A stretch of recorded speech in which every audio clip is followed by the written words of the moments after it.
All right, and we're back here once again at In Your Hair Wrestling Radio.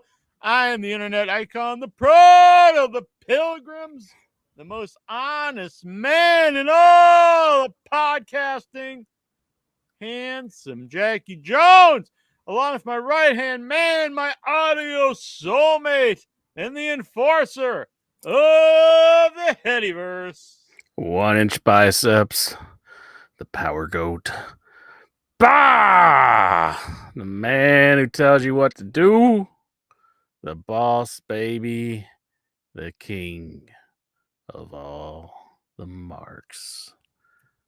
Yeah, and why don't you be the most honest man tonight, Jackie Jones, and confess your disloyalty to the wrestling business and tell everybody how much wrestling you have watched. I have no loyalty to the wrestling business. I've never claimed to be loyal to the wrestling business. But no, I've not watched any wrestling. So I have it. didn't see SummerSlam. I didn't see Dynamite. I didn't see Rampage. I didn't see Collision. I didn't see anything. But I have a reason, and that reason is today the Once and Future Smash and End Zone 2 are now out. You can watch them streaming exclusively on Starburst. Go over there and get the links, and then you can pre-order yourself a Blu-ray. Excellent. But Jackie Jones, I have it on good authority that you are a mark. No, I can't. Wait a minute. How can I both have no loyalty to wrestling and be a mark? It makes no sense, bitch. Mark, didn't somebody call you that back in the day? The Mark or of the Mark wrestling? Horror of wrestling. Yes. Was that directed at you or was that directed at somebody? I can't remember the story. I don't know. I don't think it was us. I think it was us. And maybe it was. It was something. It was on the message board, I think, wasn't it? Yeah. The Mark Horror of wrestling. Maybe it was me. I don't know. I can't remember how it went. Sounds like something Wacko Bob would say. Mark Horror of wrestling. I think it was something he said, but I could be wrong. So yeah. Mm-hmm. But the Mark Horrors of wrestling. While you were out there not watching wrestling, I watched everything. Everything. I watched SummerSlam. I watched SmackDown. I watched Dynamite. I watched Collision. I watched Rampage. And I watched even Monday Night Raw this week. So I can grade Steven on whether he is accurate with his Raw report this week. I can give him an A to an F. Maybe if I want to be like the kids nowadays, I could give him an S. And that's like better than an A. That comes from Japan, I understand. So, yeah. Have you seen the S rating yet? No. No, was this like report cards? I think it's a Japanese word that's like it's like for excellent, but like it starts with an S. So, but I don't know. Sayonara. I thought their alphabet was different than ours, though. So, like, why isn't it an S? Like, why wouldn't it be just? It's probably just how they interpret it. Well, anyways, let's see what Steven gets if he calls in. Yo! I'm back from the WV. Mikey B just pooped his pants. Booyah! Well, I think he visited West Virginia. Yeah, it's a place you want to visit, but you don't want to live there. The pants pooping. I don't think you want to visit that. Oh, you mean like the literal WV, the actual state, West Virginia? Yes. Oh, I was thinking the colloquialism from the Urban Dictionary. Once it's in the Urban Dictionary, it is part of culture now. Yeah, whatever. I mean, it's there. Does that make you proud? Because you put it there. I could put something there. And No, you can't. It takes a long time. From what I understand, whoever did put it there tried several times over the last decade, and it is vetted. You can't just put something there. You have to show like where it's been used. You can't just. Jack, one of these days, I'm going to pull a Elon Musk, and I'm going to buy Become a the Urban trillionaire? Dictionary, Oh, and I'm going to take the WV off of the Urban Dictionary. yeah. He was like, I'm gonna buy this this X because it's got to be freedom of speech, no more, political leanings. And then he buys it, and it's like, now it's all political leanings, but in my direction. That's every time I log into X, it's like I get all this stuff about like conspiracy theories. I'm like, good Lord, this stinks. Yeah. What does the Urban Dictionary? Entra's just going to make it all pro West Virginia. The Urban Dictionary. What does Urban Dictionary say about Sandwich, Massachusetts? I think it says it's the home of the greatest man that's ever lived. Something like that. Let's look. Some jack off who likes to post on the Urban Dictionary. That's not how the Urban Dictionary works. You can't just post something on there. You must know somebody within the workings of the Urban Dictionary. It is here, actually, Sandwich, Mass. What does it say? A homogeneous white neighborhood located on Cape Cod where white kids wear pant shorts and shirts with pictures of pink whales, horses, and blue anchors, all while they trot around in boat shoes. Sandwich, Mass is best exemplified by the Tea Party representatives straight out of Cape Cod. We keeping it real. What kind of boat shoes? What are those? Like, what are they? I'm not really sure what boat shoes are. I guess like sandals of some kind. Boat shoes. Do you have a pair of boat shoes, Jones? I do not. The Party. It's even spelled that way. It's Party. They didn't even spell it party. It is. I don't think Tea Party has ever been used before. That's how we do it here on the Cape. Well, that was interesting, I guess. There's also East Sandwich, Mass, but I'm Sandwich. But here's East Sandwich. The east side of Sandwich, a fucked up town in Cape Cod, Mass, known as the cool side of town. Most of the smart kids in Sandwich live here. Life quality is not as fucked up as the other parts of Sandwich, and the beaches are pretty. Sandwich is generally a town composed of 80% Sandwich sluts and dumbasses. Druggies mix in that group. I don't think that's a very accurate description, honestly. 10% out dropouts or dead from disease kids. That's not very accurate at all.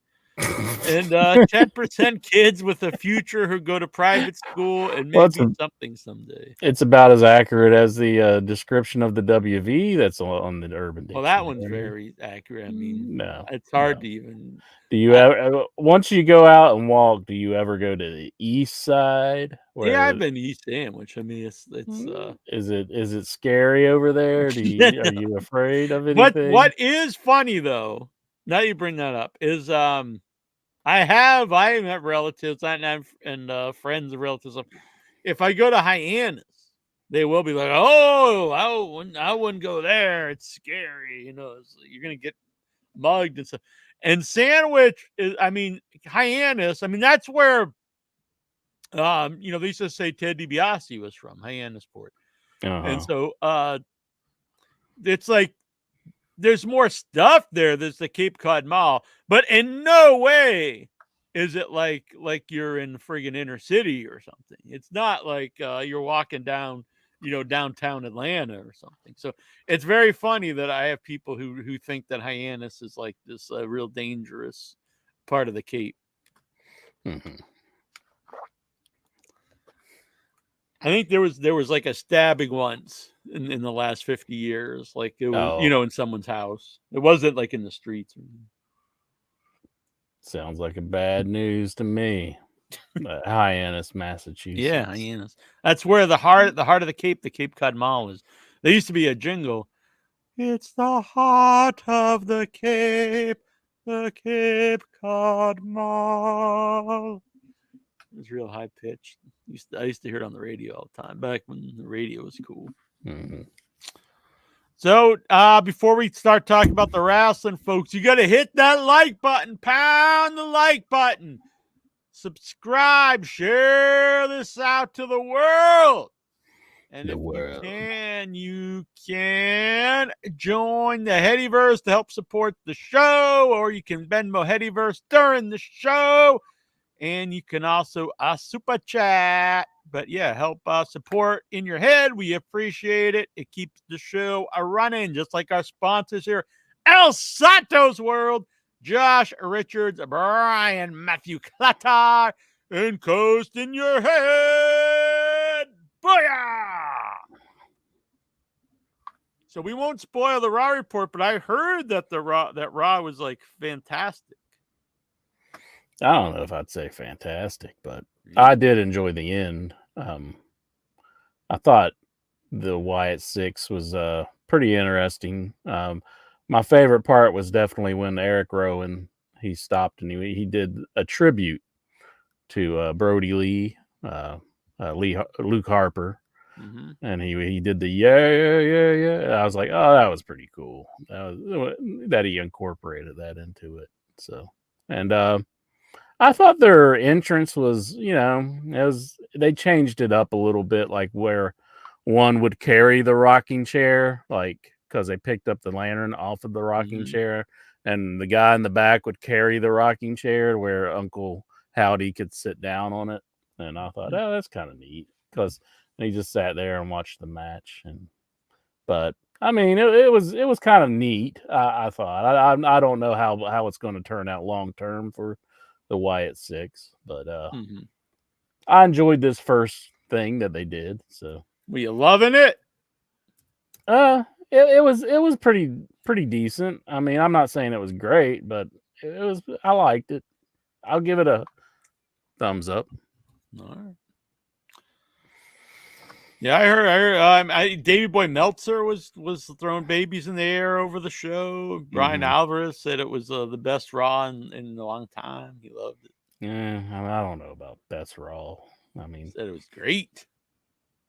It was all right. I mean, I wouldn't say it was great, but I mean, I don't know. I enjoyed SummerSlam for what it was too. So SummerSlam, I've seen people saying it was fantastic, like throwing babies in the air, and I saw people who were kind of indifferent to it. No one really saying it sucked. More like it was just kind of that. I'll be honest, I wasn't interested in watching it. Yeah. I'm not interested at all in Solo Sequoia, and I thought there was like literally just a foregone conclusion that Cody was going to win. I mean, people could get involved and it's continue the storyline and stuff, but as a match, I'm like, do I think there's any chance that Solo is going to become the new champion? I mean, absolutely not. Yeah. There was an opportunity where I probably could have went to this SummerSlam, but the ticket prices really weren't very appealing because it was very high. And the card really, it was kind of a weak card for a SummerSlam. You kind of expect like WrestleMania worthy card for SummerSlam. The biggest match for me was the one that I wanted to see was Punk and Drew. Drew McIntyre. Yeah. Honestly, Solo and Cody, that seems almost like a Raw match, like a Raw main event. Yeah. Or maybe like, and it was the main. It was the main. It was the last match. But you understand why once you've seen what happened. But right. I was kind of disappointed with Drew and CM Punk. I didn't want Seth Rollins being involved as the special referee because I knew it was going to be like some hijinks going on with them. The storyline they got going now, where it's about the bracelet, I think it's just kind of nerdy. So what like is the story with the bracelet? Like whose bracelet is it? like Drew took it away from Punk. It was a bracelet made by a fan who gave it to Punk, and it says Larry, has Larry on it, his dog, and AJ, and it's got like some beads like for like his color scheme. I think it's like the Chicago state color scheme or whatever that's on the flag. Right. And so Drew took it away, and he's always like showing Punk, and Punk acts like it means so much to him, which I'm sure he likes it and everything, but it seems kind of silly that he's like Yeah, acting that like seems pretty lame. it's one of his child or something like that. And so during the match, um, Drew took it. No, Punk took it off of Drew, and then I think somehow it ended up where Drew was kind of reaching for it, and he got it off of Punk, and then it was just on the ring mat. So Seth Rollins picked it up and he put it around his wrist, I guess, just for safekeepings. And then Punk saw that, and he was like, "What are you messing with me? You know, like why do you have this bracelet on?" Like acting like he's trying to be a jackass. But so then he starts getting into it with Seth Rollins about that, and I just I don't know. It's just not like enough that I think he should be angry about somebody holding his bracelet. I'm sure he wants it back, you know. I mean, I can understand that, but I just think it's kind of a lame storyline, really. It's just not enough for me that Mm. Drew took his bracelet. I mean, big deal. Now, if he smashed the bracelet or something, I mean, Yeah, I don't know. even That that's kind of seems silly. very outdated. Like like a Yeah. real like lame, corny wrestling thing from like the 80s or 90s. Yeah, I'm not Seems crazy very about the out of place storyline. for CM Punk, who's like the anti-establishment guy, and Hmm. Now, the match, I mean, I doesn't guess, he like literally like stop like he gets distracted by like to go save the bracelet and stuff. yeah, Drew kind of like shows it to him, and it's just like, man, it's like I don't foresee CM Punk lasting like very long with storylines like this. I don't think these are going to like keep him satisfied. No, and what a weird thing to add to that feud because that feud was like super hot. Like you didn't need to add I that. think, yeah, I think it was good how it was where Punk was like screwing over Drew McIntyre, and but so I thought the match was fine, but it wasn't like what you would expect. You would expect a lot more. Um, I thought Rhea Ripley and Liv Morgan. I like the turn. Where uh, Dominique he sided with Liv. I thought that was pretty well done, and I really wasn't looking too much forward to a Liv Morgan match with Rhea Ripley. I just didn't know if they would work very well, but I thought it was done fairly well. I didn't like the spot where she did like her arm was dislocated. You know, that Mm. whole thing, and I think she did well on the first one, and then she's like trying to put her shoulder back into place, and she went up to the announce booth when she was on the outside, and she kind of like rammed her shoulder into it and like got it like kind of to snap it back into place. I'm not crazy about when people do that because I think it's just kind of far fetched, but Yeah. and then like she went to the well a little bit too many with that. She was acting like it was still out of place throughout the match, and she was kind of like hitting her shoulder to like get it back into place. And I'm like, once was definitely enough. I don't think you needed to do it over and over. But when she went to go hit Liv with the chair, and Dominic stopped her, and he was like, "You can't win the match this way." I definitely sensed something was up, and then Dominic threw the chair into the ring and for Liv to do her finishing move on it. And I really enjoyed that. I like that Dominic sided with Liv in the end because it definitely seemed like something was going on with that storyline. Where so he's become even more of a heel now that he screwed over Rhea Ripley. So I guess Rhea Ripley's a face now because she's not in the Judgment Day. What? I mean, she's been very over for Mhm. the last year I, or I more. besides the shoulder spot, I really enjoyed everything in that match. I thought that was pretty good. I thought uh, L.A. Knight, he did something pretty damn impressive. He jumped from the ring to the top rope to catch Logan Paul, Mm-hmm. like, and he did like a suplex, and I was like, damn, that was pretty good. I mean, he's not like a young man either. I mean, is he in his 40s or late 30s? I mean, he's he's Yeah, I think late physically put 30s. together. Mm-hmm. Yeah, but I was like, I that's think that was pretty. one of the reasons why they weren't pushing him for a while, because they thought maybe he was a little old, to. Mhm. I was surprised by the response that Cleveland gave uh, Logan Paul. I thought that he would have been like a fan favorite there, but they just booed him. He even had on like Brown's collars, like for like the orange and everything, and they still booed him. And then he revealed like Machine Gun Kelly was his Mr. Cleveland that he had, like the secret guest, and they Mm-hmm. seemed like they liked Machine Gun Kelly. And but yeah, Machine Gun Kelly handed off the brass knuckles to him and stuff, and that kind of got screwed up. Well, he hit him with it, but it didn't work. He kind of, whenever he jumped into the ring, he reversed it into the blunt force trauma. So I enjoyed that bit. That was a good match. Uh, the what was some other ones that was on the show? I didn't want to go right to the main event, but the the main event. Well, I enjoy Gunther and Damian Priest. I like the outcome of that where Gunther won, because I'm definitely not a Damian Priest fan. So I guess that's turning him face now, Damian Priest, because Finn Balor screwed him over by putting Gunther's leg on the rope and everything.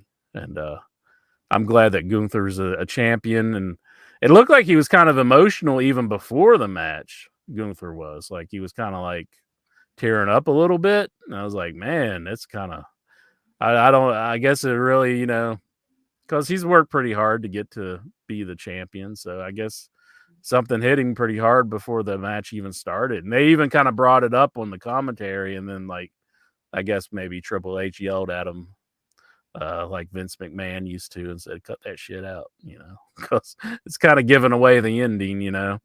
But I'm happy Gunther is the champion. So Yeah, I'm a big fan of Gunther, and mhm. and then I mean, I always thought he had the talent to be a champion in WWE. I never thought he would, but under new management, so that's exciting. That does give me more interest to watch WWE, because I'm a big Gunther fan.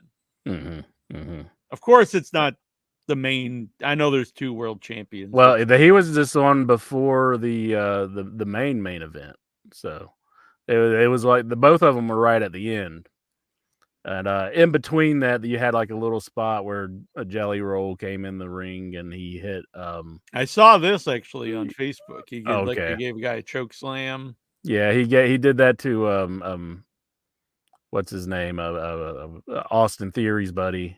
Um, I forget his name. Gacy. Oh, okay. Not John Wayne, but Right.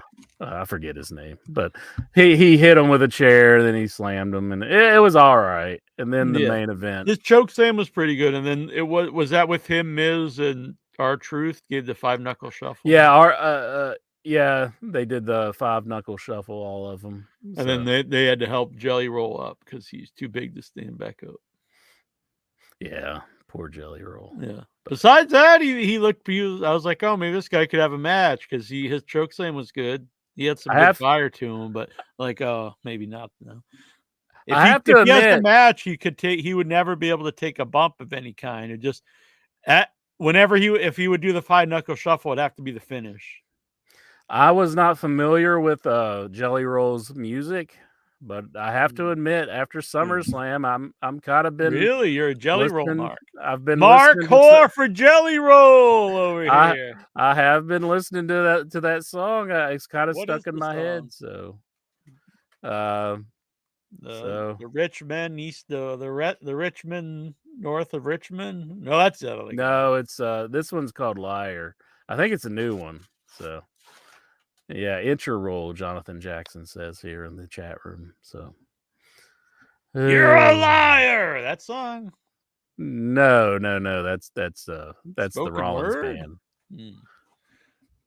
Hmm. No, it's different. It was a pretty good tune, but it kind of got stuck in my head, and I think I'm kind of a fan of Jelly Roll now.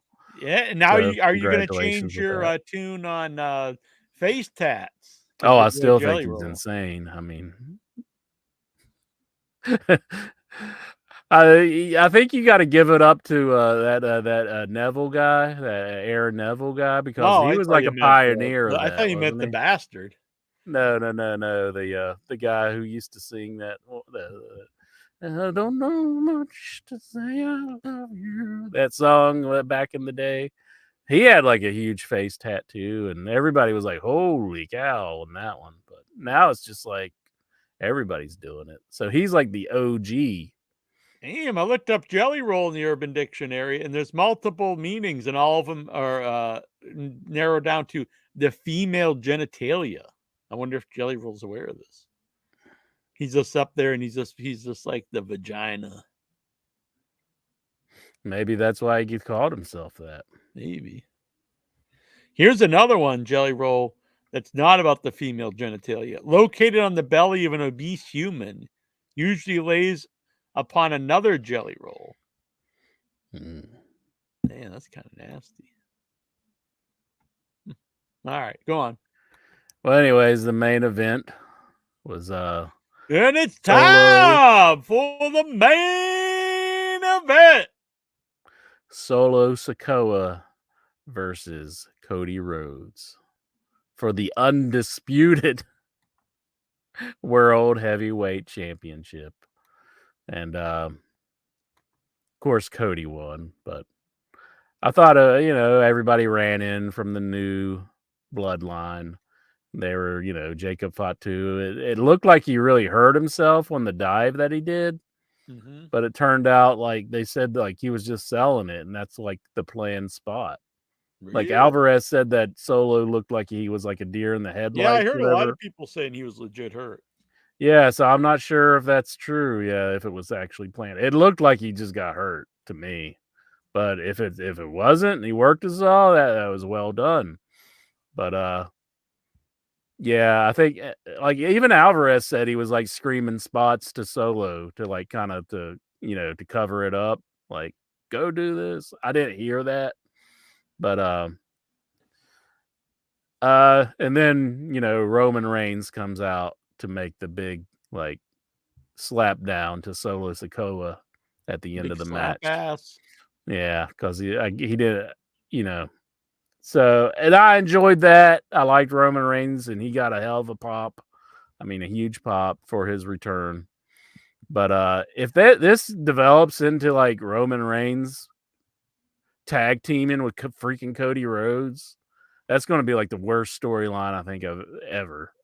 Like he's going to like team up with the man that took the belt off of him after that long ass reign. That seems really stupid to me if they do that. I hope to God that's not where they're going with this one. You can't turn Roman face now. Oh no, I Undisputed. disagree. I think he's automatically a face now.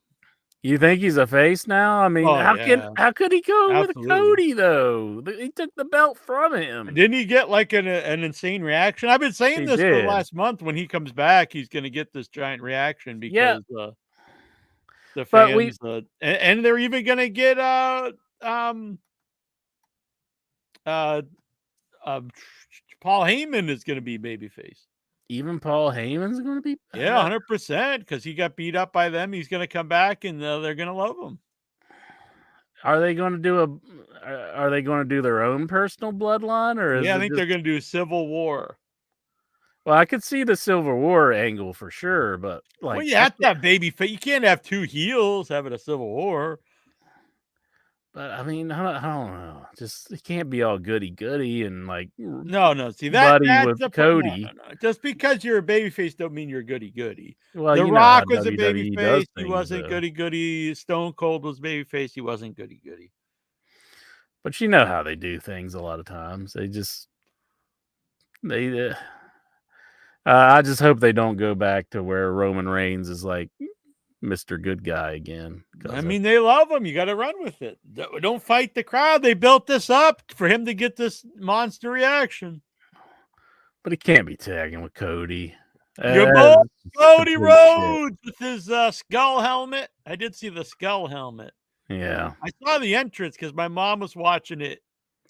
And so I was like, oh, maybe I'll watch the main event. And I sat down and he comes out of like his boss with his dog.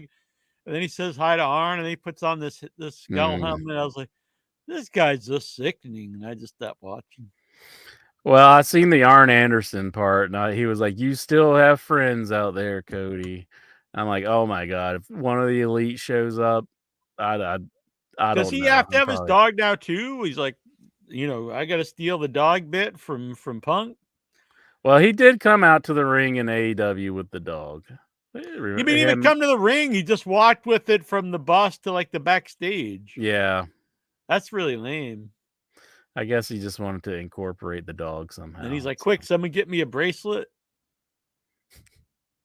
I don't think he has a bracelet yet. But... needs one. That helmet was not good. That was pretty lame. It's just too much. Good Lord, dude. So Huntington. So what at SummerSlam? So you were loving it? I'd give it a thumbs up. Not crazy about the Cody Rhodes ever. Solo Sikoa is just not a main event guy. Yeah, I mean that is a weak SummerSlam main event. I know it was planned for the return of Roman, but still, you need like a big marquee match. It's like, hell yeah, this is going to be. I got to see this, Yeah, like that. I don't know if there's really anyone up to that. Jacob Fatu could get there, but right now I don't know if there's anyone in the bloodline other than Roman that would be like. Is he even in the bloodline though? Yeet, maybe. We're not sure. Too. I think it'll be the babyface bloodline will be Roman and Yeet. Jey Uso. Yeah, probably. So Huntington, West Virginia, is also on the Urban Dictionary. Mm-hmm. It says it is the Detroit of the WV. Huntington is the Detroit of the WV. I'd probably agree with that. A city that was once a decent place to live about 30 years ago. When I was coming up, it didn't seem like it was so rough, but Huntington is I've heard though, even before like back in the 60s, it was kind of rough. And then it kind of, even like 50s and 60s, like it was kind of was your dad like a greaser, like he was in like a bike gang? No. Like a switchblade. He probably would have liked to have been, but he wasn't like, he was a kid in the 50s. Mm-hmm. He wasn't like out of Grease or something. No. But did he ever sing Grease Lightning? No. Grease lightning, Grease lightning, go Grease lightning. Huntington is quickly turning into a ghetto. A crime, mainly drug fuels, had taken over this town. Definitely not worth visiting anymore. Damn. Yeah, there are things that are nice, but I mean, overall, it has its rough spots. So, Mikey B, he's claiming Charleston is the Detroit now, but I don't know. Charleston can be rough, and Huntington's pretty rough in a lot of spots. Here's an ulterior definition, like I did for Sandwich. Huntington, West Virginia is the second largest city and most obese city. Yeah, we had the Jamie Oliver documentary where he came here to try to make us more healthy. It's a big white ghetto nowadays. High crime rates, one of the most drug abused cities, and bad housing projects where the poverty is 99.5% lower than average U.S. neighborhoods. It's a hillbilly ghetto, crime, drug fueled, and thugs. Dang, they make it sound like it's like you're living in like Mad Max or something, or like Escape from New York, Escape from Huntington. I want to like get out just to go to Hyannis.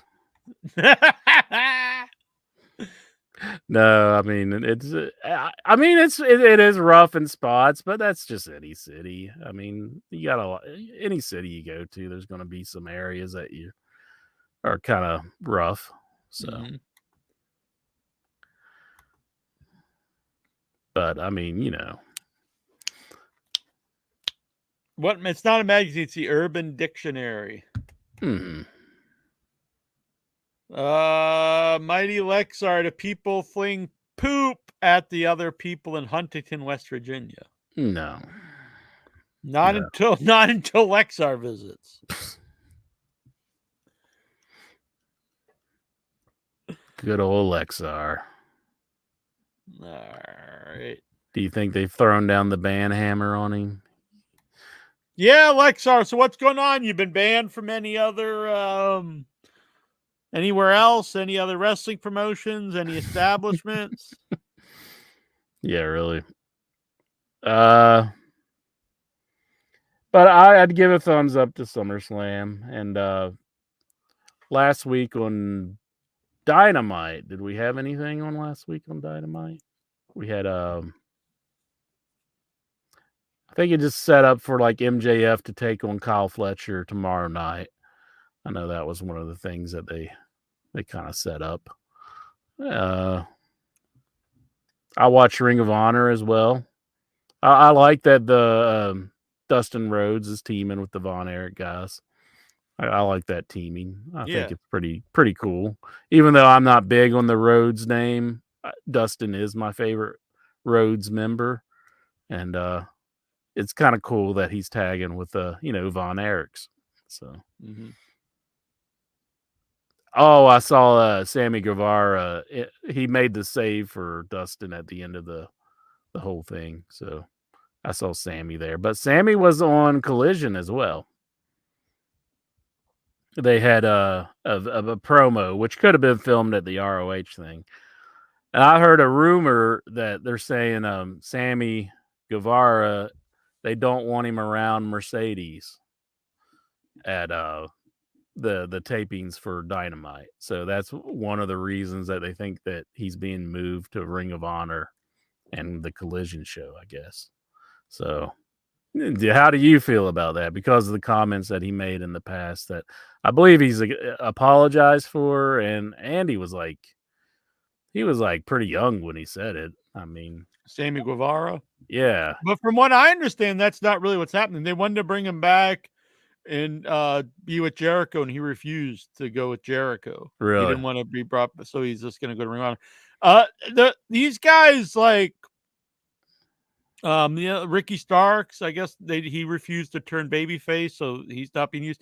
These guys, like, you either like, I get the idea, like, you're dead against if they have a really bad story for you, but you can't just be like, I'm just not going to do anything and just be paid and stuff. So either you have to, I don't know how it works if they just say I'm not doing it, if like, well, let me change it this way, or there's been guys who have been given terrible gimmicks or terrible storylines, but then they use that to get themselves over. Like the New Day, you could easily say, I'm not going to do this. This is terrible. Mm-hmm. But they did it, and they made it theirs and have run with it for like a decade. And there's been lots of people who've been given really shitty things and, made something out of it. Yeah. But for all these guys, like, Ricky Starks, now Sammy, and you have Rusev. I don't know if Brian Lee's on this or what, Keith Lee is on this or what, but just to never do anything, it's like you have to like try to do this or just fire these guys. Yeah, Sammy, you don't want to get fired. That's for sure. I mean, I don't know if WWE would be looking for a Sammy Guevara. He is a young man, but Yeah, if talented guy. I mean, he's I had a could lot see of incidences in the right backstage now, area. maybe not if you get fired, but right now, like there is like the idea that you have potential being used well in WWE, not only different people running stuff, but it also is a message to the other. Is like, oh, if you guys come here, you're not going to get buried, and we might do something with you. Hmm. I mean, Alexis King or whatever. We haven't really. That one's a little different because that's a guy I actually think AEW missed the boat on, Yeah. and they still really. I can't really I say mean, he's been a big what's he doing success in at the moment. NXT though? I Yeah, don't I mean, I watch don't think he's a NXT. really big success at the moment either. I think the other guy though, all ego Ethan Page, that's definitely like a message like, oh, if you come here, we'll Hmm. Look what we'll not do that with you. like I mean he's like a 20-year veteran and he's in the developmental. I don't know like how great that is, but it is like, oh, we are gonna, you're not gonna come here and be nothing or buried or whatever. Like, we'll give you a Hmm. shot. Sammy, I mean, I think this is very, very nearsighted because Sammy was absolutely nothing until they put him with Jericho, and that's really what got him over in the early days of AEW. Before that, he was a guy dressed as like a koala bear and looked like he was like just absolutely nothing. Who is Hmm. this dude?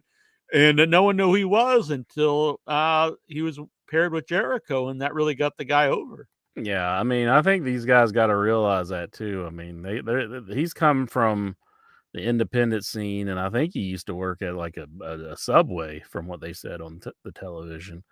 And it's like you're pretty lucky, man, to be in the spot that you're in right now. I mean, you might want to not be so disagreeable with a lot of stuff, and you have had a lot of incidents in the backstage area. Mm-hmm. I mean, don't take things for granted. If this was the case, I mean, he would have known this anyway, though. Buddy Matthews had not renewed with AEW. Believe me, Triple H would have told him to sign and we'll put you in the story, but you'll join Live. I mean, maybe, but maybe not. I mean, he made the decision to resign with AEW, so I assume he probably knows more uh, about his own career and what opportunities he had, in either Hmm. company. He uh he made his return to Collision. Like at first, they were acting like he wasn't there, and then they turned out the lights, and he was there. So I mean, he's a guy that was you could look, would they use him differently now under Triple H? Possibly. I would think so. But you can't make the claim that he was some big success in WWE. hmm. He was in 205 Live and he was just a nobody on the main And show, on the main roster. and it's unfortunate, but not everybody can be pushed. I Right, mean, that I mean we're having that issue in AEW because they have so many people and you can't just push everybody. it seems like they're trying to push a lot more people than they really can. I mean, because you'll start up a storyline, and then it will be off into the television for a few weeks, and then it comes back, and then you're like, Yeah. This is why I think people always say, "Oh, they need a new owner and stuff," and that I think that's just stupidity. Like you can't just get a new owner anyway. It's like, "Oh, we're hiring a new owner." It's like, well, you'd have to have like some billionaire who wants to buy the company, and Tony would have look. Tony is the guy you have to thank for this company even existing. So you can't just be, "Oh, we need a new owner." yeah, Um, I do think he should get, and I don't even think someone like that he should have no say in the company, anything like that.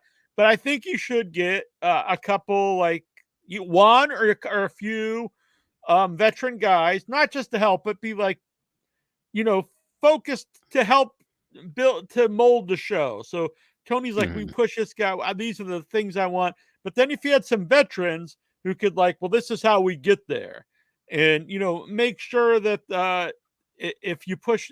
Honestly, when Punk was on Collision, I thought that was one of the best shows in AEW because every week the show did make sense and you saw a core group of guys. Was there yeah. amazing storylines blowing the world, blowing my head off or anything like that. No, but you kept the core people that you saw every week. So it wasn't like we saw Darby Allin one week and then you don't see him for a month. You saw, the same group of people every week. Yeah, and wins like mattered. They had like little feuds that were self-contained on Collision every week that would build up to a match. And next week, very simple stuff. But I think if you had someone like that, like a Punk was for Collision, like I think that would be a good use for Daniel Bryan when he retires from full time, if he was like that guy. And it's got to be, in my opinion, a veteran like that, or Christopher Daniels, someone around that age. Because then I know people say, oh, I know Kevin Sullivan's sick right now, but bring in Kevin Sullivan, and they start naming these guys that are like in their 70s. And it's not that I don't like those people. You can't bring in someone who's at whose retirement age. heyday is like, it's like 30 years ago. It's just like, Yeah. even 30 years ago, Kevin Sullivan was an older guy. Yeah. But he was like a veteran guy in his 40s who was then booking, that made sense. That would be like taking Daniel Bryan 30 years from now, and now he's like well, he's probably out of touch on. But if you have someone from that era, from the Punk era, kind of the Ring of Honor guys, like from their heyday, to me they bridge the different styles of wrestling, because they have some of the foundation in like the early, not like old school territory days, but more traditional wrestling. But they also know the modern wrestling, Yeah. and they have the experience to help these young guys. They also know the modern wrestling, so they're not going to be like, oh, we fire everyone under 200 pounds, and we need all 300-pound guys and stuff that like right out of the 1980s, because it's in a modern day. You can't just suddenly make the show like it was in 1986. So, but if you had these guys who are young enough to have fresh ideas, but also with the experience to know how to like mold the show, I think that would be really beneficial to AEW. Mm-hmm. For sure. To make it consistent. Mm. Because there is a lot of stuff. I'm an AEW fan, and I'm no way saying it sucks or anything like that. But there are, things that definitely need help, and that's a big part of it is just consistency. Like this guy's push we see him every week. I heard what you're saying, and a guy that he has recently put his career on the line is Bryan Danielson. Yeah, that's a guy that I think would be good once he retires. Yeah, so that was established on Dynamite last week, and it was kind of weird that he put his career on the line. I think he just did it to show like he is, all in on winning the belt. So it's kind of weird. It was like the match was already made. It was already for the belt. And it's like, it was kind of weird that he just put his career on the line. But, so it's a retirement match now, I guess. If he doesn't win, he's got to retire. So he could be one of those guys that you were talking about. Mm-hmm. But we'll have to just wait and see on that. Are you? Do you think he should have put his career on the line for this match? Yeah, I think they should have started this earlier. Yeah, because I think the build up for the weeks before was real terrible. But you still have some time to build up to it. So if they really, I said this last week, they really need to kick it into gear.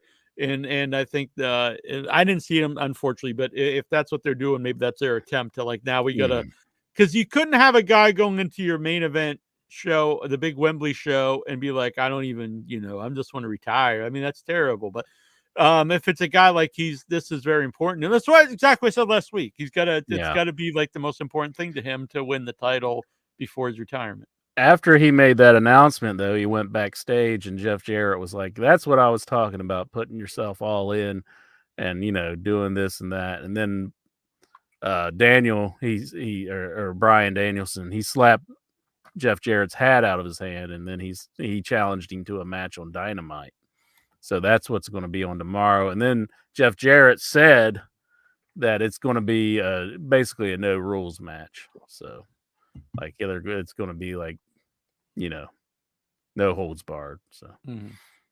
that should be interesting for Dynamite. No holds barred. You're just in a singing mood tonight, aren't you? Yeah, well, I was singing to you before the show tonight. Yeah. I had some people tell me, they love my voice. It's angelic. And they actually said I sound much like The Weekend. I could be, Weekend 2, New Weekend, Weekday. But Inches are shooting it down. Just I'm not like I have no qualifications to really be judging your singing, but for me, it just doesn't do a whole lot. Doesn't move me. Do you have any other songs?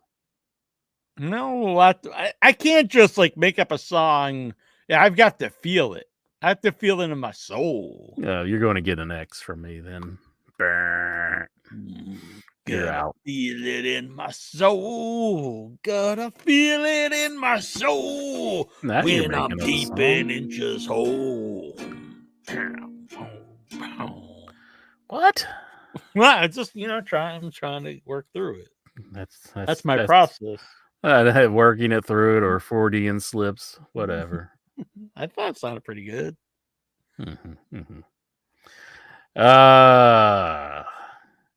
Yeah, so I'm looking forward to Dynamite tomorrow. Looking forward to All In. Got to be all in, Jack. Yeah. And Wembley.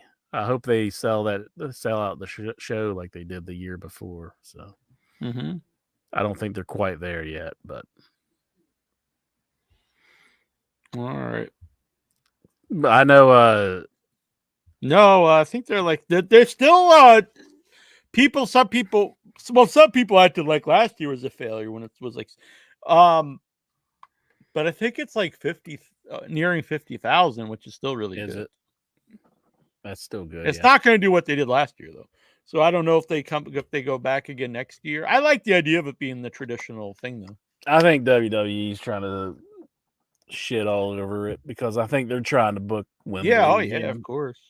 So, things change, but there'll be certain things that will always be the same. I think in WWE. They might act like they're like not out to hurt nobody, but they are out to hurt other companies. I don't mean no harm. Vince McMahon was like, my business motto is help yourself and everything, but don't do it to like go after anybody else. It's like, you are so full of shit. He stole like everybody's top star and brought him to WWF at the time. It's like that was helping himself. Exactly. He got on cable, went against the. That's the whole history of WWE.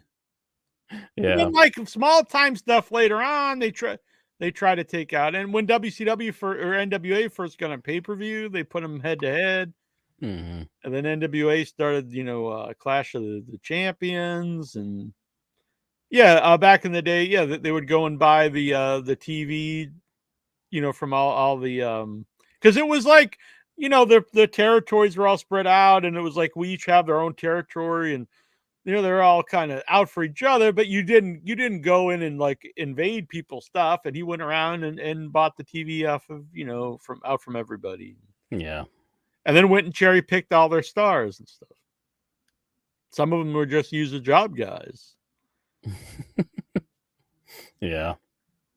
I mean, JYD, he was like the star for Bill Watts' territory. Yeah. And a lot of those guys were. So they took JYD, Ted DiBiase. They really got it. The AWA, it was, Hulk Hogan and just Mean Gene Okerlund, Jesse Body Ventura. I watched the Ted DiBiase A&E documentary, and I was thinking, are they going to like approach the topic about like all the legal trouble that they're having? And they did not go close to it at all. They're like, we'll just leave that one alone. Yeah, it was kind of like, I can't believe like they actually did that. Like, but they didn't want to even bring that up. They were just, if you watched it, you just got the sense that, hey, they're just good church going folk. That is all.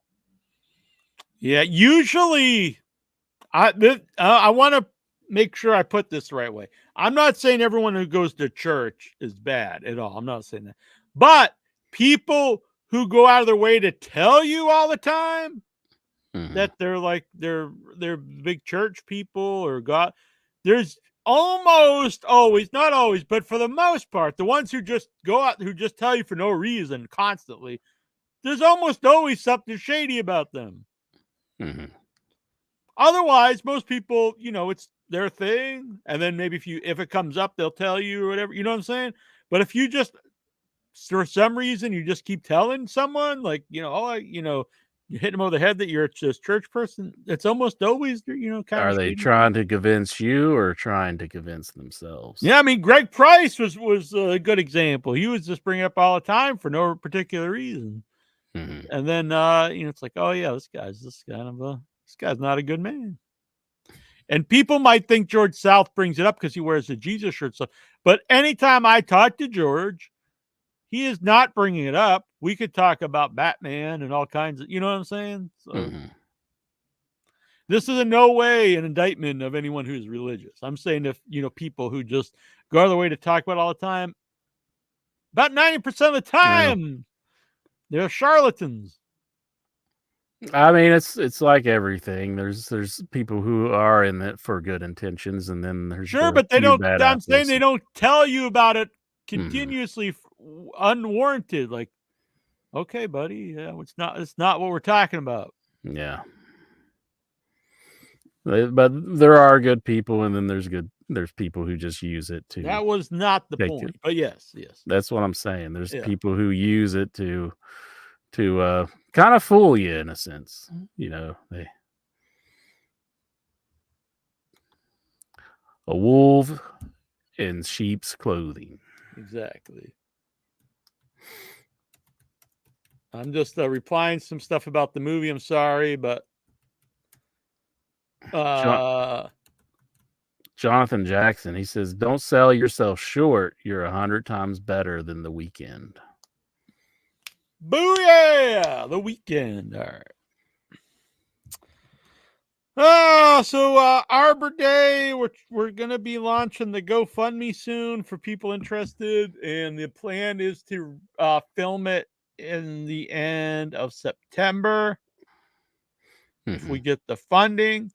Have a lot of cool people involved. I just actually confirmed yesterday a horror icon will not just be originally he's going to be a cameo, but he's actually going to be a main character now. So they expanded his role. He's actually going to be on set with us. So very exciting. Also another horror icon who played one of the big franchise characters is going to be a voice in the movie. So a lot of cool stuff. And so in the coming weeks, we'll mention what's going on.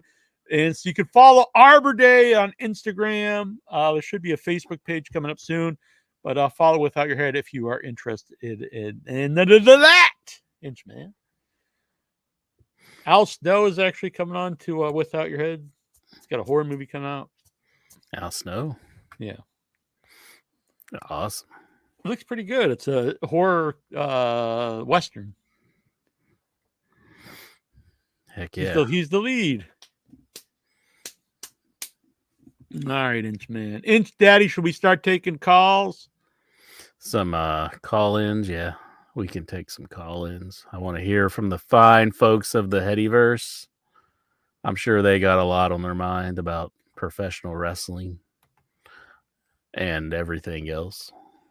Exactly. Did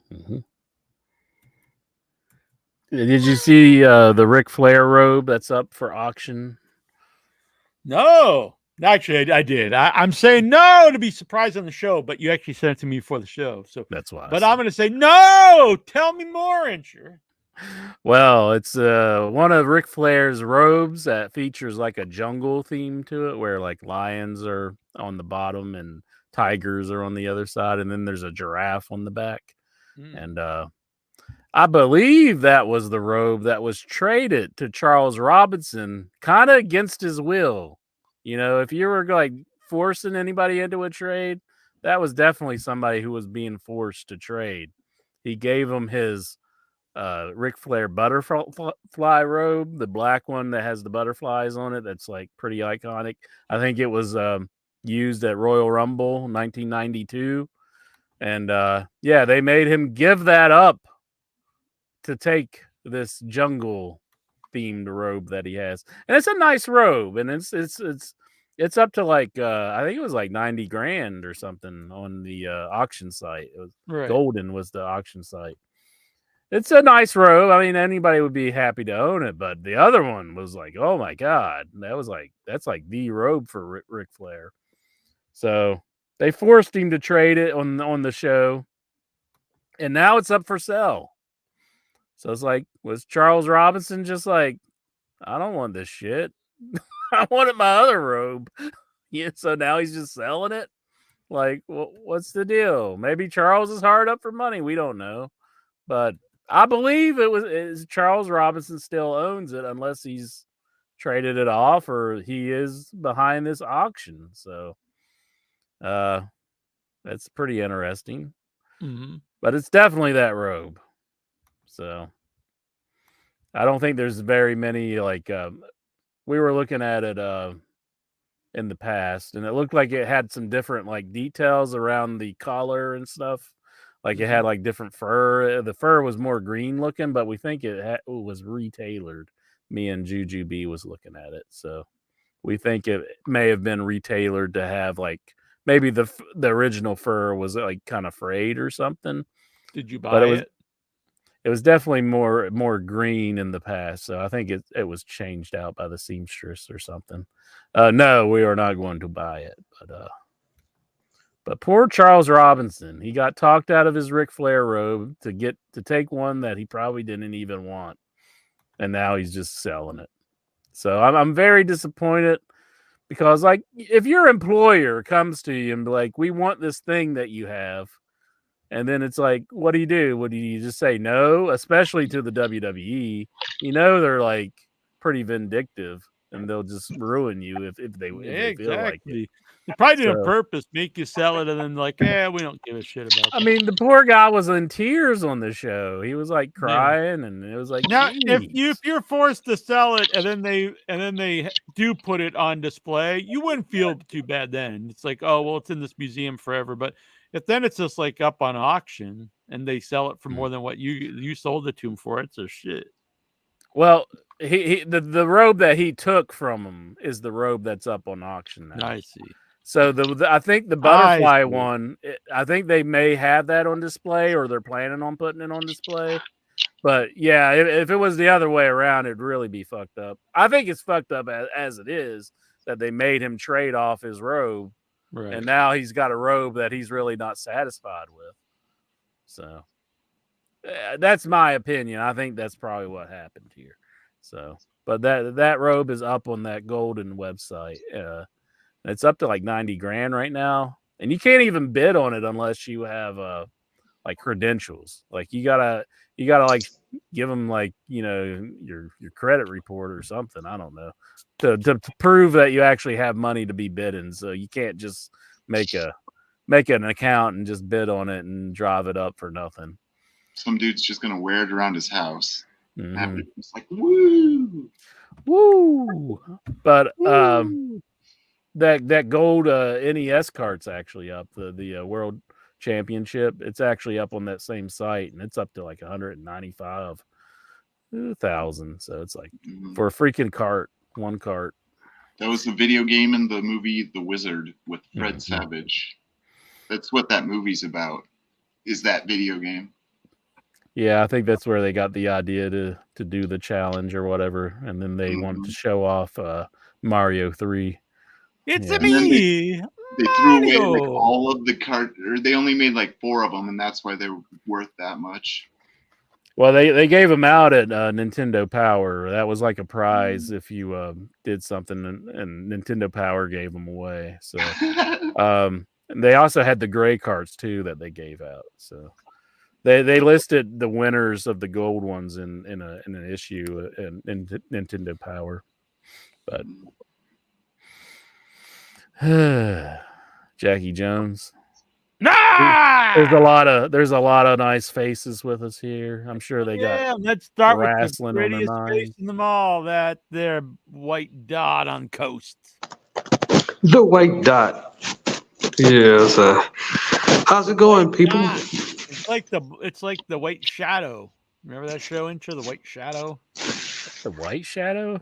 Yeah. I thought it was just the Shadow. No, the White Shadow is about a white basketball coach. It's the white dot in your head. Do we all need to get black dots now? White Shadow. Man, Like white dots, so do it we was need a to get show black about dots? like thanking the Oh, white no. man for helping out black basketball players. It reminds me of like the greatest I don't know that superhero. Like, believe it or not, Believe I'm flying on it or air. not, I'm walking on air. I Never love that thought shit. I'd be so freaky. I'm flying away on a wing and a prayer. There you go. Who could it be? Weekend to eat your Believe heart it out. or not, it's just me.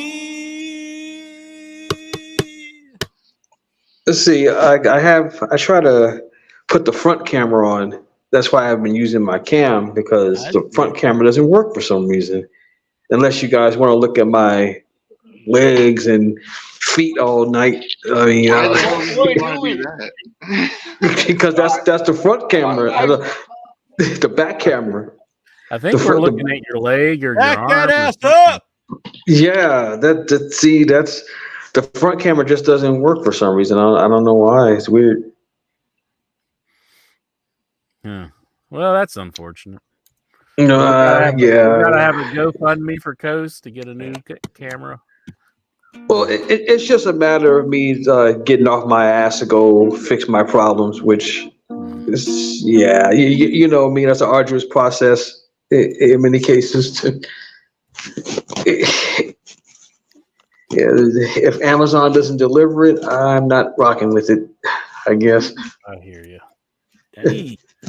Do you hear like how like some packing facilities they have like a ton of germs in them?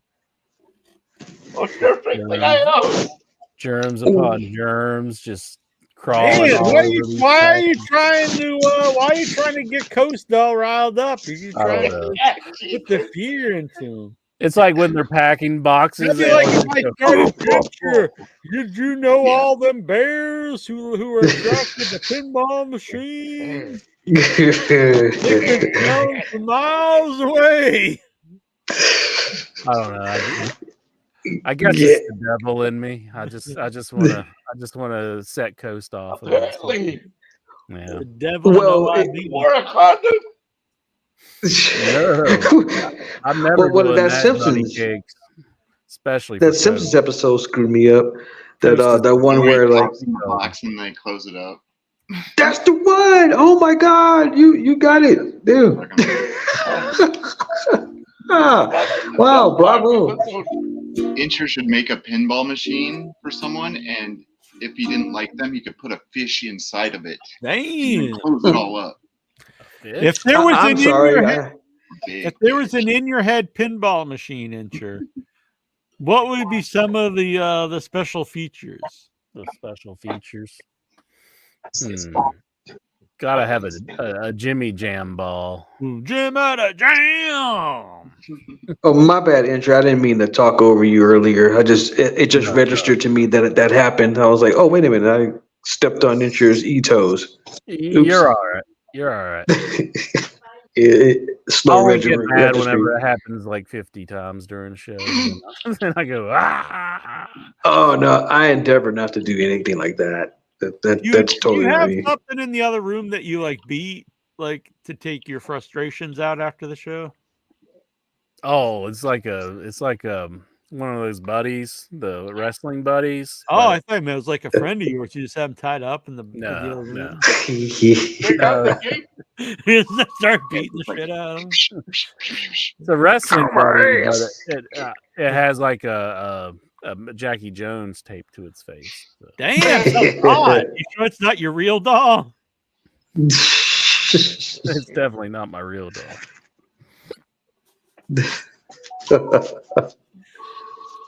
Damn, Jonathan Jackson says he knows what incher beats his meat. Ooh. G1 Climax has 3 shows to go, says the Flea.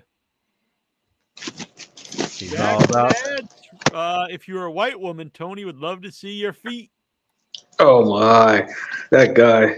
I'll send him a pig's foot, pickled pig's foot, and see how he likes that.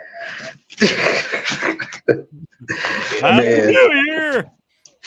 I swear I'm not going to get mad if you guys have him on the show and you don't let me on the panel. Because I know you. He'll be on. He's like, no, we can't let the coast on the panel. He's gonna ruin the show. No, he's probably not coming back. I think the paycheck guys have got to him already, and they're he's probably like, I'm not doing a show for free.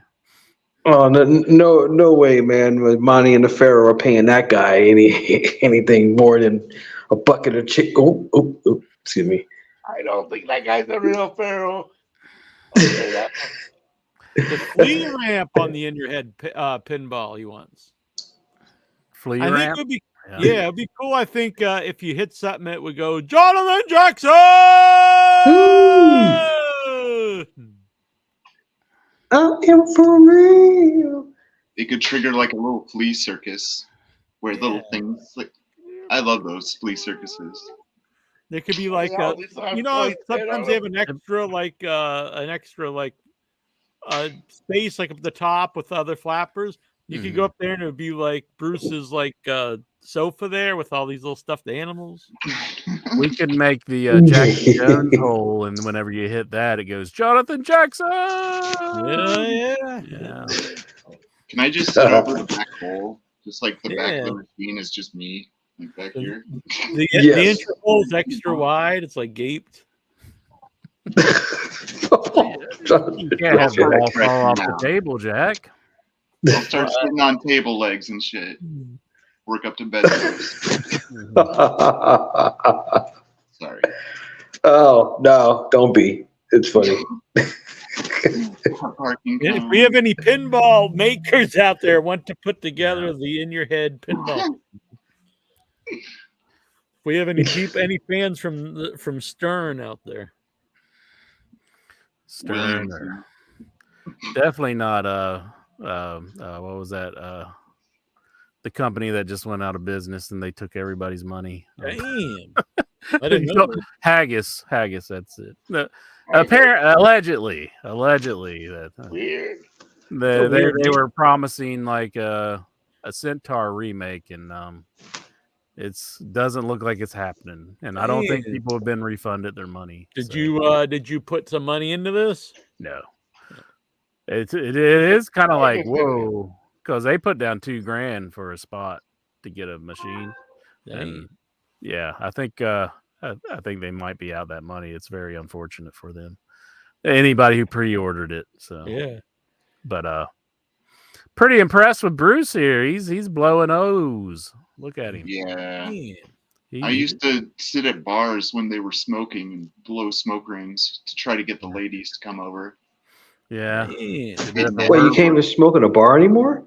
No, you can't smoke anywhere. You haven't been able to smoke at bars for quite a long time. Probably 10 years, 10 or 20 years. Yeah. In Nevada, you can still smoke in the casinos. They do it all the time. Well, casinos are different than a bar. Oh, okay. Casinos you can still smoke here too. Casinos about one of the last places that you can smoke in. That's a public place. Yeah, and the smoking section is like a little guardrail thing. Jackson wants O's, if you're out there, call into the show and let us know how good Bruce is. I don't think the casino that's up in Crossroads, the casino up there, I don't think you can smoke in it. What is it, for a bunch of friends of the week or something? No. Smoking's bad. I might go to the casino tomorrow. What do you think about that, Lexa? I'm vaping. Smoking a bar? No, I'm not. There's a smoking lounge. I smoked a cigar yesterday. There's a smoking lounge at the strip club I go to. Hey, you have to go upstairs though. Hell That's what yeah! the cigar lounge is. You go up You there know, and like It's all not the that big either. It's just like the maybe cigar. medium. It's not how big. It's not the No, size the of the room. cigar. It's how you use it. Usually you have to go outside, so inside's better. you know all the ins and outs of your strip club there, Lexar. You know, like all the services they offer and everything. What's the Ground owner? The only Why don't you get the like a only room I've part-time never job been. at the strip club where you like, use the mop bucket? I tried to get a job at the strip club, but the Wow. They're like, bartender you said, gotta "We're shave the all full." pubes. They're like, we do not allow all that pube. No, it's all full. They all hired Mm. You staff. Can you work a So- pole? Pool cube. They have a Pole. pool table. Oh, Pole. No. Maybe I could do a 619, but there you go. Yeah, I smoked a cigar last night yesterday on video, and sure. If you follow me on the Facebook, I did a live video smoking the cigar. You So smoked a sent to me. cigar? Yeah, a fan sent me some Cuban cigars. Oh yeah. Yeah. are you So I don't know straight edge? I don't know if that's contraband or what. Yeah. I So think you're Obama straight edge. legalized cigars. I doubt like anybody's gonna bust down your door and be like, "You got the Cuban cigars here." I think Obama broke it out for all the Chicago mobster guys. It's like, It wasn't bad. I think. It was much more pleasant than I smoked a backwood cigar a couple weeks ago. That was not too great. Jackson told me his people. Coast told me his people are big on those. Backwoods. Yeah, you got to be black to appreciate those. Well, the thing is, though, so my father died a couple months ago, and in the obituary, it said that he was always seen with a backwood cigar. And I thought that was kind of interesting since I played Backwoods Bob. And so then when I saw the Backwoods cigars in Boston, I was like, I think I should buy one and smoke one that says tribute to the man, even though Hell yeah. That may be one of the cigars that people just buy to crack open and put weed in. The Backwoods, it almost looks like a cigarette. It's very, very little. Mhm. It's the size of a cigarette, basically. It's like this thin. well, there's, yeah, Eh, yeah. I like those little tiny cigars. Those are good. They did make banana flavored ones, I saw. Which did not sound too good. Banana flavored cigar. That's for Then there's the a Gen Z kids. then there's a Angel black and Nicole. mild. God, I miss pro wrestling. This brings up the good old days. Well, thank Black and you, mild Angel for Nicole. smoking. Mhm. We used to split those open and put the wacky tobacco in them. Like back in the day, that's how you knew there was well, how can I put this PC? Hood people in your neighborhood. You just look for the little piles of tobacco, like No, the side of a car. on the Urban Dictionary. So if you walk by, you look off the curb and you see a like, little. oh, we gotta go find them. Get them the hell out of here. Oh, the totally tag team that one. We're gonna get banned. No, I just follow the trail of like cigar tobacco and find the weed smokers. Like Legal here. Hansel and J-Rock. Yeah, not just used to be for a while. It was medical, but recreational's legal here too. So I remember when they first started doing the recreational, and the line was just enormous to get to the what do you call the place you get it from? So I mean, it was Dispensary. insane. Yeah. Then but now since it's been legal for a couple of years, I walk by and there's not. I mean, there's people there, but it's not like there's no line anymore because now it's like it's common. Why I don't need to. Probably more dispensaries too. Yeah, there was a lot of them. When we did when we did End Zone 2, we rented this cabin up in the mountains, and we couldn't get anything. We made our own food. We couldn't get even pizza delivered. There was no, because we were very remote in the middle of nowhere. But one night about 3 a.m., one of the crew members, there's a knock at the door, and here he gets a package. He got his weed delivered. I was like, we can't even get. We're so far up in the mountains, we can't get a pizza delivered, but they'll still deliver this man's weed at 3 a.m. Oh wow. That's awesome. Pretty wild, I thought. Yeah. You my ask town, them to bring a pizza. That was at Lake Arrowhead. Have you ever been out there, Coast? Yeah, that's down in Southern California, right by that big mountain. Yeah, we were way up in the mountains. We actually Yeah, got lost. I haven't been there, but my sister went there. Yeah, she drove there for an afternoon. It's a nice Came area. back. We were way up in the mountains. So there's all these twisting roads up in the mountains. And then me and who was the other guy? There was me and another guy. We went out to go get. We had to go to like a local grocery store, which was pretty far away, to get food for the house. And we neither of us had any service at all, and so we get lost trying to get back because we couldn't use Google Maps. We couldn't call anybody. So That sucks. yeah. But we never got back. We're actually, I'm doing this show from wandering around the mountains right now. Yeah, you live there now. Oh yeah. I made the set on the back of his truck. You want us to tell your mom you love her? I love you, Mama. So what's on your mind, Luddite Supreme? Oh fuck! It's some kind of fungus, or hoping it gets better. Oh, Yeah. Yeah. I hope I don't know. I watch a lot of old wrestling, or I hear about a lot of old wrestling. what's your favorite old Mhm. wrestler to watch? Some Farmer Burns, Oh, yeah, that'd be good. I can't Candace believe Zabisco. he trained Frank Gotch. Frank Gotch. Frank Gotch Pile Driver. One of the most legit sounding wrestlers ever, from what it sounds like. And Yeah, Frank Gotch. That sounds like he a was good name. trained by Gimmick guy. George Hackenschmidt. Yeah, I made shirts of these guys. Yeah. were they big What do sellers? they look Jack? like? Oh, they sold 0, so I stopped making Did they them. got should they got Gotch? Pretty sweet, I That's pretty thought. cool. I like them. I made a couple other ones too, but none of them sold. So They got I was Gotch. like, "Look this, get that Vic Schiavone with the birthday bear." If they don't know the show, they can pretend it's Eric Bischoff.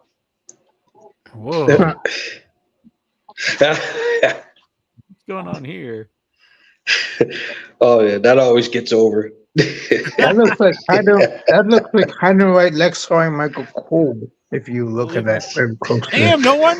Oh, Lexar, don't put your that a- name on it. Is that a full-on Lexaring? That's half of a Lexar. Damn! Holy shit! How bad's a Lexar? No wonder you got banned. I do all the Lexar at strip clubs, though. How Well, much is I that mean, cost? If Hey, the they're- guy if that is always rubbing up on the girls is asking if he can get a job here. What should I tell him? well, it depends if you guys go on rush hour, you get some involuntary Lexaring going on. You know, if it happens to you and you happen to somebody else, you know, like, yeah, it's unfortunate. That's why you got to take Uber. Lexar Pete. I like Uber. I saw a librarian from the local library here, and I was like, "Hey, I want to get a job at the library, so I should ask the librarian how I can get a job." And this is like a nice librarian. She's always nice to me at the library. So I'm like, "Hey," it's like on a street. So I'm like, "Hey, you work at the library, right?" And she's like, yeah. And I was like, so like I've been trying to get a job at the library forever. And then feet came into the picture. But no, but like no, but then she turned around and she was like, I'm not at the library, so don't talk to me about the library. Damn. She's And like, I'm not at the library. I don't want to hear about fucking books, bitch. No, I was like, she's like something, what do you think about that or something? And I was like, well, you suck. What do you think about that? Damn. And then I just yelled, you suck at her. She was like 20 years old. What the hell's wrong with people? Yeah, this is a shirt. The library. Yeah, I got a library card. WrestleCon, look at this. Lots of people don't want to talk about work when they're at work. That's a shirt.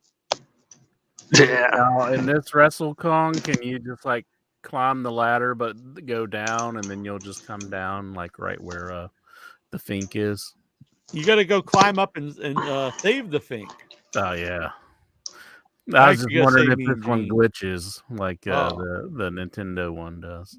You got to go save Mean Gene. Oh.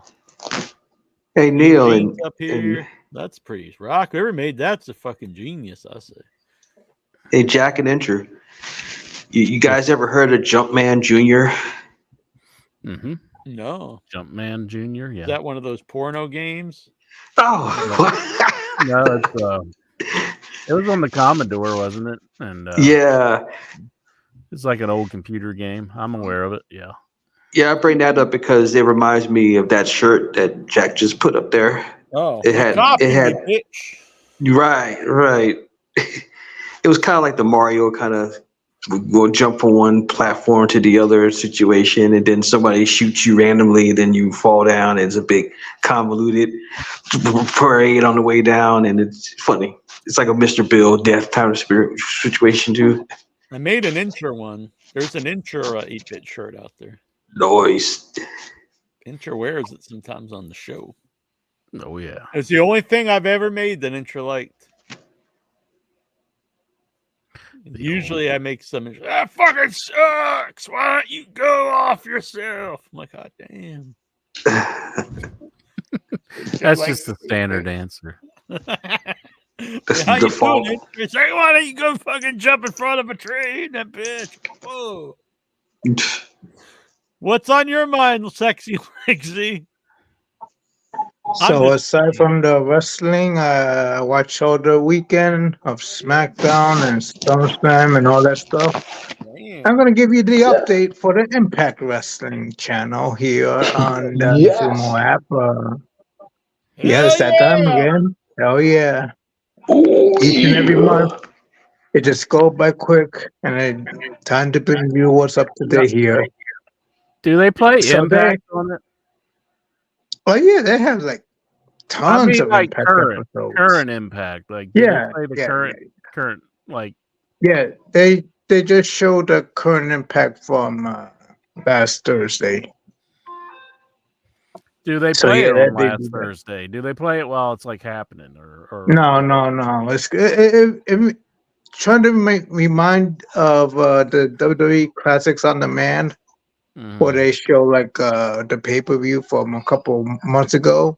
Oh, okay. PLE. So yeah, PLE. So that's what they have here. So they have, I guess, Emergence is the next pay-per-view. So they have Emergence. They have a couple of Impact Wrestling episodes that has Emergence. So it's kind of like an NXT, which they had the Great American Bash recently. So I guess that's what it looks like here with the Impact with the Emergence here. They have Against All Odds, the pay-per-view from a couple months ago. Recent episodes of Impact, and yeah, that's it.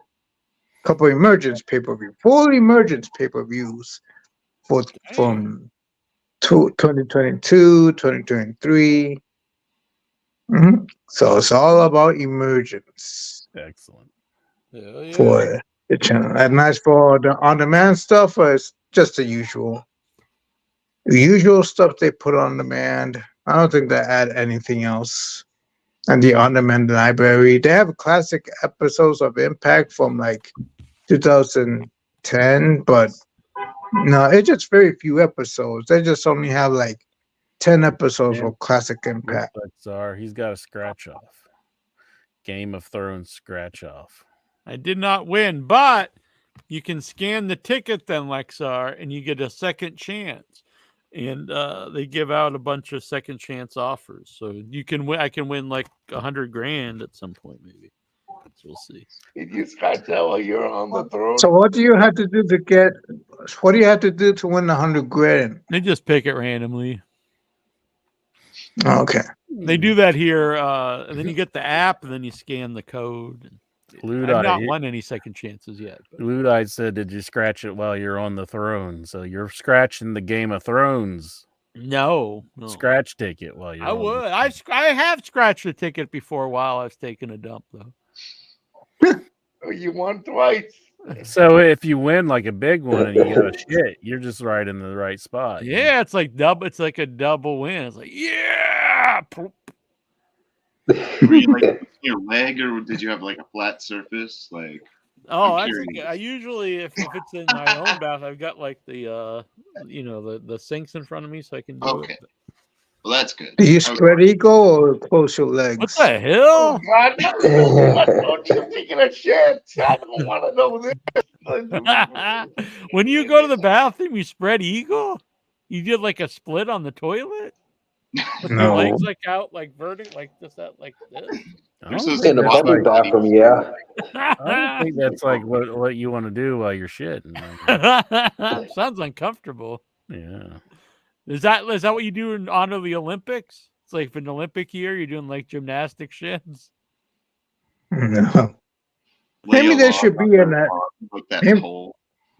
maybe there should be an Olympic Games where you like you shit like the shit Olympics. Yeah, yeah, and demonstrate your instead of the usual, you demonstrate how you take a shit.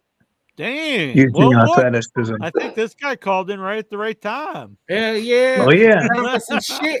Woo! He's the king of shits. Is this O's? Oh no. It's Jonathan Jackson.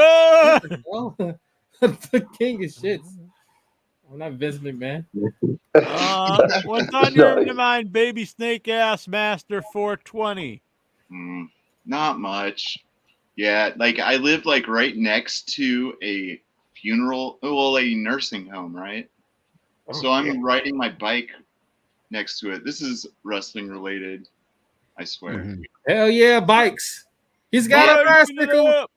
No, but there was this person, there's this car and this person, and then this dead body on a stretcher with like a nice blanket over it. And what were you in the Detroit of West Virginia? I was like the next house over from my house. And so it was me and the dead guy and the person putting the dead guy in the car. Is this Weekend at Bernie's? This was like an hour ago. What the hell? Just you're hanging out with a dead man and then you come on the show? Kinda. I don't know. I just need to tell somebody because I was kind of disturbed. But it reminded me of The Undertaker. So. Did aces and eights fall out of his pocket? So here's a clip from the Olympics. This guy has the same problem I do. What?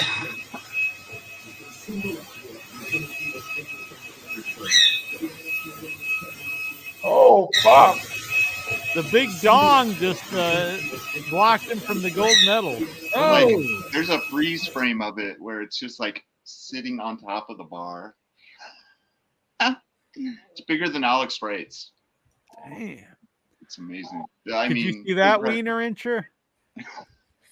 Honest to God, when I first watched it, I was like, why is he sending this to me? It's just a guy jumping in the Olympics.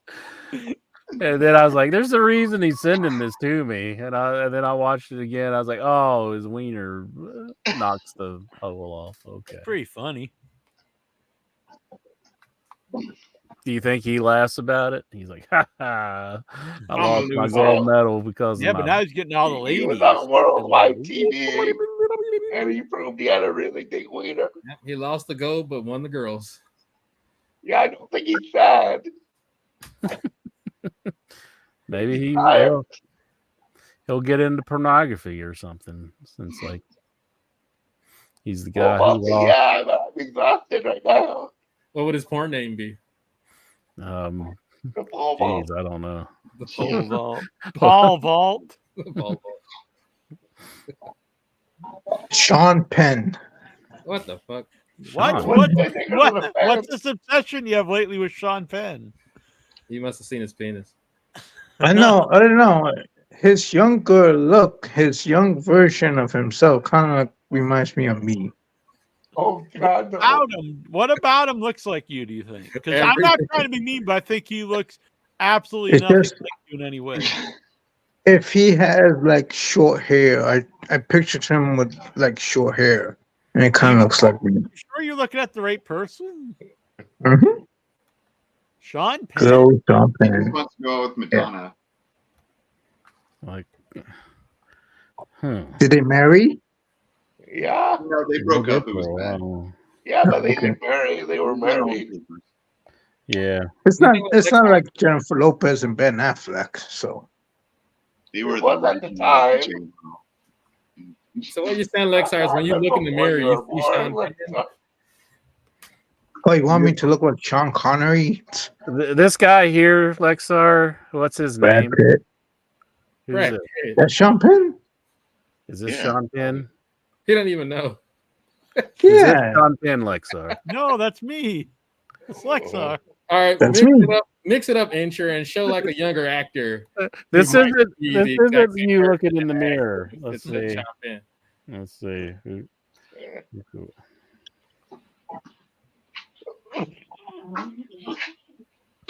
I don't know. He kind of looks more like Bruce, like when he's in Fast Times at Richmond High. Here's a picture of Sean Penn.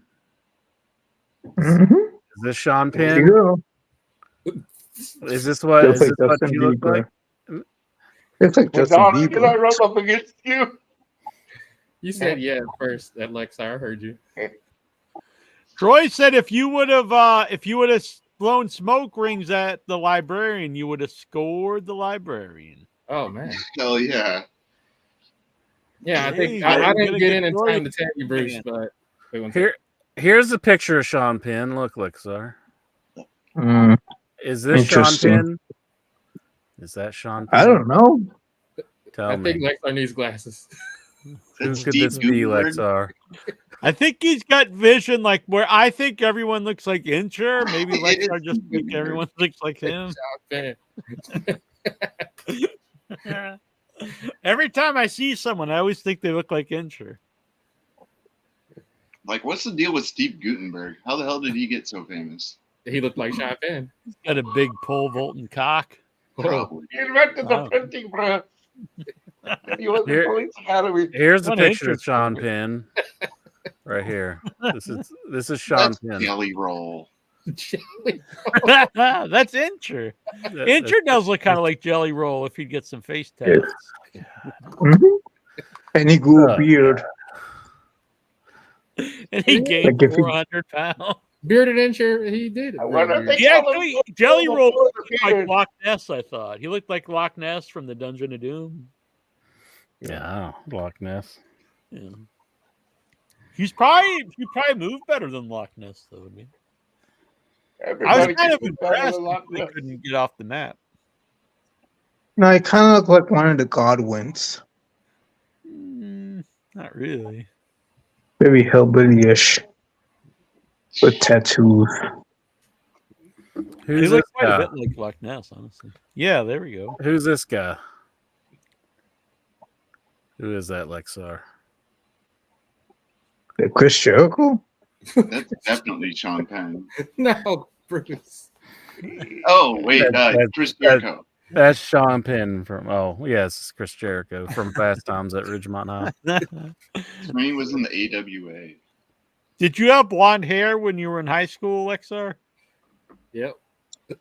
I tried to grow one, but like it You just tried like to turned grow into a blonde half hair? girl. Oh, Mhm. How do you grow blonde hair? think sexy thoughts. Blonde hair, not blonde. Oh. I know it's supposed to be a thing that we do whenever you got a super chat, but could you ask HeadyBot if All right, yeah, well. Lexar looks like Sean Penn?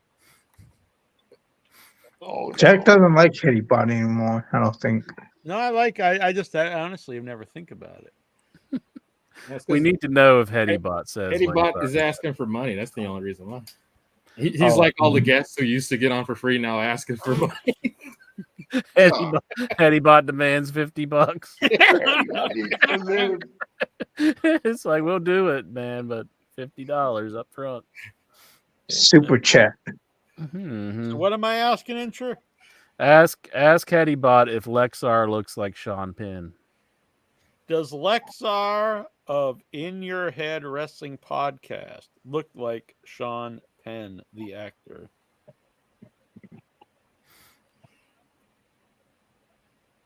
That's an interesting question. I don't have personal experiences or visual observations, but I can try to help. Lexar from In Your Head Wrestling Podcast is likely a nickname or pseudonym. Hold on. Oh, come on, HeadyBot. Oh, Give us it all actually this. It doesn't have any eyes. Hold on. It got the wrong name here. So there you go. I look like Sean Penn. No. Yeah, I was gonna say you're an integral part of Sean Penn's life. Mhm. Oh yeah. We need a case poll. closed. I We look need like a Sean Penn. poll. Oh, here we go. So, Lexar of the In Your Head Wrestling Podcast, also known as the Headyverse. Unfortunately, I don't have access to visual information or image of Lexar, so I can't directly compare his appearance to Sean Penn. However, I can suggest some options to help answer your question. This is so lame as hell. Check the podcast social media or website for photos of Lexar. Look for videos or live streams featuring Lexar. I'd expect more from you, HeadyBot. He's really fallen from grace. Damn, He gave us a Siri answer. Tell HeadyBot we're not happy with that answer. So much for Rookie of the Year. Mhm. I'll ask what actor does Lexar remind them? That's an interesting Sean question. Penn. If it says Sean Penn, I don't know what. I don't. Paul Rodriguez. Maybe Antonio Banderas. Paul Rodriguez. I'm gonna just start writing into Google. All right, here we go. Lexar looks like Sean Penn. Based on descriptions and fan comments, Lexar from the In Your Head Wrestling Podcast, also known as the Headyverse, is often said to resemble actor Steve Buscemi, not Sean Penn. It literally, I didn't even ask. I didn't even put Sean Penn in the question, and it literally says Steve Buscemi, not Sean Penn. Damn. Who's Steve Buscemi? Steve Oh. Buscemi. He's like, That's my dog. Show him a kid. picture of Steve Buscemi intro. It does Or look he's more like the like crazy-eyed guy and Mr. Deed. Buscemi is known for his distinctive voice, facial structure, and energetic personality, which might be similar to Lexar's podcast persona. Keep in mind that this is based on blah, blah, blah. Are you ready, Lexar? Just so they don't get sued. This is who you look like, okay? Is that Lexar? I do not look like a thing though. Like him. He looks like Frazier. What? He does Right it. here. That's Lexar. Yeah, looks that's exactly like more That's like not me. Lexar. What's that? Nah. Cecil B. DeVille? Is that? Hello, Paris. What's that guy's name? I still look like Sean Penn. That's what you- Right here. I mean, come on, Lexar. I mean, look at that. I mean, right there. Yeah, I mean, that looks. Yeah, that pretty guy's close. definitely banned from GCW. He looks like a cat. there's this picture at GCW, and it's like, if you see this man, do not admit. Well, it's not official yet. Brett Lauder. I never talked to Brett Lauder, and Brett Lauder never said anything.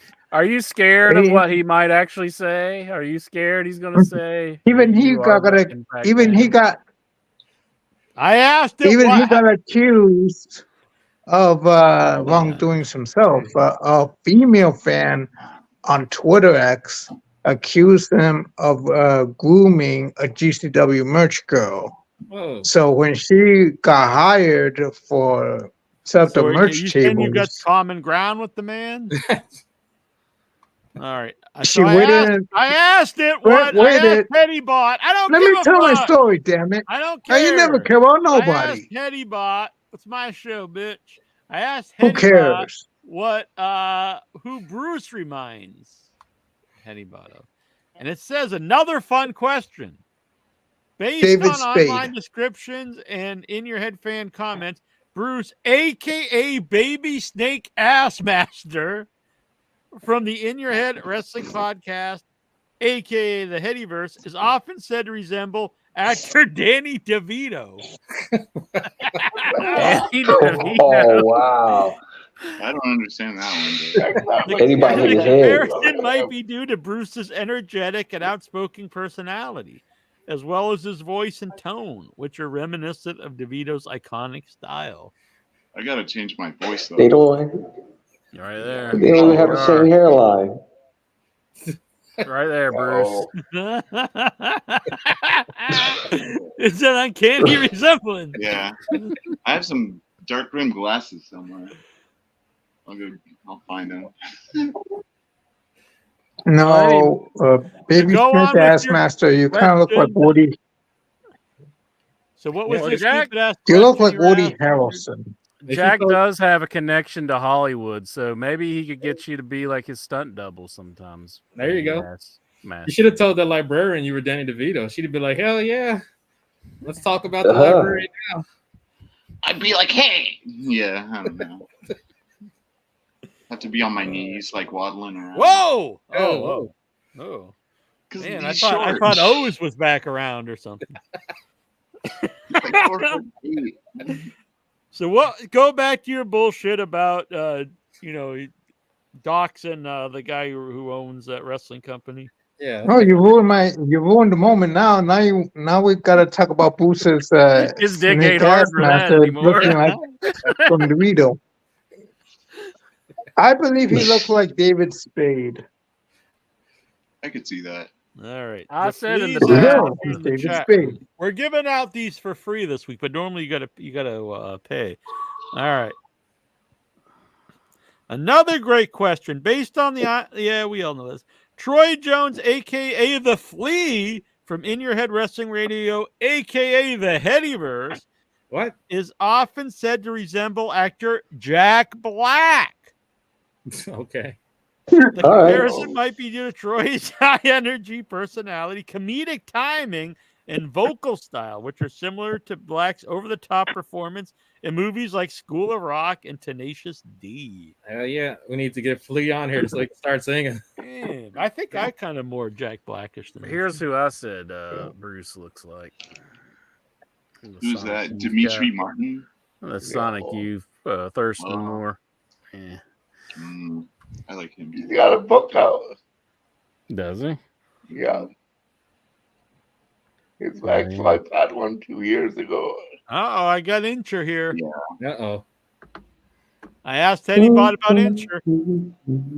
Comes Jelly Uh-oh. Roll. Didn't even say anything about this as a good question. Just went right to the answer. 1 inch, It's tired of your bullshit. 1 inch biceps, real name James. Whoa! How do you know Baby Snake Ass Master, but it calls Incher James? James Howard. Oh, jeez. What does the D stand for? Can't believe it's hot docs in me. Yeah, maybe that's a real. We were lied to all this time. From In Your Head Wrestling Podcast, aka the Headyverse, is often said to resemble actor Jonah Hill. Hill. I don't see that at all. No.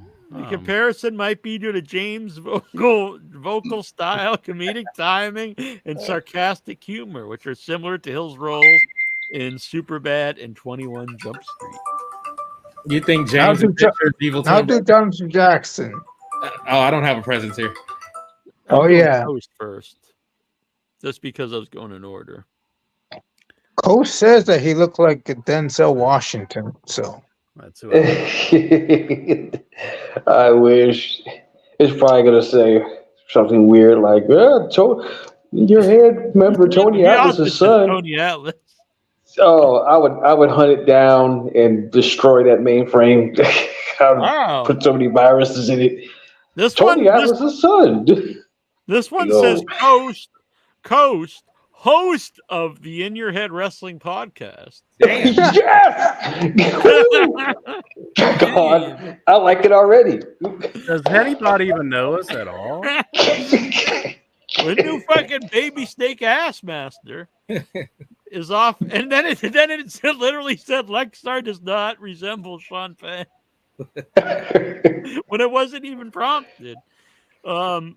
Coast is often said to resemble actor, host of In Your Head Wrestling, Nick Offerman. Who? Nick who? Offerman. It's a Nick Jackson? What? I've heard the name. I gotta look that one up. Yeah. Best known for his role as Think Ron about- Swanson on Parks and Recreation. Oh, that's Oh. like no. There's no way. What about Nick Sportsman? The comparison might be the Coast's deep voice, deadpan humor, and sarcastic wit. There you are. I can Oh see wow, it put me over. Yeah, Ah. if you put that face like in the dark, it'd look just like Coast right now. I think I'm liking this heady Now vibe. push your Oh, thumb no, like no, give me white. there's Coast right there. Like that. Yeah. Hey, it's either that or feet, my man. Feet and legs. Maybe some steak and potatoes if I'm feeling comfortable. I don't know.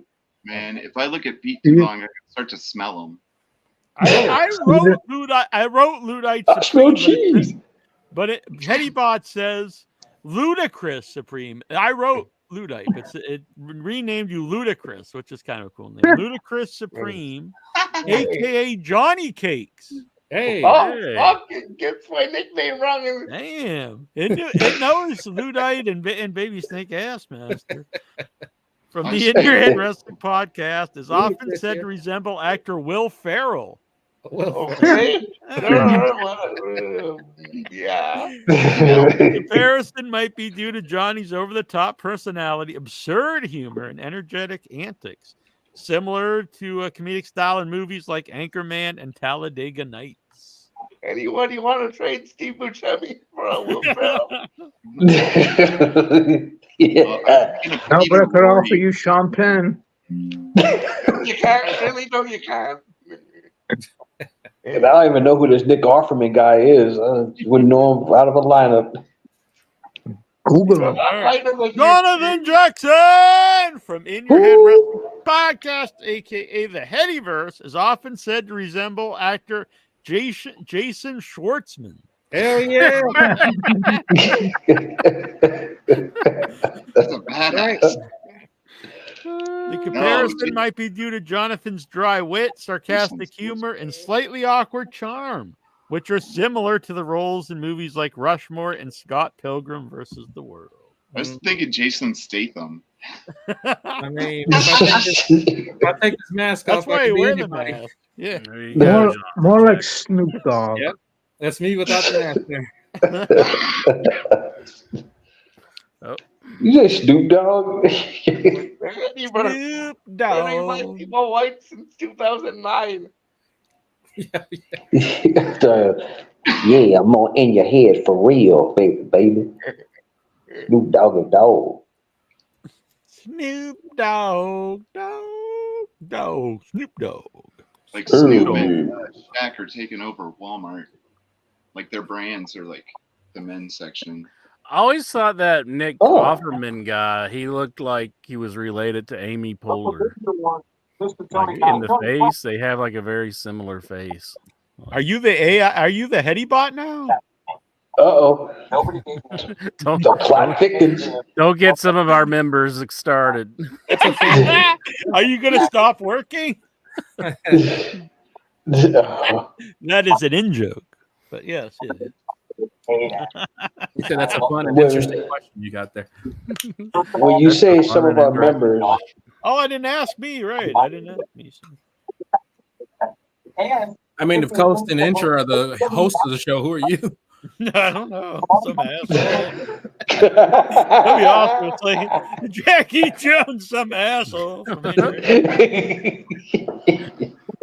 What do you want to know about that asshole? Oh, this one actually put me over.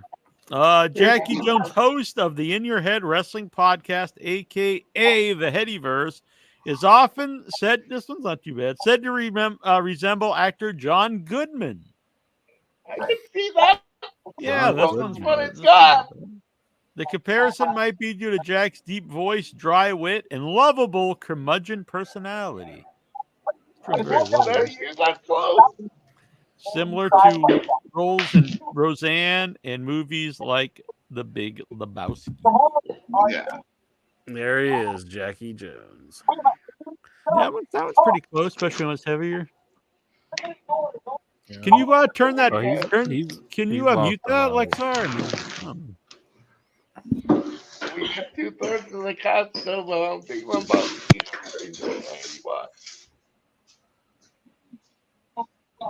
Good job. Mute your TV, Lexar. You can't watch TV and call in at the same time. Yes. I lowered the not allowed. volume though. That's not okay. Okay. So they I made saw us you all like do AEW, Jack. AEW. What's with that? Oh, we do. We just don't want it like. Yeah, I mean, during the I show. like The Godfather, but I'm not going to just start playing it while we're doing the show. Just sit here and start, watching The Godfather. Hey, let me see what Travis Bickle's up to at Taxi Driver right now. Probably the same old thing. Maybe this time he doesn't kill everybody. I need to try like white bread with corn syrup and sugar on top of it. Well, what all did he put on that? Well, you ordered apple pie with a slice of cheddar cheese. Yeah, I remember that. That's basically what this is. Sugar and corn syrup. All right, anybody else here should we ask before we go to these questions? Well, I got a little bit of something going on. What's on your mind? I think we're in for the speed. Any second. Any second now. Any second, he says.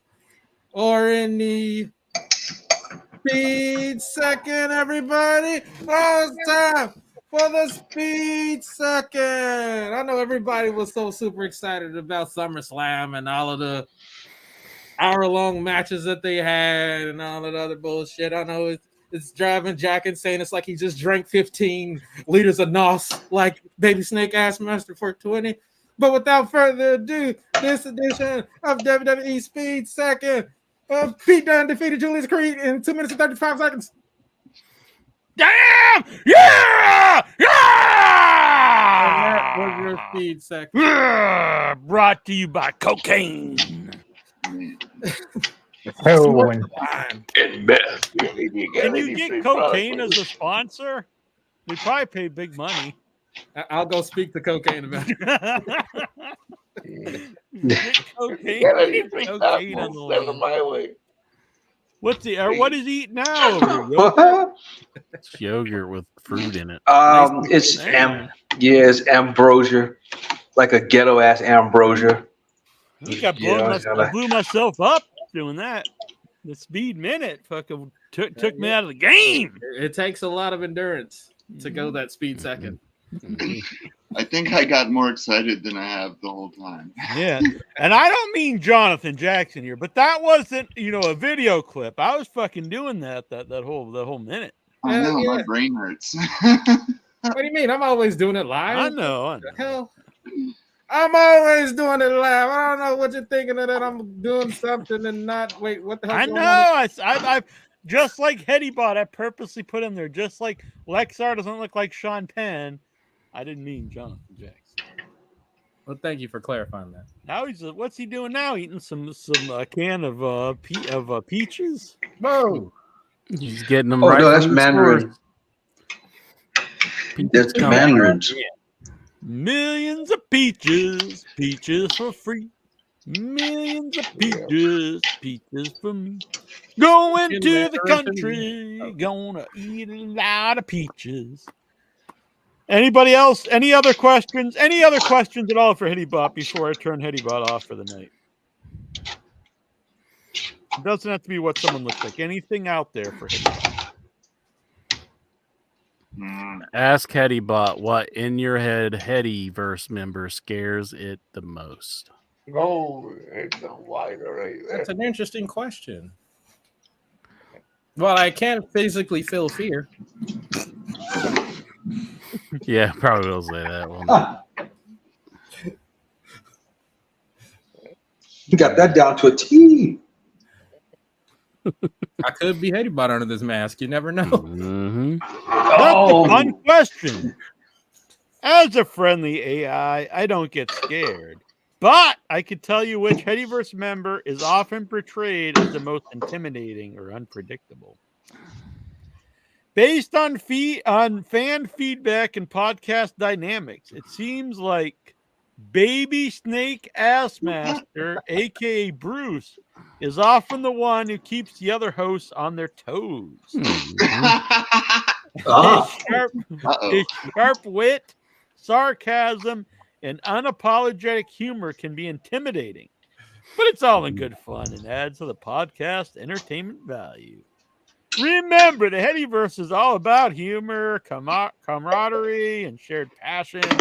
So there's no real fear involved, just playful banter and lively discussion. I get that in real life too. It sucks. I love everyone. Yep, the fear comes out after the show's over. Love me. Now what's going on? Is like his garbage disposal going or something? Oops. He's got to get rid of the evidence somehow. I'm gonna ask him. Headybot, what kind of pie is he making? This is why I don't turn Headybot on. I get like obsessed. I can see. It's gonna be tortillas tonight for dinner. Mandarin tortillas. Well, that was a dessert, and now I'm gonna make the dinner, which is a bunch of tortillas, quesadillas. Dinner? That's a tasty question.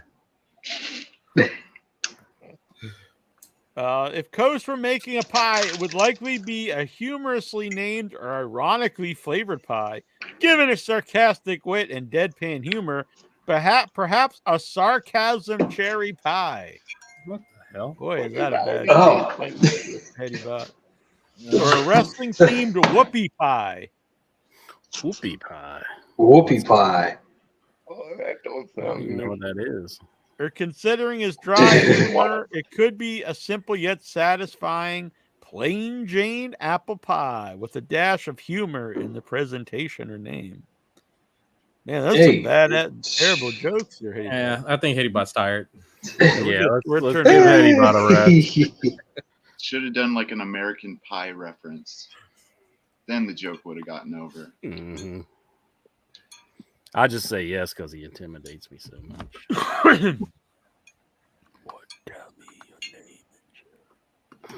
name.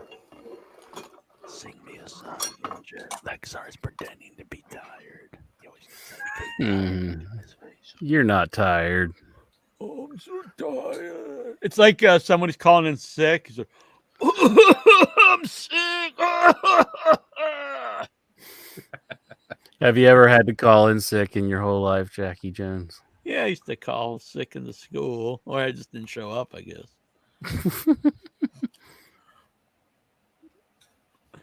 How about you, Intry? You calling in sick?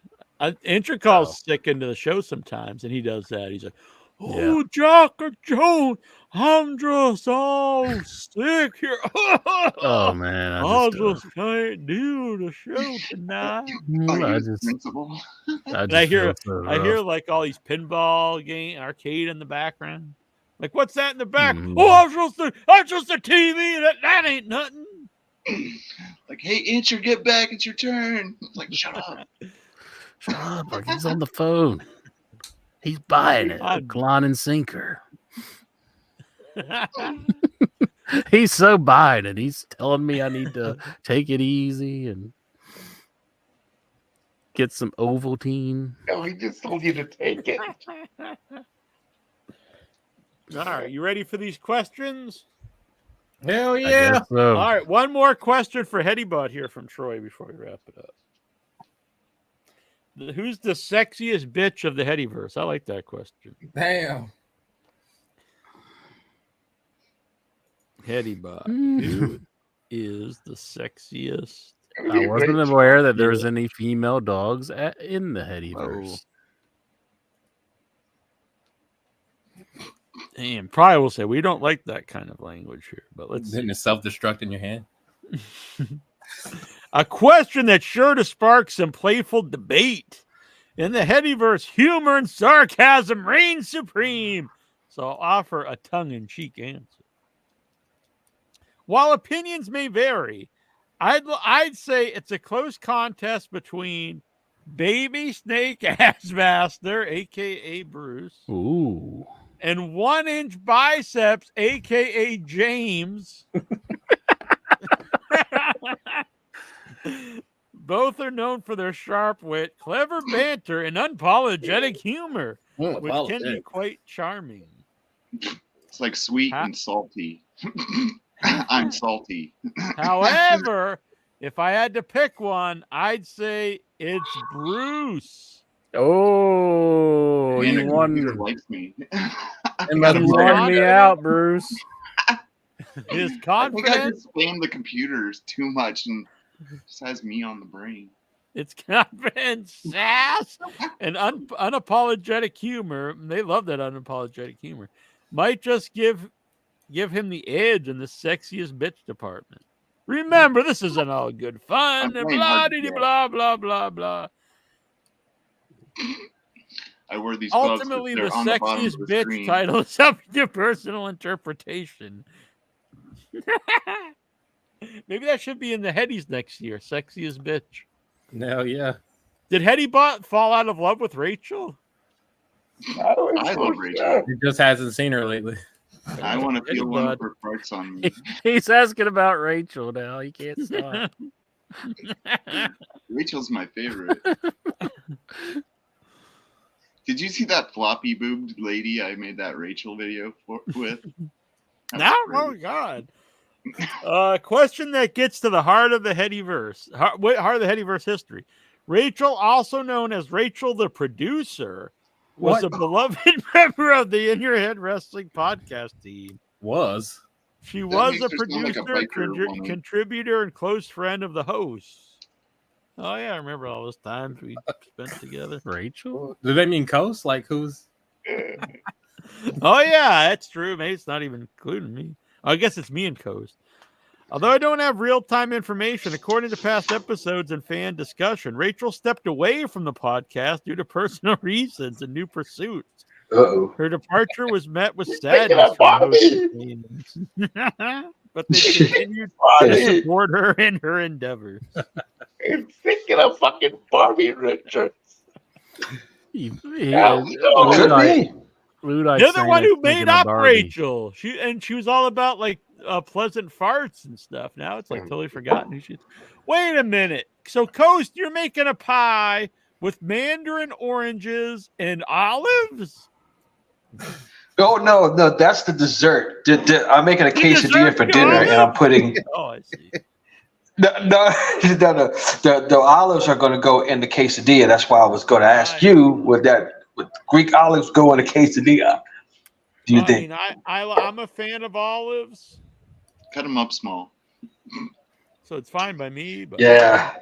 Be like the Yeah, I mix of mean those two are black. kind So of yeah. consistency. Usually black olives in Mexican stuff. Why they gotta be black? Why you gotta put them in that? I am gonna put some barbecue sauce on it though, kind of. I don't hood it want up Coast a to little be a bit. race Is trader. that a California thing? I'm joking. We already It's a looked Coast like LV. Neil Offerman or whatever the fuck.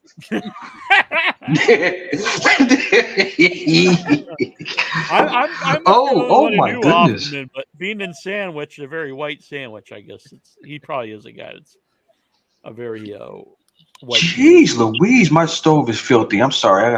Let me turn this Oh. off. Wow, that's embarrassing, dude. Oh. None of us mind. I mean, if we looked at Lex, I mean, think about it. Lexar's here. Imagine what his bed looks like. Get out the black light. What? It looks like camouflage. He Or said, something. "Look, it's all made." A giant voice comes to the minute. We are Lexar. Oh man. Kevin Bryan wants to know: did Coast enjoy the apple pie? I most indubitably enjoyed it. Probably more than I should have. You should leave the black crunchy things in the back of the stove.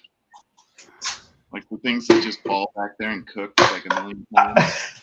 It's good stuff. Brian Matsulatar wants to know: Oh wow.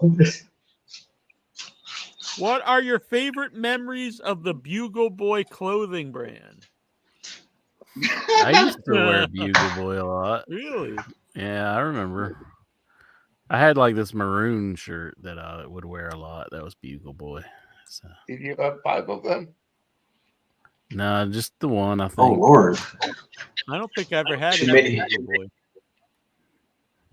Too many quesadillas. 172. 172. Not Too bad. many quesadillas. That's not bad. You're good. He's eating 172 quesadillas. No, he weighed himself. I think Yeah. He's 172 pounds. That seems pretty thin. Isn't he like 6'8"? I wish. Offerman. In the Lexar, 5, break it down to the 5. WWE had over 500 million views on their social media. Are you impressed? I'm so fucking impressed. I can't wrap my head around caring about someone's social media like scores. That was for the return of Roman Reigns. So, Nikhil Callahan, according to multiple AEW sources, the Lucha Bros are expected to leave AEW when their contract expires this year. Some sources speculated that they were heading to WWE. Some claimed it was a formality. They were originally planned for an AEW World Trios title match at Wembley, but plans have now changed. yeah, I can't blame them if they want to leave. I mean, No, I think go on. I think they should be used more than they have been, but it'll suck if they just put them on NXT though. I think they've kind of run their course. So I think that it's probably best for them to go somewhere else. And I don't think it really hurts AEW. They've been around a long time. True. They're obviously really good, but what more can you do with them at this point? Yeah, despite what anyone thinks, it's just natural progression. They want to go somewhere with the bigger audience. It's good for it's honestly good. That's why it's good for the business to have 2 big promotions, because people can go. You not only do you can still make a living either one, you also freshen up. You're working with new people. Yeah. Now, will they do well in WWE? That's a different question. Historically, I don't think any Lucha guy's ever done. I know people say Rey Mysterio. So, with the exception of Rey Mysterio, I don't think any Lucha guy's ever done well in WWE, especially if you can't speak English. Yeah. So I would say they probably won't do very well Eddie- there. But Eddie was a lucha too, was he not? what? Eddie Guerrero was a lucha too. I Well, mean, he wasn't, like, I would specific- not definitely not consider him a lucha guy in his WWE run. No, not in the WWE, but like in general, he part of him was lucha, right? Yeah, I mean, he could work lucha, but I wouldn't consider him a lucha guy. And plus, he could speak English. Well, yeah.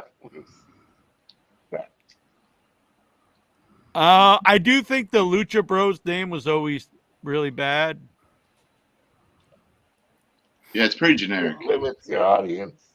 But how else would you know that they were Mexican? We're luchadors. Ask him.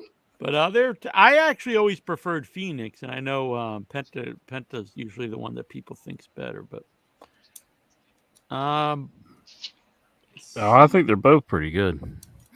oh yeah, I'm not saying either guy stinks. I'm just saying I like Phoenix better. Mm-hmm. Lexar, Wingstop, and Straight Talk Wireless had their logos on the canvas for SummerSlam. Okay. Straight How Talk. soon will WWE canvas look like a UFC or boxing canvas?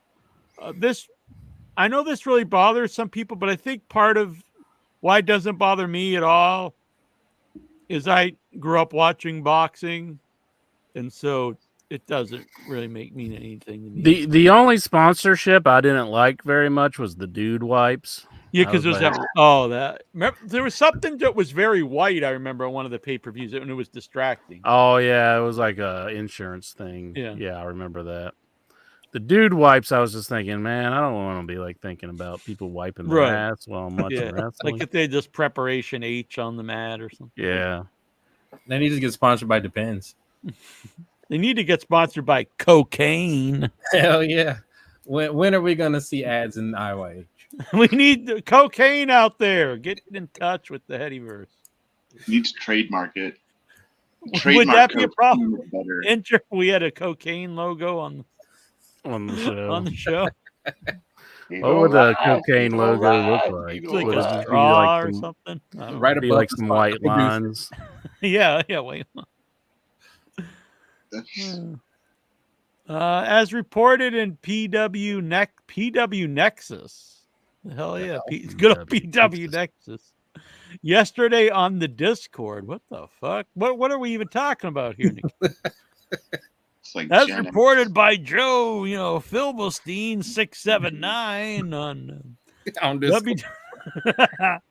WWE has discussed moving WWE Raw to being taped on a Sunday.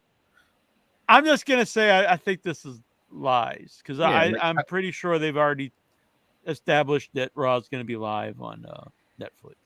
Yeah. I would bitch about wrestling to the company if they did that. Personally, Live I don't- wrestling is always better. It just is. I'm actually thinking about canceling Netflix because I got a thing that's going to be. They're going to raise it for the cheap one. I don't know how. The basic Netflix go up $4 an extra $4 a month. Really? Dang. Yeah. All these streaming sites, they're soon just going to cost the same as getting cable. That's the way it's going. that's They their keep plan. raising them and raising them. Yeah, I barely Netflix use it, raises too. like every 6 months or something. They just raised like not Mhm. that much, but they still raised like $1 like 6 months ago or something. That's the reason why they all wanted to get away from cable, so they can cost just as much. Well, they just wanted to put it onto streaming, and now that they pulled it all apart, and now they're stupid. Yeah, and the Netflix, like honestly, I don't really watch a lot on Netflix. So Yeah. Lexar, Jacob Fatu was seen in a walking boot after his table splash at SummerSlam. Are you concerned? I'm a fan of Jacob Fatu, and I don't like to see anyone get hurt. So hopefully, especially he's getting the first big push on a major wrestling company. So Mhm. I hope he's not hurt already. That would be really bad. Yeah. That boot was made for walking, and that's just what it'll do. What do you think that boot is gonna walk all over me? You ready, Boot? Start walking. All right. Shawn, this is Nikhil. Shawn Michaels announced that the first WWE NXT on the CW network will be at the Allstate Arena in Chicago on October 1st, and the second one in St. Louis. St. Louis, what are your thoughts? What? I'm intrigued. Damn. Hell yeah. Ah! Good one, like St. Louis. St. Louis. Sexy Red's going to be all over that one. Damn. Where she's from? I think so. Yeah. Oh, rapper. I pulled into East St. Louis at like 3 a.m. once off the highway, and the people in the gas station told me to get back on the highway. And they're like, damn. Keep going. Wow. We don't like your kind here, boy. You best No, be they're going. like, you're stupid. Stop here. You're gonna get killed, white boy. Damn. The white boys calling some ass master. That's how you met Coast and Jackson? I don't know if they were in Canada. I remember Wait that. a minute, is that Nick Offerman from TV's Parks and Recreation? They're like, get the hell What's out he of doing? here, Penguin. Yeah, that's probably what I looked like, Nick Offerman, to them. They were like, white guy. Let's see. Alexa. Jim Cornette has allegedly wanted to kill Brock Lesnar over allegedly threatening his wife. What? When he accidentally Is this touched something her new, or is vagina this back biscuit. to when he pinched his wife's hoo-ha? Yeah. I'd say it. Yeah, that. Yeah, Because I don't know if they've had any, interaction since. So. Yeah. I said he wanted to kill him. I don't. What? I think Lexar's just spreading false, fake news here. That's what I read online. Well, it must be true. Yeah, sure. The internet is breaking right now. It sucks. That was from PW Nexus on the Discord. Roman Reigns, this is Nikhil. Roman Reigns' partnership with the Jordan brand will see the release of Bloodline branded sneakers beginning in 2025. Ooh. Hell yeah. If this was reversed, a lot of the internet would be like, they're copying WWE with the new Young Buck sneakers. But I don't know, it's kind of cool that these wrestlers are getting sneakers. When I was a kid, I never would have thought that would happen. Yeah. I'm sure it will cost. I'm sure it will cost $200 a pair. Oh yeah. These sneakers are expensive. Yeah, they'll be pretty expensive, I imagine. Growing up, give me a pair of those Von Ratskis. Yeah. The Baron Dude, I would have Von been Rapp. goose stepping around. Yeah. This is what I'm wearing. Some new. But never mind. It's simple. They're just my Von Ratskis. It doesn't mean anything. They'd probably be Doc Martens if they were Von Raskis. Should they bring back the? Is it time to bring back the evil Nazi gimmick? Hell yeah. I don't know. I think that would stir up a little too much shit right now, Jack. We're in an election year, so hell yeah. Yeah, I think they were just. I think the guy bringing it back was with Hulk Hogan at a signing recently. He could definitely be a tag. He could guy- carry the match, and then Hogan could come in and pin him. The guy with the SS tattoo, is that what you're talking about? Yeah. Oh, the Harris brothers? No. I've always maintained this. The Harris brothers are even bad Nazis because they covered up their SS tattoos to go work for two Jewish guys. So it's like, I can't imagine these guys are liked by anybody. Mm-hmm. Man, they couldn't have went to prison, or they would have got their ass kicked for covering up their tattoos. Remember at TNA when the one was wearing the SS tattoo, SS shirt on the show? This was like not that long ago. We were doing the show. Mm-hmm. That was I think weird.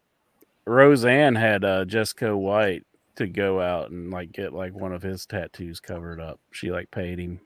Oh, Like when he made a guest appearance on the show, and he was like, "Oh, I didn't know it was anything bad." Yeah. What do you think it No, was? I do notice people will really bend over backwards to like justify or people like Nazi tattoos. Remember when that old wrestler? We had met him. Who was it? He was Fargo, Oh, not yeah. it was not Jackie, the other one. Yeah. Don Fargo. Yeah, that's Yeah, it. and this picture, and he was like covered with like he had a great big like swastika on his chest, and like he was just covered in Nazi. And then like so many people online were arguing with me like that's just a biker thing. I'm like, yeah, freaking white supremacist. Yeah, biker. it's like it's a they say- biker thing. Yeah, where they were like, it's the Japanese symbol for unity. Yeah, right. Well, reversed it is that ancient symbol like means progress, but that's reverse. And he just also happens to have SS and an Iron Cross. That's just he really loves SummerSlam. That's yes. Yeah. Where are we? Like I can't wait till like for the shoes, like people just start wearing full wrestling boots everywhere. Hell yeah! They should put out a pair of Iron Sheik sneakers that with the tips that are curled up. That'd be I pretty would awesome. buy those. Yeah, that'd be out rocking. Lexar and celebrity breakup news. AEW star Mercedes Moné. Wouldn't this be wrestling? Anyway, Mercedes Moné has announced that she's divorced her husband, Sarah Tan. Are you sad? Oh, No, I I've did got think the good way she news. posted the original post, it kind of sounded like there was like some abuse going there, but I know she kind of Really? clarified later on in like an interview. She actually like talked about it. And You think she's hooking up with one of the AEW guys? well, definitely not Sammy Guevara. Damn, The money maker, the rainmaker.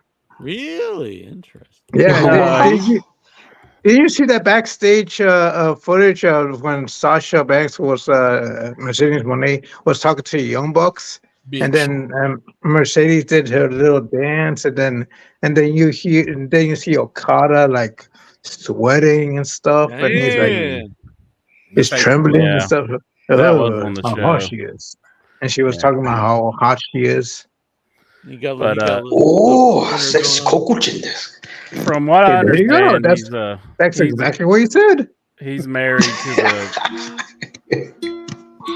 he's married to the lady that does the Hello Kitty voice or something in Japan. Well, not for long. So, Damn. but yeah, I just thought she could have worded the way that she put her original post a little bit better because it kind of really made him sound like bad. But Maybe now Lexar can get in there. I know she's single. You think you got a shot, Lexar? I hear she's bossy. Isn't that what you want? No. That is her name. What about Britt Baker being a shitster? Yeah, so this is big news here. So I'm not exactly sure the ins and outs of this, but apparently Britt Baker was suspended for saying stuff about MJF in the locker room. from what I've heard, I don't know if this is true or not, but I heard that she was complaining about the time they were given for Will Ospreay and MJF. Well, And gee, I don't know. It's only the two biggest stars in the company. yeah, that's what I heard she was complaining about, and I think she was also upset about time that like Thunder Rosa was getting, like when she was getting her big push. I think she was like upset about that as well.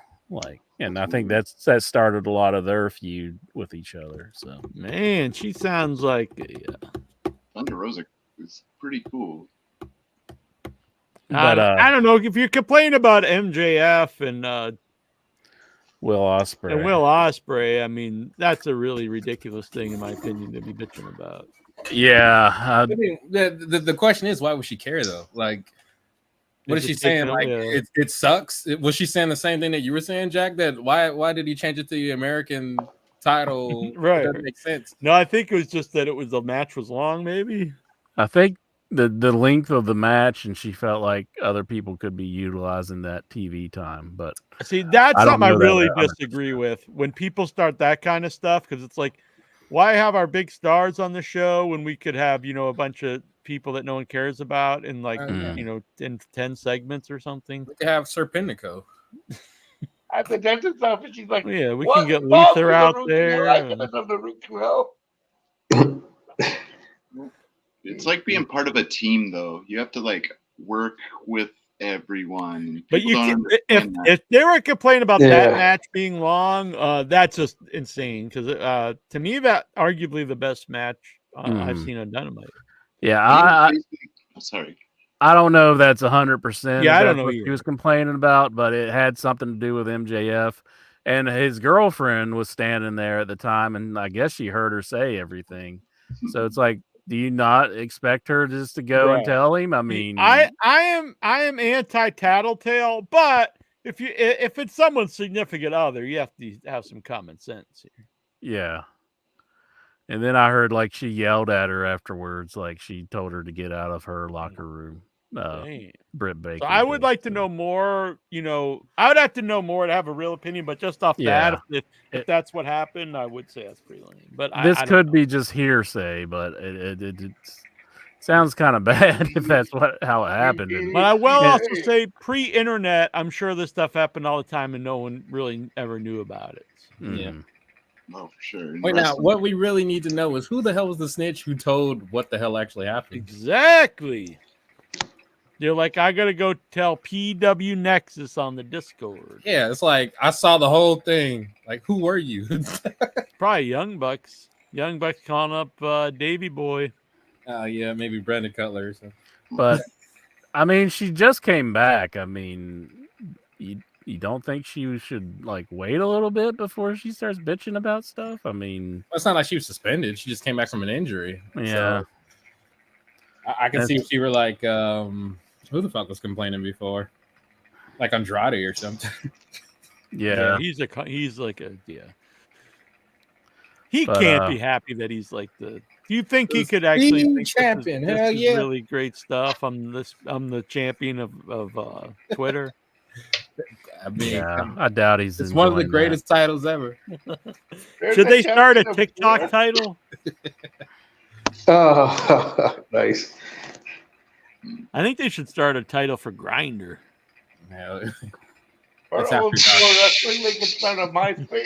That's once they go to Netflix and they can go on the grind. Hell yeah. How dirty are they going to get on Netflix, Incher? We're going to see like, what do you think's going to go on? Like they're going to full bring penetration or what? No, I doubt that. I don't think they're going to get that raunchy. Like pay-per-view, full penetration. Hey, you never know. PLE, full penetration. A former TNA world champion has been discussed to appear on NXT as part of the crossover between the two promotions. Josh Alexander. What are your thoughts? I liked him all right when I was watching TNA, but I mean, I never was like crazy about the guy. So he may be coming into WWE to do some stuff as well. In NXT. I think WWE secretly owns that company. I don't. This is so bizarre for them to be working with somebody so closely. Yeah. Like they're going to take it over pretty soon, I'm sure. Yeah. What are you going to do, Lexar, when the TNA channel goes off the air? Because it's now owned by WWE. They probably gave it a bit down to play with. I watch Pro Wrestling Syndicate. Damn. And OVW. Damn. Does OVW have a channel? No, it's just on another network called the Fight Network. And it just airs OVW, old episodes of New Japan, and Pro Wrestling Syndicate from Canada. Oh, yeah. Oh, Canada. Would be the old Japan. Even Butler. There's like on Roku, there's like all kinds of like wrestling promotions specific channels. You just have to like search down into like the weird channels, like the static 24/7 channel. It's just static, so you can like get that old time feel. Then you can finally control your narrative. Have you ever controlled your narrative in front of anyone, Lexar? No. Yeah, the girly hug. That's true. Have you ever been to control your narrative? I hear they were doing a show in Jersey, but I didn't know any info, any ticket info, any wrestler info, nothing. They just like promoted and then nothing happened. Damn. So there you go. EC3 and Braun Strowman failed at promoting a wrestling company. And Braun Strowman is now back in WWE, and EC3, he fell off the face of the earth. I guess. He's in NWA, I guess. I don't he's watch in NWA NWA. that much. Fell off the face of the earth. Mm-hmm. He's banished like the villains from Superman 2 Yeah. in the Phantom Zone. That was the Oh, latest. yeah. In fact, the only my thing favorite, the podcast because he's there. Yeah. That was He the floats latest between M and W. straight up. All right. Let's see here. The top two matches planned for WrestleMania 41 are The Rock versus Cody Rhodes and Roman Reigns versus Solo Sikoa. Oh. So the Cody Rock's big, but Roman Reigns versus Solo, I don't know. Like who would think Solo has any shot? Do people like? Am I just out of it, or do you guys like really into Solo Sikoa? I hate him. He's I don't see anything an there. It's just a inverted dude. thing. I mean, I like what they've done with him so far. I mean, they're building him up to be something, but I mean, But he's nothing though. yeah. It isn't even like John Cena. Like it's like, hey, you like him? Come on, like him. I am not a fan. I'm sorry. I like the stuff they did with Paul Heyman whenever they turned on him and everything, and Paul Heyman wouldn't acknowledge him as the tribal chief. That was the good stuff. You said you even watched it on YouTube or Facebook. Yeah, and I've maintained. I've never said this. I've maintained throughout the history of life that Solo Sikoa is just not interesting. He's not main event level guy. He's just this guy. I mean, he's just this most basic dude. He's not. He's presented as the kill of the group, and he's in worse shape than most of the guys in the group. So he's the Manu of the bloodline. The manure. Oh, that's the painful. manure of the bloodline. Manu. That's from painful. Down to Solo Sikoa. He's just this totally basic guy. He just has the most basic matches, and he doesn't have any charisma or anything. Not a good talker. He's just this guy. He's not horrible. He's just the guy that they like put in the main events. Technically, I should be sticking up for them since they're fellow San Franciscans, but hey, I don't stick up for San Francisco. So. Dang. Roast on. Do you like San Francisco rice? The San Francisco treat, I made my own. It's just vermicelli and rice stirred up and fried. Rice Aroni. He's giving away all the secrets. Treat. Yeah. Aroni, the flavor can't be beat. Yeah, you just make your own seasoning and the whole thing. Throw it in the pan, enter. You actually you want to brown up before you cook it. Yeah. Well, it's brown before hard. you cook. I wanted a game show. I got a lifetime supply of rice aroni, and they gave me one box. Really? One box. And then they shot me in the head. We're gonna give away if we get the sponsor a lifetime supply of cocaine. Cocaine. Yeah. The cocaine. Period. In your head, presented by Don't cocaine. forget Hall of Fame by next Supreme. Lexar says Adam Cole has allegedly broke up with Britt Baker after Adam was seen moving out of their Florida home. What are your thoughts, and are you sad? Maybe that's why she's all tattletaling and bitching. Oh. Her man left her. Lexar also reports that Adam Cole is now dating Mercedes Moné. Oh, damn. Oh no. I don't know. I don't know if that's accurate or not. Yeah, I don't know. I mean, am I sad? I'm sad if people break up. I'm not Vince McMahon. I'm not trying to break people up. It doesn't usually affect me. Yeah, it's not I'm not jumping for joy. I'm not losing my mind. Oh no, how will I ever live? We have a Raw report update in the chat room. Raw report. Butler.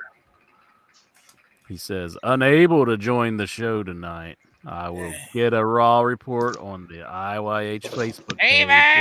Oh no. Good night, guys.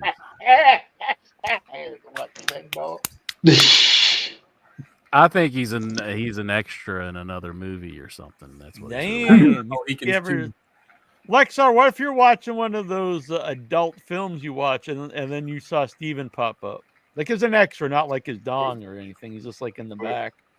In the background looking. Yeah. He's like a peeping Tom. He plays like the cuck husband or something. I don't know. He's just sitting in a chair in the corner. I don't know. Do they have extras like the milkman or something? Not typically.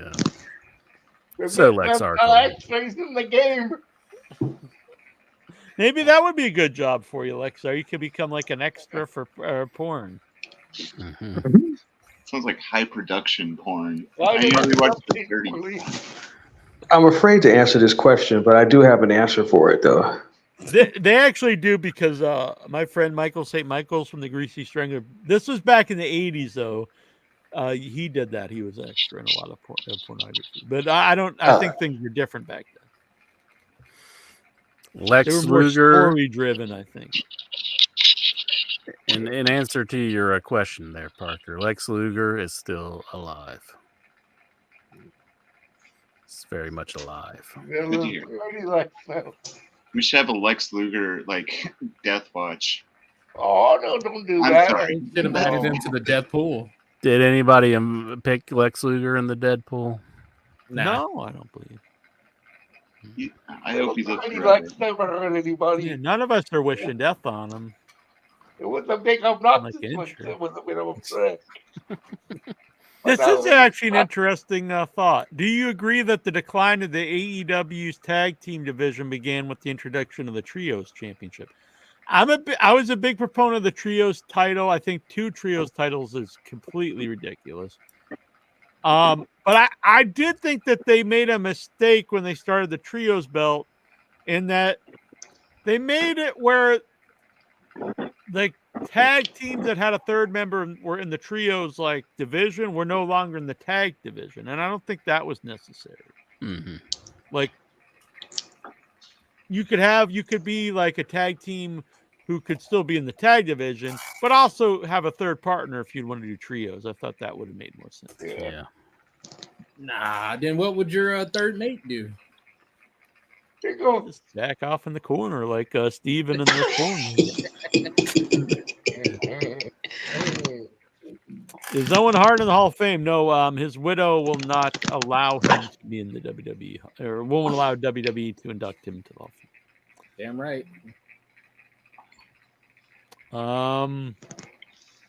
Lexar, Jennifer Lopez has divorced Ben Affleck. What are your thoughts, and are you sad?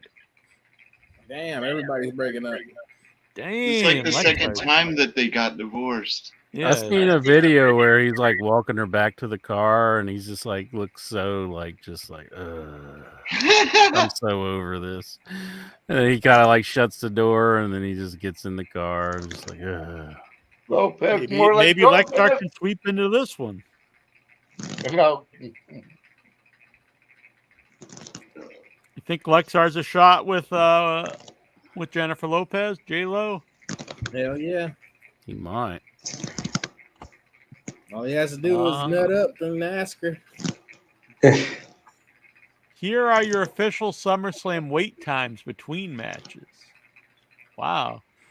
There was 13 minutes of 38, 13. So the lowest was 13, but it was between 13 and 30 minutes between matches. That can't be right. Really? I don't think it is. To be honest with you, I mean, No. I haven't watched wrestling in about 50 years, but I did notice that there wasn't that long of a wait time. So I in the review I listened to Meltzer and Alvarez review SummerSlam, and they said it was a lot better than normal because I have noticed when I watch WWE pay-per-views there is a giant time between matches, which does make, even though the show's a lot shorter than AEW pay-per-view, makes it more boring to me. But they had said, I didn't watch it, so I don't know. I'm just going by that. But they had said that there was a lot less wait time between the matches. I'm thinking that they might be including like entrance time and, you know, basically after the bell rings and that's it. Yeah, I don't Like, consider that stuff. count. Yeah, wait time. Yeah, it's like you got to add all that to the match. Like you can't just say, "Oh, they're not wrestling, so it's not wrestling time." I don't like the stuff where they're just showing ads and foolishness. That's what? Not that's the best part. That's the ads and the attendance numbers. That's the best part. oh man, they do that. Unfortunately, there is a lot of the audience who thinks that. Is Ricky Steamboat in the Hall of Fame? Yes, Ricky Steamboat's in the W. If you mean the WWE one, yeah, he's in the WWE Hall of Fame. Lexar, rappers Cardi B has divorced Offset and also announced that she's pregnant with Offset's baby. What are your thoughts, and are you sad? Yes is my thoughts. I really don't even know. I know the name Cardi B. Is that the one who sang "Wet Ass Pussy"? Her and Megan the Stallion. Whoa. Yeah. And I don't know who Offset is. I'm not aware of Offset. That was Cardi B's. You're not upset about Offset. I know there's a clip of Cardi B, and she says her stomach is upset, and then she says, "Listen to this, you all," and then she records herself taking a shit, and it's just like, damn, that's like that's pretty foul. Was that the no? baby? I heard it on the Howard Stern show, and it was pretty. It was just so gross. I was like, that's so gross. Yeah. Was that Offset's child? That's disgusting. Oh. Must save the babies. But no, very low class.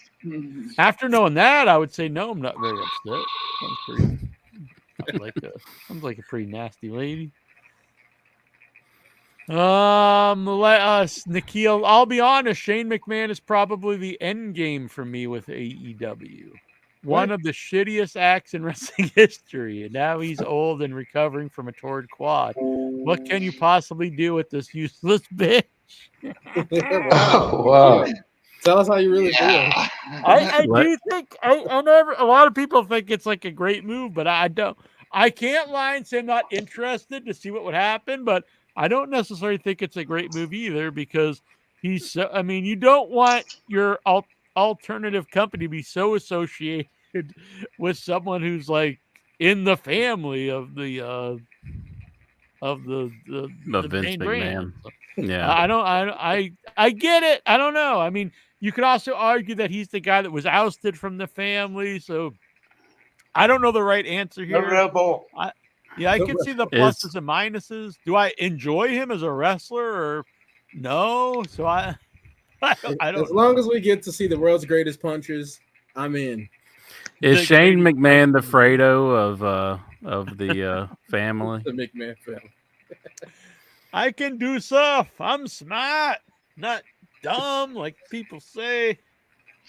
Not the way I wanted it. A lot of people though are saying like Tony Khan leaked these images Yeah, of them it's together, and obvious that they did. I Him don't or think him that or could be the case because I think Shane would have a 100%. lot more to gain from leaking the images than what Tony Khan was. Because I if think it's true, the report about Shane McMahon trying to come back to WWE and they have not expressed any interest in him coming back. I mean, and he would go to Tony and try to get these photos leaked.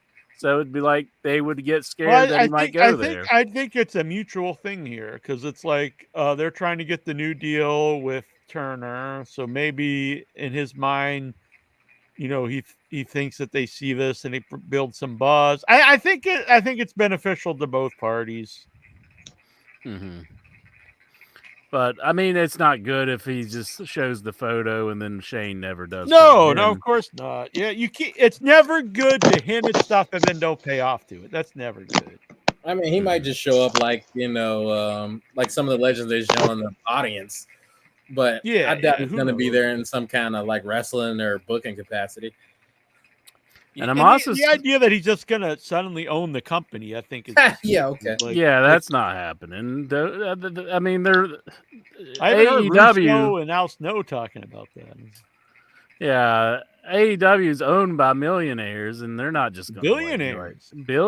Yeah, they're not just gonna be like, "Hey, he's gonna have our company now." He has way more money than Vince McMahon. I mean, Shane McMahon. Mm-hmm. So how would Shane just come in and buy? I mean, yeah, that'd be like he bought WCW. Yeah, in reality. Well, he bought it for $2 million. Do that angle again. All right, he can. I know, like it's people have hinted. But I don't think that's a good thing to hint at either. If they did an angle the right way. Invasion of what though? The invasion of Shane McMahon? Wait. Yeah. Shane McMahon and WCW, like all the other guys.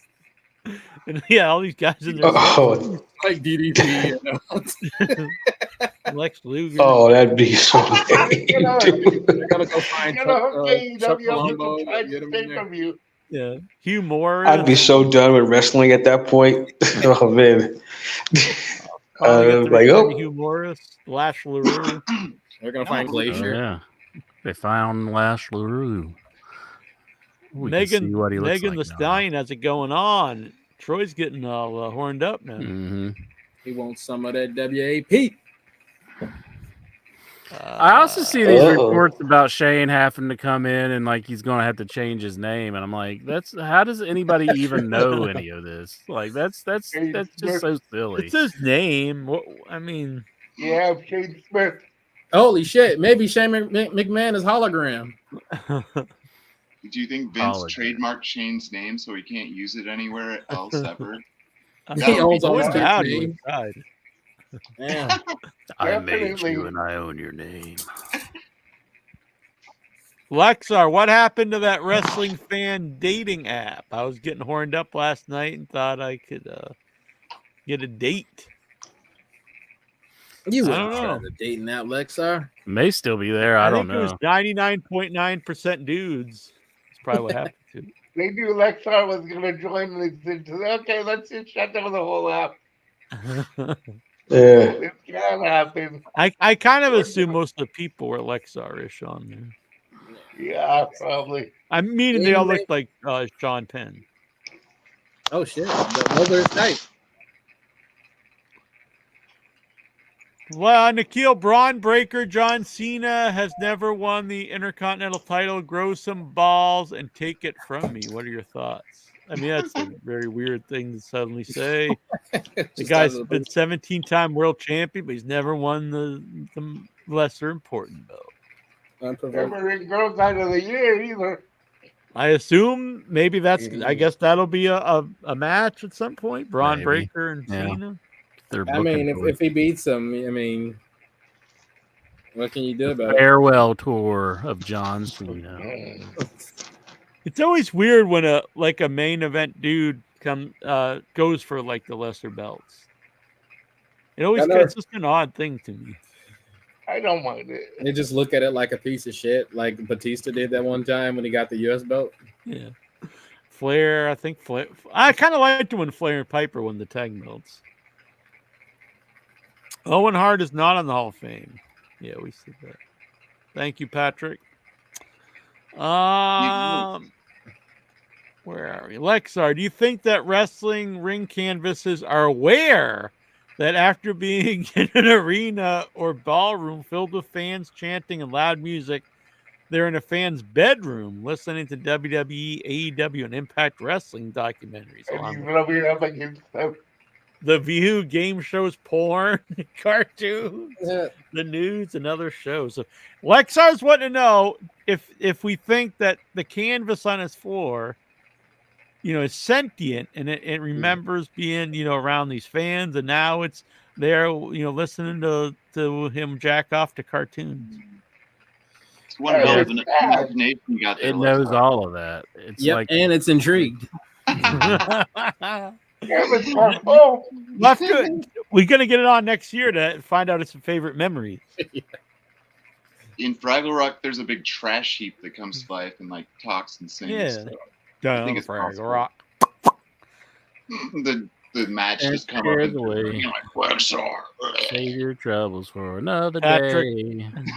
Patrick Al is here. Down at Cannon Park. What's up, Patrick? How? John Cena is only a 16-time world champion, not a 17-time like Jackie Jones said. Just wait until he goes to AEW. I think that's how Patrick House sounds. That's his voice. Damn. Nikhil. Triple H tweeted a picture of him and Arn Anderson and Brock Anderson. Will Brock get signed by the WWE? Probably. Yeah. I thought he was going to come out to help Cody. And I was like, you got friends back here. And then his son comes out and gets his ass kicked. That would have been so funny. I think Triple H, he's got a soft spot for old Arn. Arn looks at him with those eyes. It's just like Triple H can't say no. He pulls out his Glock. Yeah. He held the Triple H up at gunpoint. I take the photo. Arn should be turning on Cody. Yeah, Arn Anderson reminds me of my southern uncles. Just like just like Arn becomes a new Bloodlines wise man. That would be interesting. When will Umaga be in the Hall of Fame? That would be a good one, actually, honestly. I like Umaga. Is Jack going to be on hiatus from In Your Head to film his movies? Go to film conventions? No. I mean, maybe I'd be off a week or two. We'll see. All those things wouldn't come together. It wouldn't be like I filmed the movie, then I'm instantly in conventions and stuff. We'll film it. Of Hollywood, like I'll be off a week when we're filming, maybe 2 weeks. But then after that, it's gonna be like editing process. I mean, it'll be time consuming. 2 huge Ultimate X qualifying matches this Thursday on TNA Impact. Speedball Bailey faces Trent Seven and Jake Something. And Zachary Vance faces Casey Wrestles and Wrestler to be determined. These matches will determine who else gets a shot at the title at Emergence.